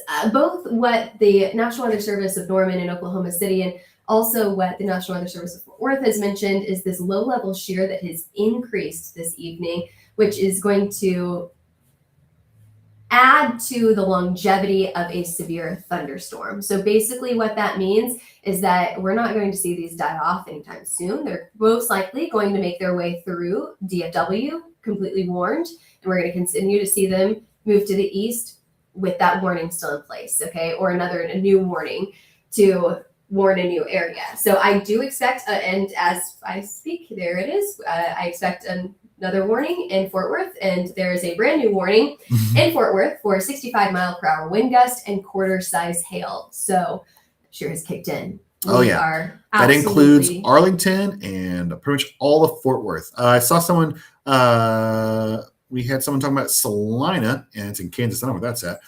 Funny enough, you are actually in the complete opposite of this area because, Salina's fun. yeah, Salina's fine. You're actually seeing winds out of the north now, meaning the severe threat is gone. Once north winds really kick in, you're pretty much done and dusted when it comes to the rain. So you are all good. Lauren's saying that Norman Moore, OKC about to get hit. You are correct. We're about to see another round of those storms. We got several severe thunderstorm warnings. Some of these are included in Oklahoma City, places that just got hit by all that hail earlier.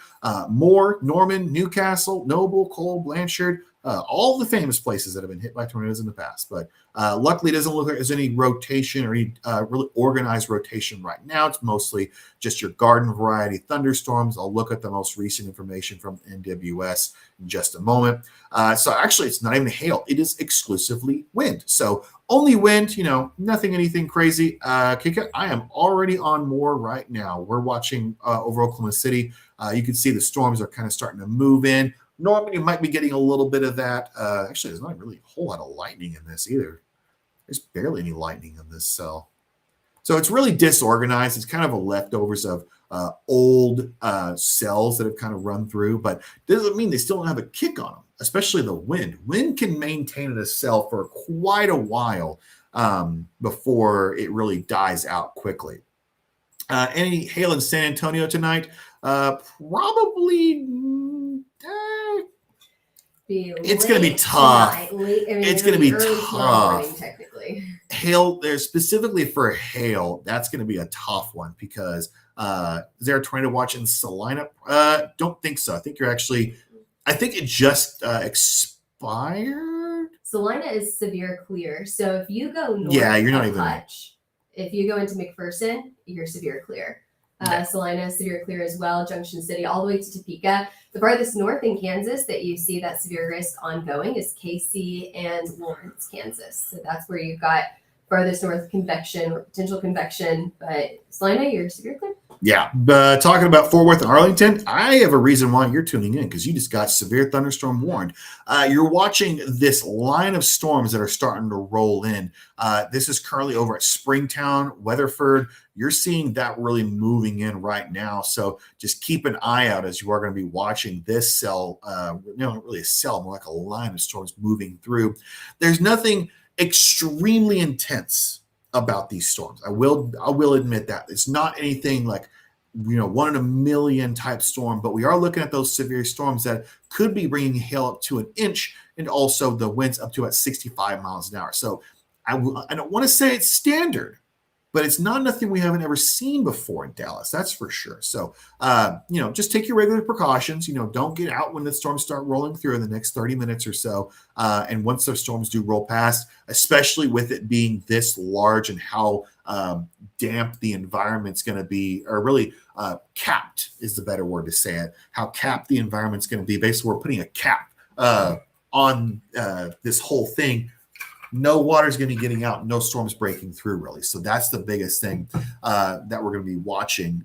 Once you see these storms roll past, your environment's capped, you're not going to be seeing any more storms for the rest of the night. So once these storms roll over, you can go to sleep knowing you're not going to be having any more of those dangerous storms. You could have a couple showers, but beyond that, not really seeing much. How are these compared to Friday? Taylor, actually, neither was really... Taylor was on vacation. So I would say right now, probably a little bit lesser than Friday. Yeah, from here on absolutely. out, Well, for sure. And the storms that we saw on Friday, they didn't hit as many populated areas as what we're seeing right now. So I think that is the main difference from what we see today versus Friday. These storms today, they're hitting your big cities. I mean, Oklahoma City may not be a big city in the grand scheme of things, but in all of Oklahoma, it's a big city, right? It hit Wichita, Kansas City, Chicago, now hitting DFW. I mean, that's a lot of people that are hit by storms today compared to what we saw on Friday. And I can look what we saw on Friday right now. Friday, let's see, was the 6th. I mean, the biggest cities that I see that got hit was South of McAllister. We saw Omaha get hit. So in terms of impact, storms that impact a lot of people today has absolutely been a very, very impactful day. We saw some big storms in some big cities today. So I would say the comparison to Friday is almost there. It's hard to compare because we've got so many more people hit with some pretty significant storms today. What I would compare this to is maybe more like March 3rd. I think that's whenever we got our last 3-star hailstorm, but still today blows March 3rd out of the water because we have seen so many big storms in a lot of big cities, you know, so oftentimes you can get a really significant storm, but if it hits no one, that's very low impact, right? If you get a really significant storm and it hits a lot of people in a big city, that's really high impact. So that's what we're seeing today is all these storms seem to really line up in some big cities. Do want to mention two things. We got a question about Tulsa. How about is it going to affect Tulsa? You are still technically not even in a watch yet, but you have a storm that is over towards Stroud that is kind of targeting Tulsa. I know Tulsa just got hammered with a lot of storms on Friday, so this one cell is kind of all hanging out by itself, which again has dropped a couple reports of hail of about 1 inch. So nothing, nothing too insane. But still, a 1 inch hail, that's that quarter-sized hail that still can cause a couple dings on cars. And maybe even some really weak glass it could break, but really it's not super, super intense. But I'm going to be expecting probably more than likely not going to be seeing extremely intense storms, but you could see some more as you head into rest of your day. Seeing My also assumption of why we haven't gotten a watch in this area is I just looked at the track on that storm that's coming out of Chandler and Stroud right now. It's moving slow, about 25 miles an hour, which is very slow compared to our Dallas storms, which are moving about 50 to 60 miles an hour. So these storms down in Dallas are moving twice as fast as this storm that's moving through Chandler and Stroud right now. While this storm in Chandler and Stroud is looking a lot more significant in terms of hail. So we've got some funky things happening in Oklahoma where they're not moving as textbook as they are in Dallas right now. And my assumption is that the National Weather Service in Tulsa, I don't know this for sure, but I assume that they are waiting a little bit to issue that next watch because we do have so much time. Stroud, about 45, 50 miles from Tulsa. This storm, about 45, 50 miles from getting out of the tornado watch. I mean, if you've been to Tulsa, it's about 2 hours. Yeah, this storm is rolling along I-44. So it's like if you've been from Oklahoma City to Tulsa, how long does it take to get to Stroud? About that, 30, 45 minutes or so. But this storm is moving so slow that it's going to take a long time to get there. Now, I think that they're probably waiting to see if it's going to be a tornado watch or a severe thunderstorm watch because it's so close and they know that a line of storms is going to form. I think they're just waiting. But either or, whatever it's going to be, they haven't issued a watch yet, and they haven't also issued any discussion for it as well. They actually just did a discussion for. Oh, you were talking about this with Dallas. Yeah, well, and if you guys were on here whenever we were talking about that, they're talking about the low-level shear starting to pick up, which is going to extend the longevity of these storms. These storms will be warned for quite some time. We are not done yet. We will have severe thunderstorm warnings for many, many hours. Oh, yeah, it's going to be a while. I do want to note some really good news. That tornado emergency in northern Indiana has now been downgraded to where it's not even a tornado warning anymore. Very good things. This was an extremely intense and very, very long-lived tornado that existed for a very, very long time, going over 2 states and even halfway across Indiana before finally fading away.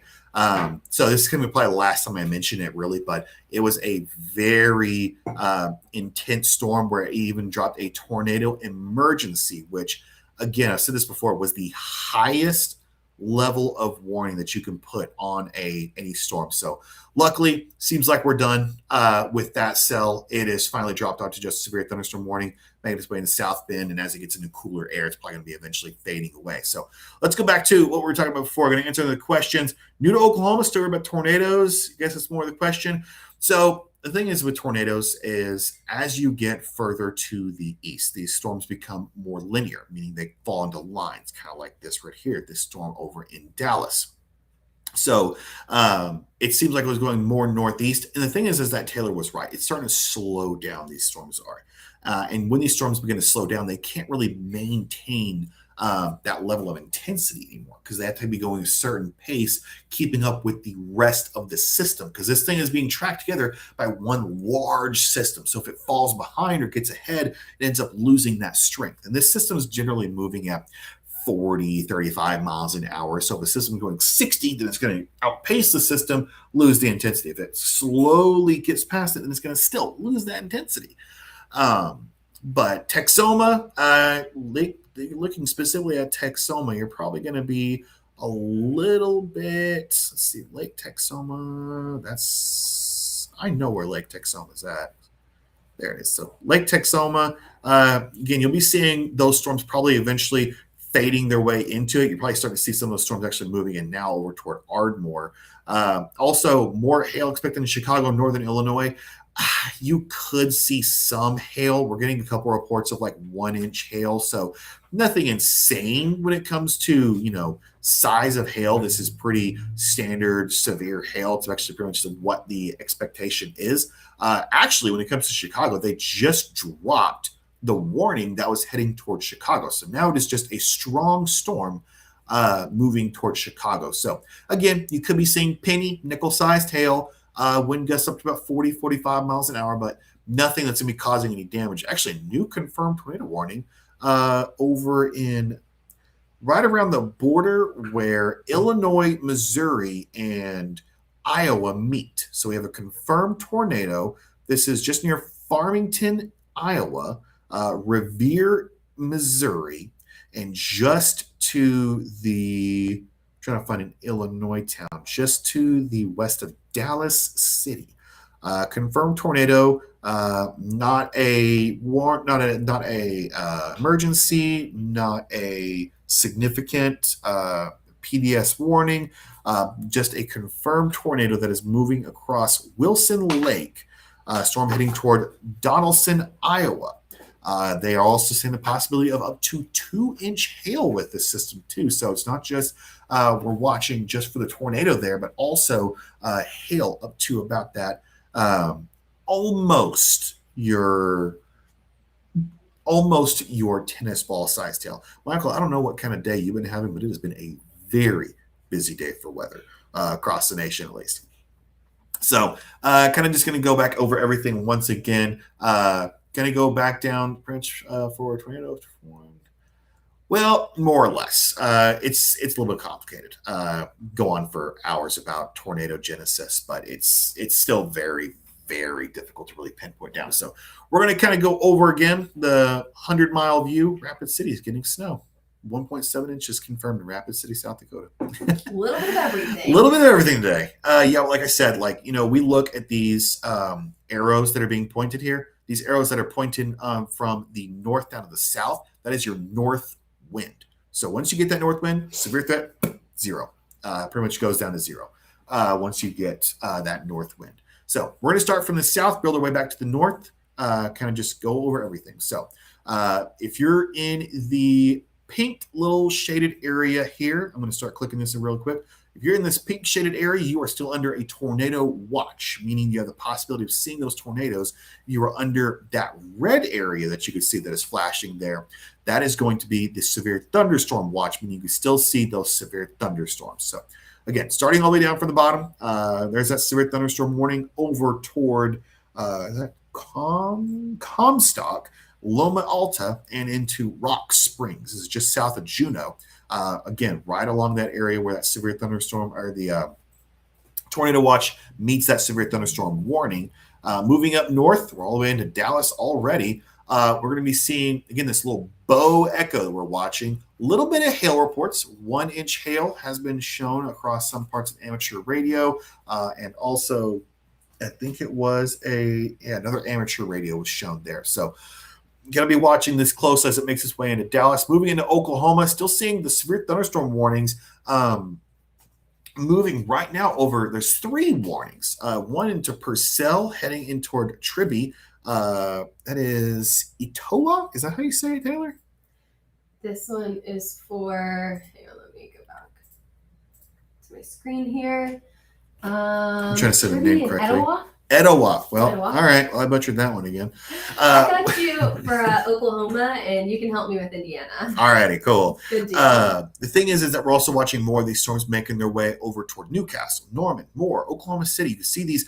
These are mainly, actually, I'm willing to bet these are probably the same thing as earlier. They're just winds. Yeah, I think that you're right. I think that is a strong wind event here. So what we're watching for is 60-mile-per-hour wind gusts. So not only is this your garden variety storm, but it's your garden variety storm minus the hail. Threat. Yeah, and sometimes the rain. Yeah. Earlier, we saw that tornado, hail, wind threat across the city. Now we're struggling, as Martin just said, to even get the rain here.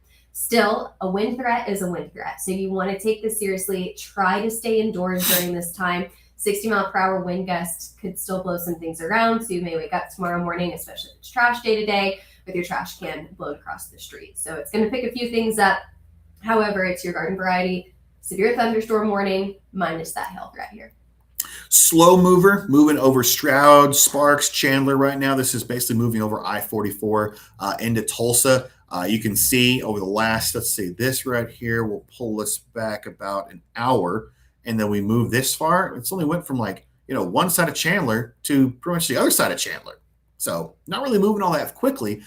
Tulsa, still not under a watch. In all of eastern Oklahoma, western Arkansas, you're not under that watch as of right now. Let me kind of see if there's any more mesoscale discussions. None as of right now.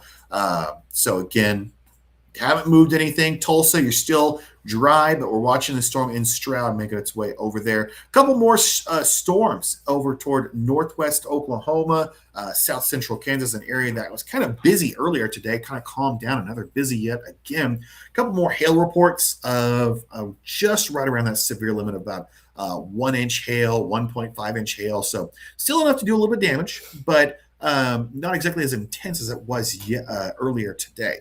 So as we're moving up this line, you can see El Dorado up towards Emporia. I know a little bit of this area as well, moving its way toward Kansas City. So just to the south, Tessa, is that Benton, Arkansas that you're talking about? Because there's a couple different Bentons.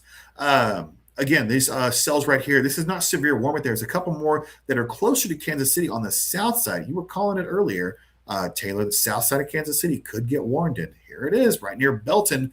A couple reports we're seeing here of just right around 1-inch hail reports. So again, that is that severe criteria. So rightfully severe warned. But again, like Taylor was saying, garden variety. So it's nothing we haven't seen before when it comes to the hail. The wind is also around that 50 miles an hour. Benton, Kansas. I'm going to have to figure out where that is at. And I know my Kansas town.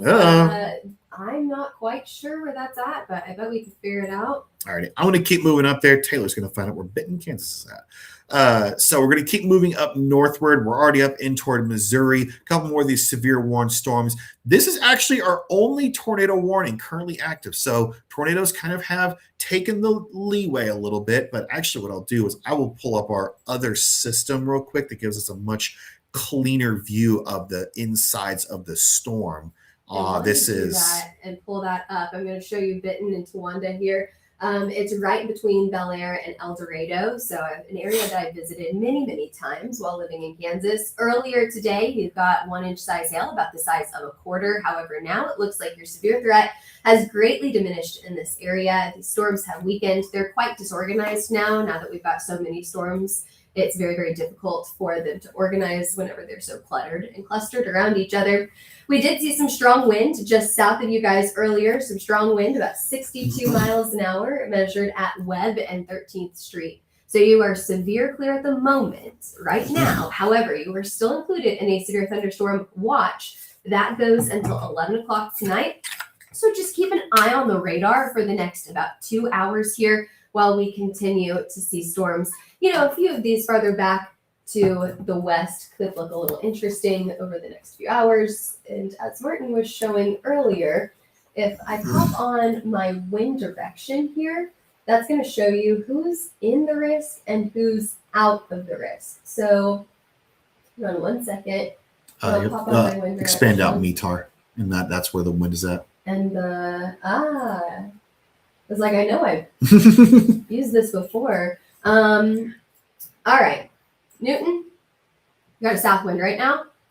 You go up just a little bit to the north. McPherson, you got a north wind. So places that have a north wind are out of the risk. Places that still have that south wind, you are still included in the risk. Okay, so we've got some funky wind going on around our storms, but we've still got a south wind going on in places like Hackney, south of Winfield. It's got a pretty decent thunderstorm over here, 60-mile-per-hour wind gust and quarter-size hail with some of the most southern stuff in Kansas right now. So there's a little Kansas overview. I love whenever you guys ask about Kansas. I lived there for a while, so I love talking about Kansas. I'll talk about this real quick as well. Looking at the only only tornado warning we've got currently active in the U.S. It's actually a confirmed tornado. So it's going to be, you actually see a pretty massive, what we call a hail spike. This little area where you can see this large, perfectly linear little area of the debris tracker that we see right now that pretty much is lowered, and it perfectly coincides with where the radar is, meaning right here where this tornado warning is at, where this confirmed tornado is, they have got pretty good bits of hail going on in there, and they have been saying that they've been watching out for up to 2-inch size hail.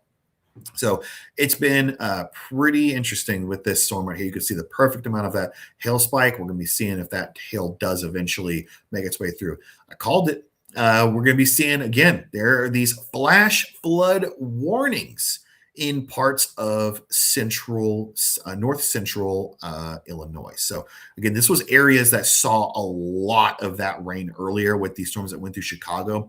That training effect that we were talking about before, just like train tracks, more of that rain falls over one area and one area over and over, and you eventually get that flash flooding with the rain just being so intense for so long that you eventually just get this flash flooding. That eventually does happen. I speak too soon. Tornado warning has just been issued just south of South Bend. This is an area I'm very familiar with. I worked here for about a year. So again, it's going to be a very, very busy day we're seeing across there. This is a storm that has been tornado warned for a very, very long time across, not just Indiana, but also Illinois. This was a long track tornado that existed for a very long time and did luckily fall down a little bit, but has regained its tornado warning just south of a pretty majorly populated area. So going back down to Oklahoma and Texas. So we're going to be watching pretty closely several of these little cells here. Severe thunderstorm warning over near Medford in northwest Oklahoma. You got one just near Chandler. This is heading towards Stroud into Tulsa. Another severe thunderstorm warning there. Purcell, they did drop that severe thunderstorm warning out toward Oklahoma City for that wind event. So they did drop that, but we still also have these storms in the Purcell moving into Shawnee. So this is probably be crossing I-40 pretty soon. Again, eastern Oklahoma, not a whole lot really going on. Eastern Oklahoma, not a whole lot really going on. Coweta, so you're not really seeing anything as of this point in time. But as we move further south into Texas, we've now got both Denton and we also got a little bit of, I almost want to say half of Fort Worth is probably starting to see those storms starting to roll through now. Check that out. We're really seeing they've dropped off a little bit of the warning. So it's really just that leading edge, that first hit, basically, that you feel of the rain and the wind is what they're warning right now. So it's very intense out there in parts of Fort Worth, and eventually we'll get into the rest of the DFW Metroplex. So if you're living in that area, you're going to be seeing that wind pretty soon. Continuing further south, and more of those scattered thunderstorms with one severe storm near Loma Alta. So again, going back to Wichita, Kansas. Again, still seeing some of those storms just near Wichita, but again, actually, again, a little bit of that hail. A couple reports near 1 inch near Wichita, Kansas. Nothing is actually severe warned as of that point in time. So luckily, it's not severe in Wichita, but just to the south, they're still seeing a handful of those storms. Again, Waukita over in Oklahoma, Medford, you're seeing that as well. I think it's Perth is what that is in Kansas. Wellington, Mayfield, you're seeing those severe thunderstorm warnings there. A couple of wind gust reports have been starting to push through. 62 mile an hour wind gust. This was near Webb and 13th near Eastboro. 58 mile an hour wind gust. That is right on the criteria for severe thunderstorm near Sedgwick, Kansas. Is that right? Sedgwick. Yeah. Hey. But again, we're seeing overall lowering when it comes to the intensity of the hail. Now, that does not mean it is down to zero. We're still seeing a couple warnings saying, hey, this is 3/4 inch hail. It's not severe hail, but that still is a pretty good sized hail. They have downgraded the wind and also the hail risk for the DFW area. It is actually it is a wind-driven severe thunderstorm, meaning they could be seeing wind gusts that are severe, but the hail itself is now down to about 3/4 of an inch, which is about nickel-sized hail, which, is annoying, but not exactly going to be causing, damage to life or property by any means. Looking like right now, actually, the most impressive one is actually just in northwest Oklahoma, where they're still seeing, this is a recent severe thunderstorm warning near Waukita. They're seeing the possibility of up to ping pong. No, 1.5 inches is ping pong sized hail. So pretty good sized hail, especially for this time of night. Sand Creek, Waukita, Clyde, Medford, Renfro, Deer Creek. You could be seeing a lot of that. This is, again, just to the north, actually good size away from Woodward, closer to Ponca City, really.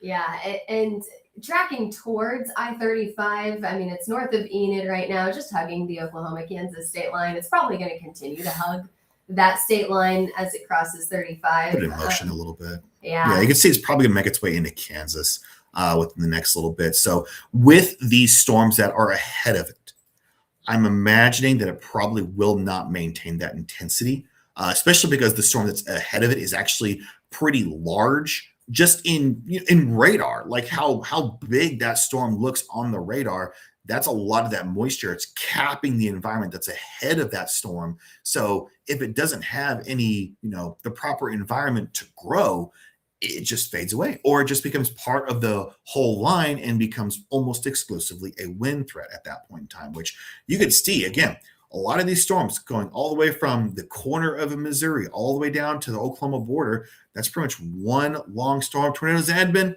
No, not today. We're going to be missing out on those for today.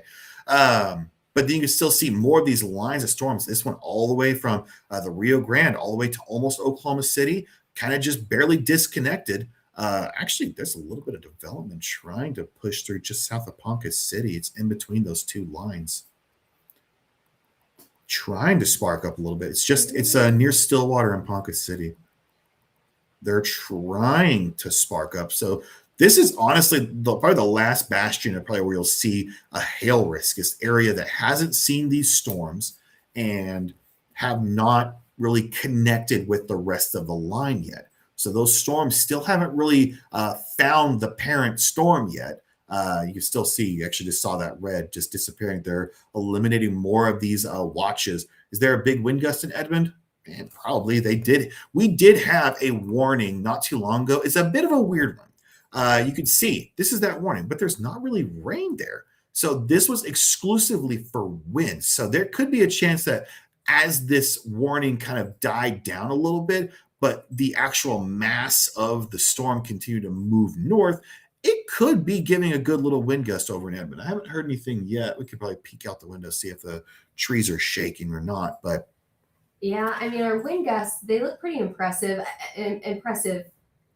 like 54 miles an hour in Yukon, and that is happening right now, maybe Yeah, 5 minutes ago. So we could see that in Edmond at the moment as well. Kingfisher about 30 miles an hour, and that happened about 5 minutes ago as well. I don't see that getting up to Edmond. However, this may be a little bit of a delayed map here showing us those strong wind gusts. So could be coming our way into Edmond. We could be getting those strong winds, 54, 55 miles an hour. Technically, still that's below severe thresholds. Mhm. So it's hard with some of these storms because there's not a lot of rain with this. So it's very, very difficult to identify strong wind without an actual particle, an actual rain particle. Mhm. So with this sinking air, it could produce some strong wind gusts whenever it reaches the ground, right? It comes down, it comes down, it comes down. Where does it go? Then it goes out, and it goes out to your house, and it goes out to your road, and then that's whenever we get that strong wind gust. So we could get a few of those strong wind gusts in the Edmond, Yukon, Oklahoma City, Choctaw, Harrah, Arcadia, Luther areas. That's where we're watching right now. But still 54 miles an hour, technically not above severe threshold. I'll keep an eye on this wind gust map. I'm curious to see what we get here. So I want to give a little. I'm trying to get a little more good news out here. For the first time in a while, no confirmed tornadoes across the entire country. We have currently 2 warnings. One's over just south of South Bend. That other one was that now former confirmed tornado that was in parts of Illinois. So I'll zoom in on it a little bit. It's actually moving into Illinois. It's currently in Iowa, but moving into Illinois, just near Burlington.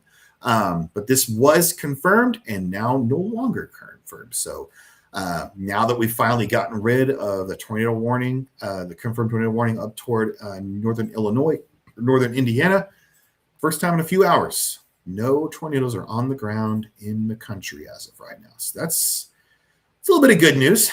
It's still a lot going on, but sunny side up, I guess you could say.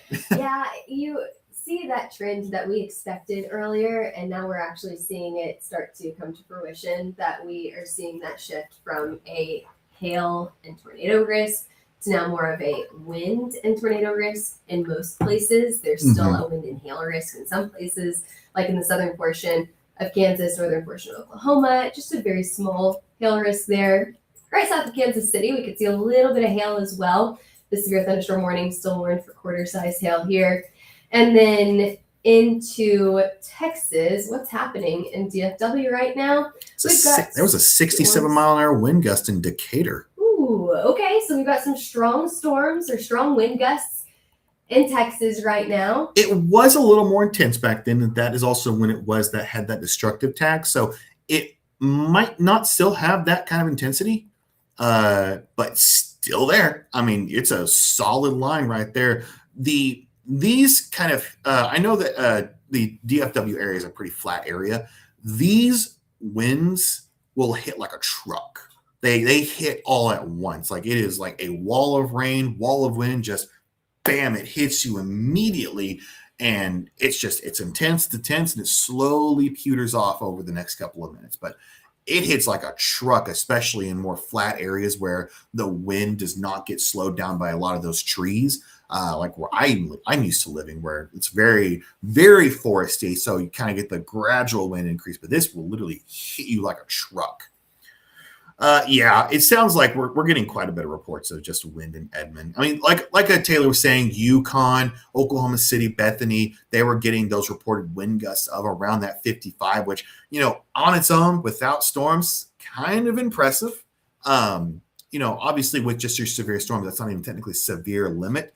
But still very windy out there. It's kind of just as the storm loses its intensity and kind of doesn't have the moisture to pick on it, but it still is there. The system's still there. So it still pushes along with the wind across, parts of northern Oklahoma City. Yeah, and I can show you guys the wind map since we're getting some questions about Edmond right now. So what we're seeing right now as I share my screen. You going to show the obs?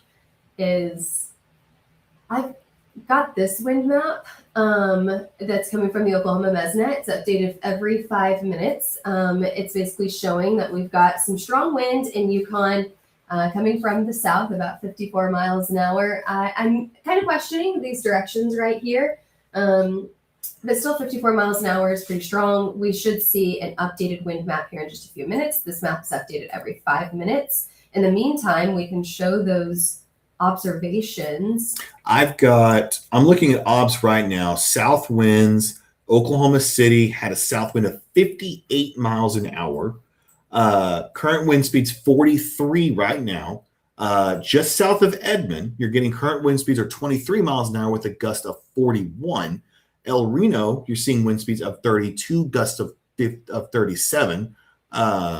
Will Rogers, wind speeds 29, gusts of 46. Very cloudy still. Overcast skies throughout all of it. Doesn't look like Edmond proper has caught up just yet, but it's still kind of windy, 17 miles an hour for some winds. But no doubt, I mean, I would not doubt it if it's been super windy out there the past couple of hours just because of this system that's kind of rolled through over the past. What's the blue mean? The blue is very light rain. So like in a lot of cases, you can almost disregard the blue. That's just really very, very, very light rain. If you're a camper over in Roth, Oklahoma, well, you're not going to be getting a tornado. I'll tell you that right now, at least for the next couple of hours, because things have really kind of calmed down. Wichita, already gotten 1 inch hail.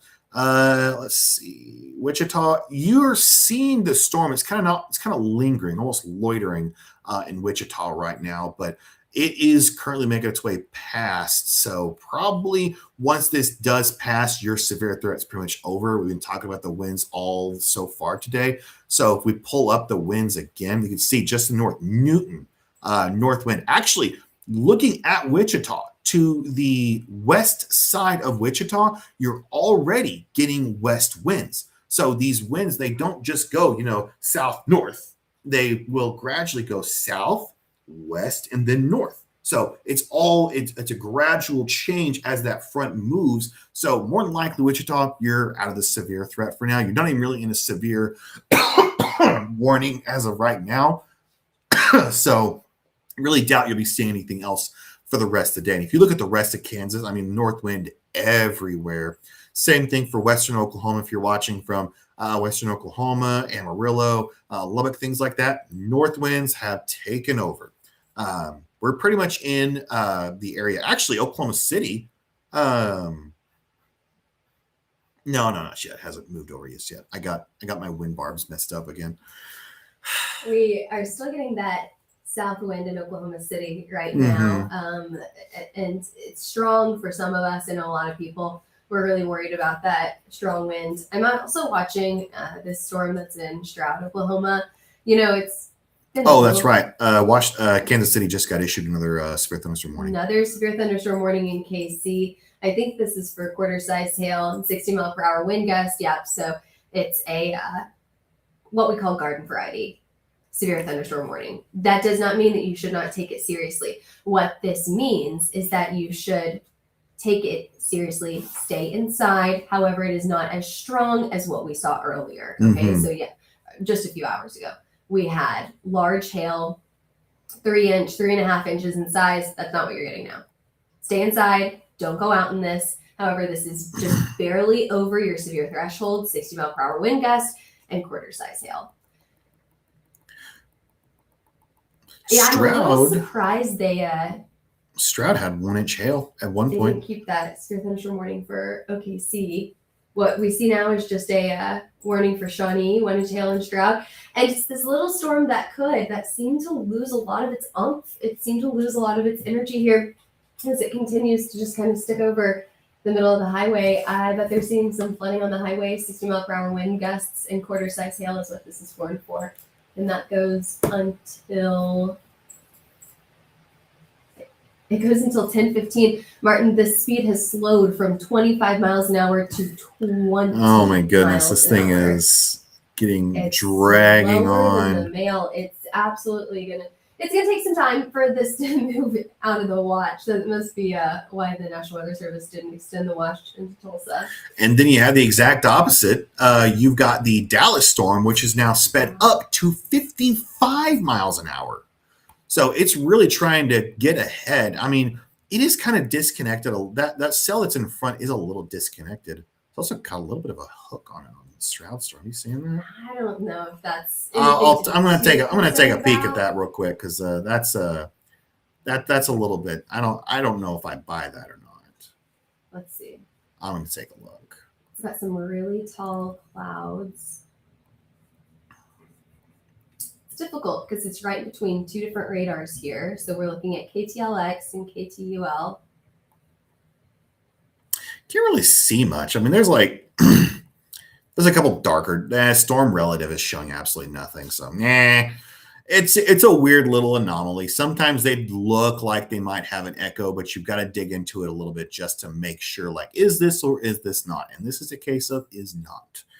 So lucky for us that keeps us away from there. But watching it in closely, Dallas, you've pretty much gotten almost the entirety of the DFW Metroplexes now, all in a severe thunderstorm warning, with the exception of like South Dallas, DeSoto, Balch Springs, a lot of places like that are south of the I-4. No, it's I-30.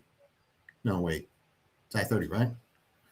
Oh, I think it's I-30 that No, wait, it's we're gonna figure this out. We're gonna figure this out. I'm pretty sure it's I-30 or I-20. I-20 goes from Fort Worth to Abilene. Okay, so that is I-20. All right, they have issued also a flash flood watch, flash flood warning for all the DFW.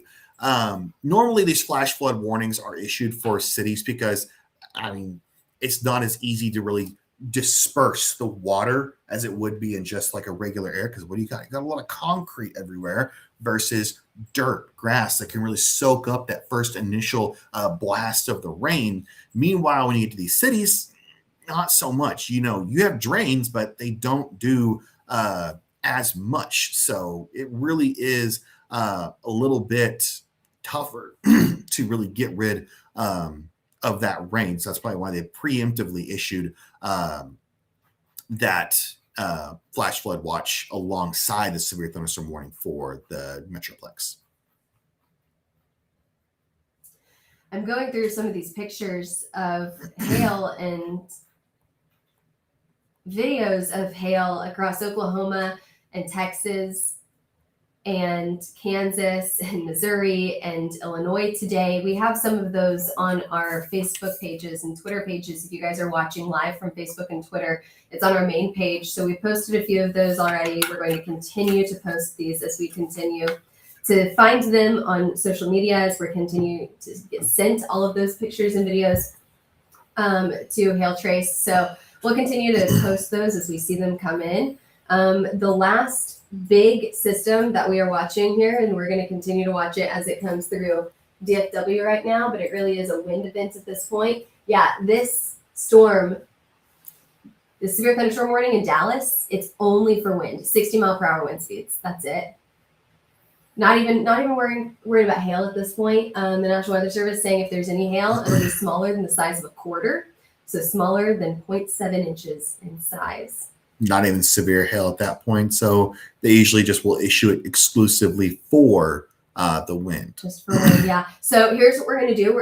We've got a few more minutes to answer any questions that are left. I know we still have a lot of people watching on YouTube right now, a few people still lingering from Facebook, and I know we have a few people on X as well. So we've got a few more minutes that we can answer any of those weather questions from storms that happened already tonight or storms that could happen tomorrow. What do you guys want to hear with these last few minutes that we have with you here? I see that we've got Lee in the chat right now. One person has Gardner, mentioned Kansas. I'll take a look at that real quick. See if I can find Gardner. It's unless you are in like southeast Kansas, you're pretty much in the clear. Like all of this part, Dodge City, heading up all the way towards Goodland, Manhattan, Topeka, Pratt, all of these areas, you're pretty much looking good at. Champaign, Illinois, is that what you're looking at? Because I believe, yeah, you're not in the watch as of yet. You could have these storms rolling through later, but really they're going to be a lot less intense by the time they get there.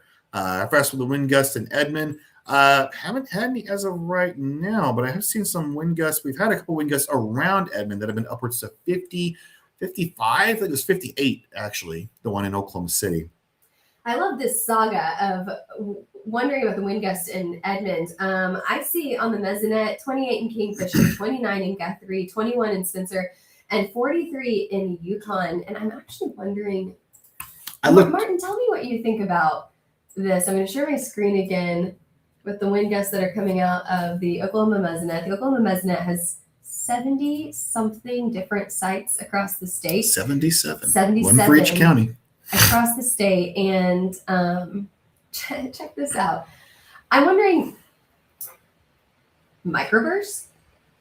Macroburst, more like. I mean, a really weird, macro right? burst. I'm really not sure what that is. I gotta say, it's like it could be just like the storm that exploded in that area, and that's kind of like it, literally a very macro burst. Yeah. But I'm going back on our radar. I want to see what happened if we just saw a storm completely die out. And then maybe what happened, I mean, we saw those little storms that completely died out across the city, across the metro, and that maybe what's causing all of our strong wind right now. I mean, it's just kind of a funny thing to look at. And I like this saga that people are asking, can we see the update on Edmond winds again? Yeah, we're wondering just as much as you are exactly what happened here. There's your update. Truly what probably happened is the storm died out in the Chickasha area, and then just as it did die out, it produced a few more thunderstorms that were warned in Oklahoma City, produced a little bit of wind in this area, but truly your severe risk is dying down in Oklahoma City. I know that Norman is still getting some storms right now, but your severe risk is dying down in the city. So I think within the next hour, we'll be able to tell you that we are severe clear. I would still give it just a moment of time just to make sure that we can confirm that. But I do think that we are trending in that direction, which is the direction that we would like to trend for everyone to sleep well tonight. All right, I'm going to kind of rapid fire through a lot of these. Lawton, you're pretty much in the clear. Have a good night. When it comes to DFW, you're probably still going to be looking at these storms rolling through. You're now sitting under a severe thunderstorm and a flash flood watch. Rain and wind is going to be your two big threats that you can be expecting out of that one. So just keep in mind over the next hour or so.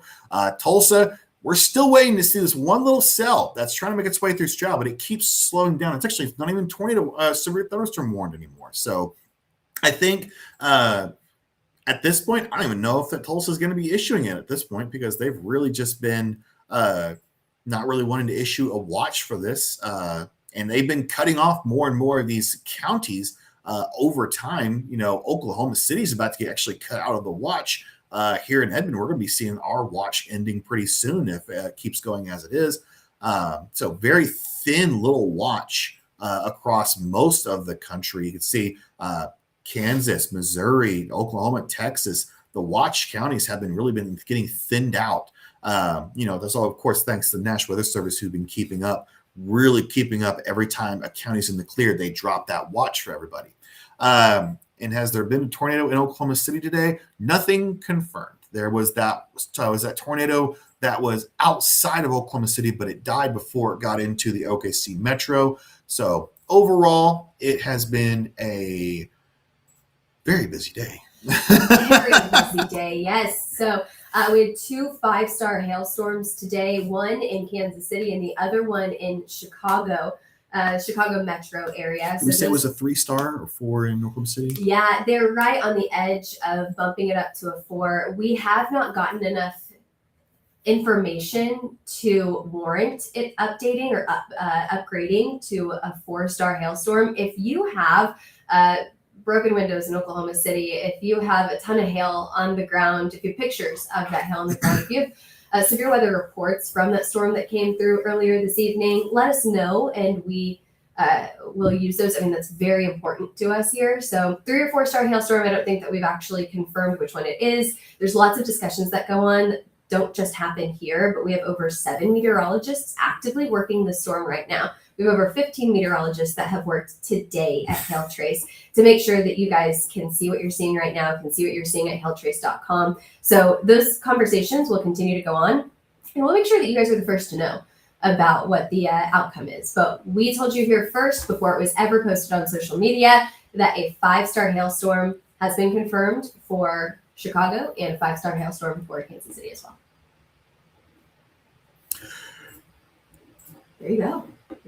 Are you live tomorrow? Great question. Yes, so we do a live wind forecast every single weekday. That happens at noon Central Time. I know a lot of people watching are in the Central Time zone, but a lot of people also watch from Colorado, watch from Denver. They watch from the East Coast as well. We cover storms across the entire country, especially those that go severe, especially in areas that can be hit by a lot of people. Talking about our big cities, Dallas, Kansas City, Chicago, Oklahoma City, even Norman, we cover very, very closely. So we watch cities across the entire country when they get hit with hail, tornado, or wind. We are live covering that. We also have meteorologists that map around the clock. So even if it's really late at night, our meteorologists, they are staffed 24/7 to make sure that those storms are mapped for you. And you can see those at hailtrace.com. But we do have a live noon forecast every single weekday at noon. Thanks for asking her a great question. Oh, I love this question. Are you both AI? I don't know. What can we do that disproves it that we're not AI? I mean, I have 5 fingers. I think that shows on both hands. Sorry. Sorry to disappoint. I wish I was AI. Then I could work 24/7. Gosh, that'd be great. Yeah, we're kind of tired. So a couple things. I had 2 questions asked about Dallas. Well, one is about Texas, one is about Dallas. If you're in Eastern, really the DFW, that's kind of the area we're watching. They're both, you're under a severe thunderstorm and a flash flood watch, wind and rain. It's nothing you haven't seen before, but it's definitely something you should still take a little seriously. You'll be seeing that rain coming in pretty soon. In Dallas, Fort Worth is getting a lot of rain right now, so they're getting it, but Dallas will be soon. Oklahoma, there's a couple warnings still in central Oklahoma and extreme northern Oklahoma. Ardmore, you're going to be not really seeing anything. Right now, you'll be seeing those storms, but once these storms pass, you're pretty much in the clear. We'll be seeing these winds really starting to pick up out of the north. It's going to be cold tomorrow, actually. We'll be, I think highs are only like in the 50s for Oklahoma. Big drop in temperatures tomorrow. However, they pick right back up. Bounce right back. On Friday and Saturday. It looks really warm out there. Oh, we haven't had anybody ask about southern Wisconsin. A little bit. If you're in Milwaukee, you might have a little bit of rain. Nothing severe. There is a couple near Darlington, Sun Prairie. There's only a handful of counties that are in that severe thunderstorm watch, and they're seeing a little bit of that. Not really any hail, Aiden. I don't think we'll be seeing any hail. Could you see some tiny little bits of hail? Sure, but your biggest threats are definitely going to be wind and rain at this point. That's kind of the consensus for just about everybody. This is the telltale sign that we're starting to see a wind threat. These really large and continuous severe thunderstorm warnings. I guarantee you, we're seeing again. Yep, mostly expecting that wind. This is really when you start seeing this wind threat really starting to pick up. Even though, again, there's still going to be a little bit of that hail threat, but notice we're not seeing 2, 3, 4-inch hail threats. We're not seeing 1, 1.5. So not exactly, threat to life and property, but really definitely a big annoyance just south of Kansas City for sure. But luckily the hail threat is kind of falling down. It's really just a big wind threat for pretty much almost any storm along this line could possibly bring in some strong winds upwards to 40, 50 miles an hour. Here for DFW, not rain, water. Yeah, it's going to be coming down for sure. But like any of these storms can really bring some strong winds, not even severe, just strong winds. So if you start hearing some rustling of the leaves pretty soon in the next couple of hours, don't be too alarmed because it could just be some strong winds as the storms are rolling through. So that's really going to be your biggest threat from now on is going to be just the wind and maybe in some of those more highly populated areas, the rain. Flash flooding is a really big one that people tend to overlook quite a bit. And I think that those are all of our questions this evening. I know we still have a severe thunderstorm warning going through Dallas, and we don't often jump off when there's an active warning. However, I'm not too concerned about this warning. As Martin has said already, it's 60 mile per hour wind speeds. It's something that you have seen in Dallas. And if there is anything that gets interesting with this, we are going to pop back on here. So we're going to continue to monitor it over the next 45 minutes as it continues to track through the city. However, for now, we're going to hop off and thank you guys for watching tonight. We have had hundreds of people on here tonight across platforms like Facebook, YouTube, Twitter, TikTok, even LinkedIn. We have been live on for a little bit as well. We've been going at this for about 4 hours and 45 minutes. It's been a long one. So where are y'all located? We are located in Edmond, Oklahoma. However, we cover storms across the entire country, as you can see highlighted there on Martin's screen. So thanks for joining us tonight. We appreciate you guys watching. We will have a live forecast tomorrow at noon, and then we will go live again for severe storms tomorrow evening. Have a great Tuesday evening. Stay safe.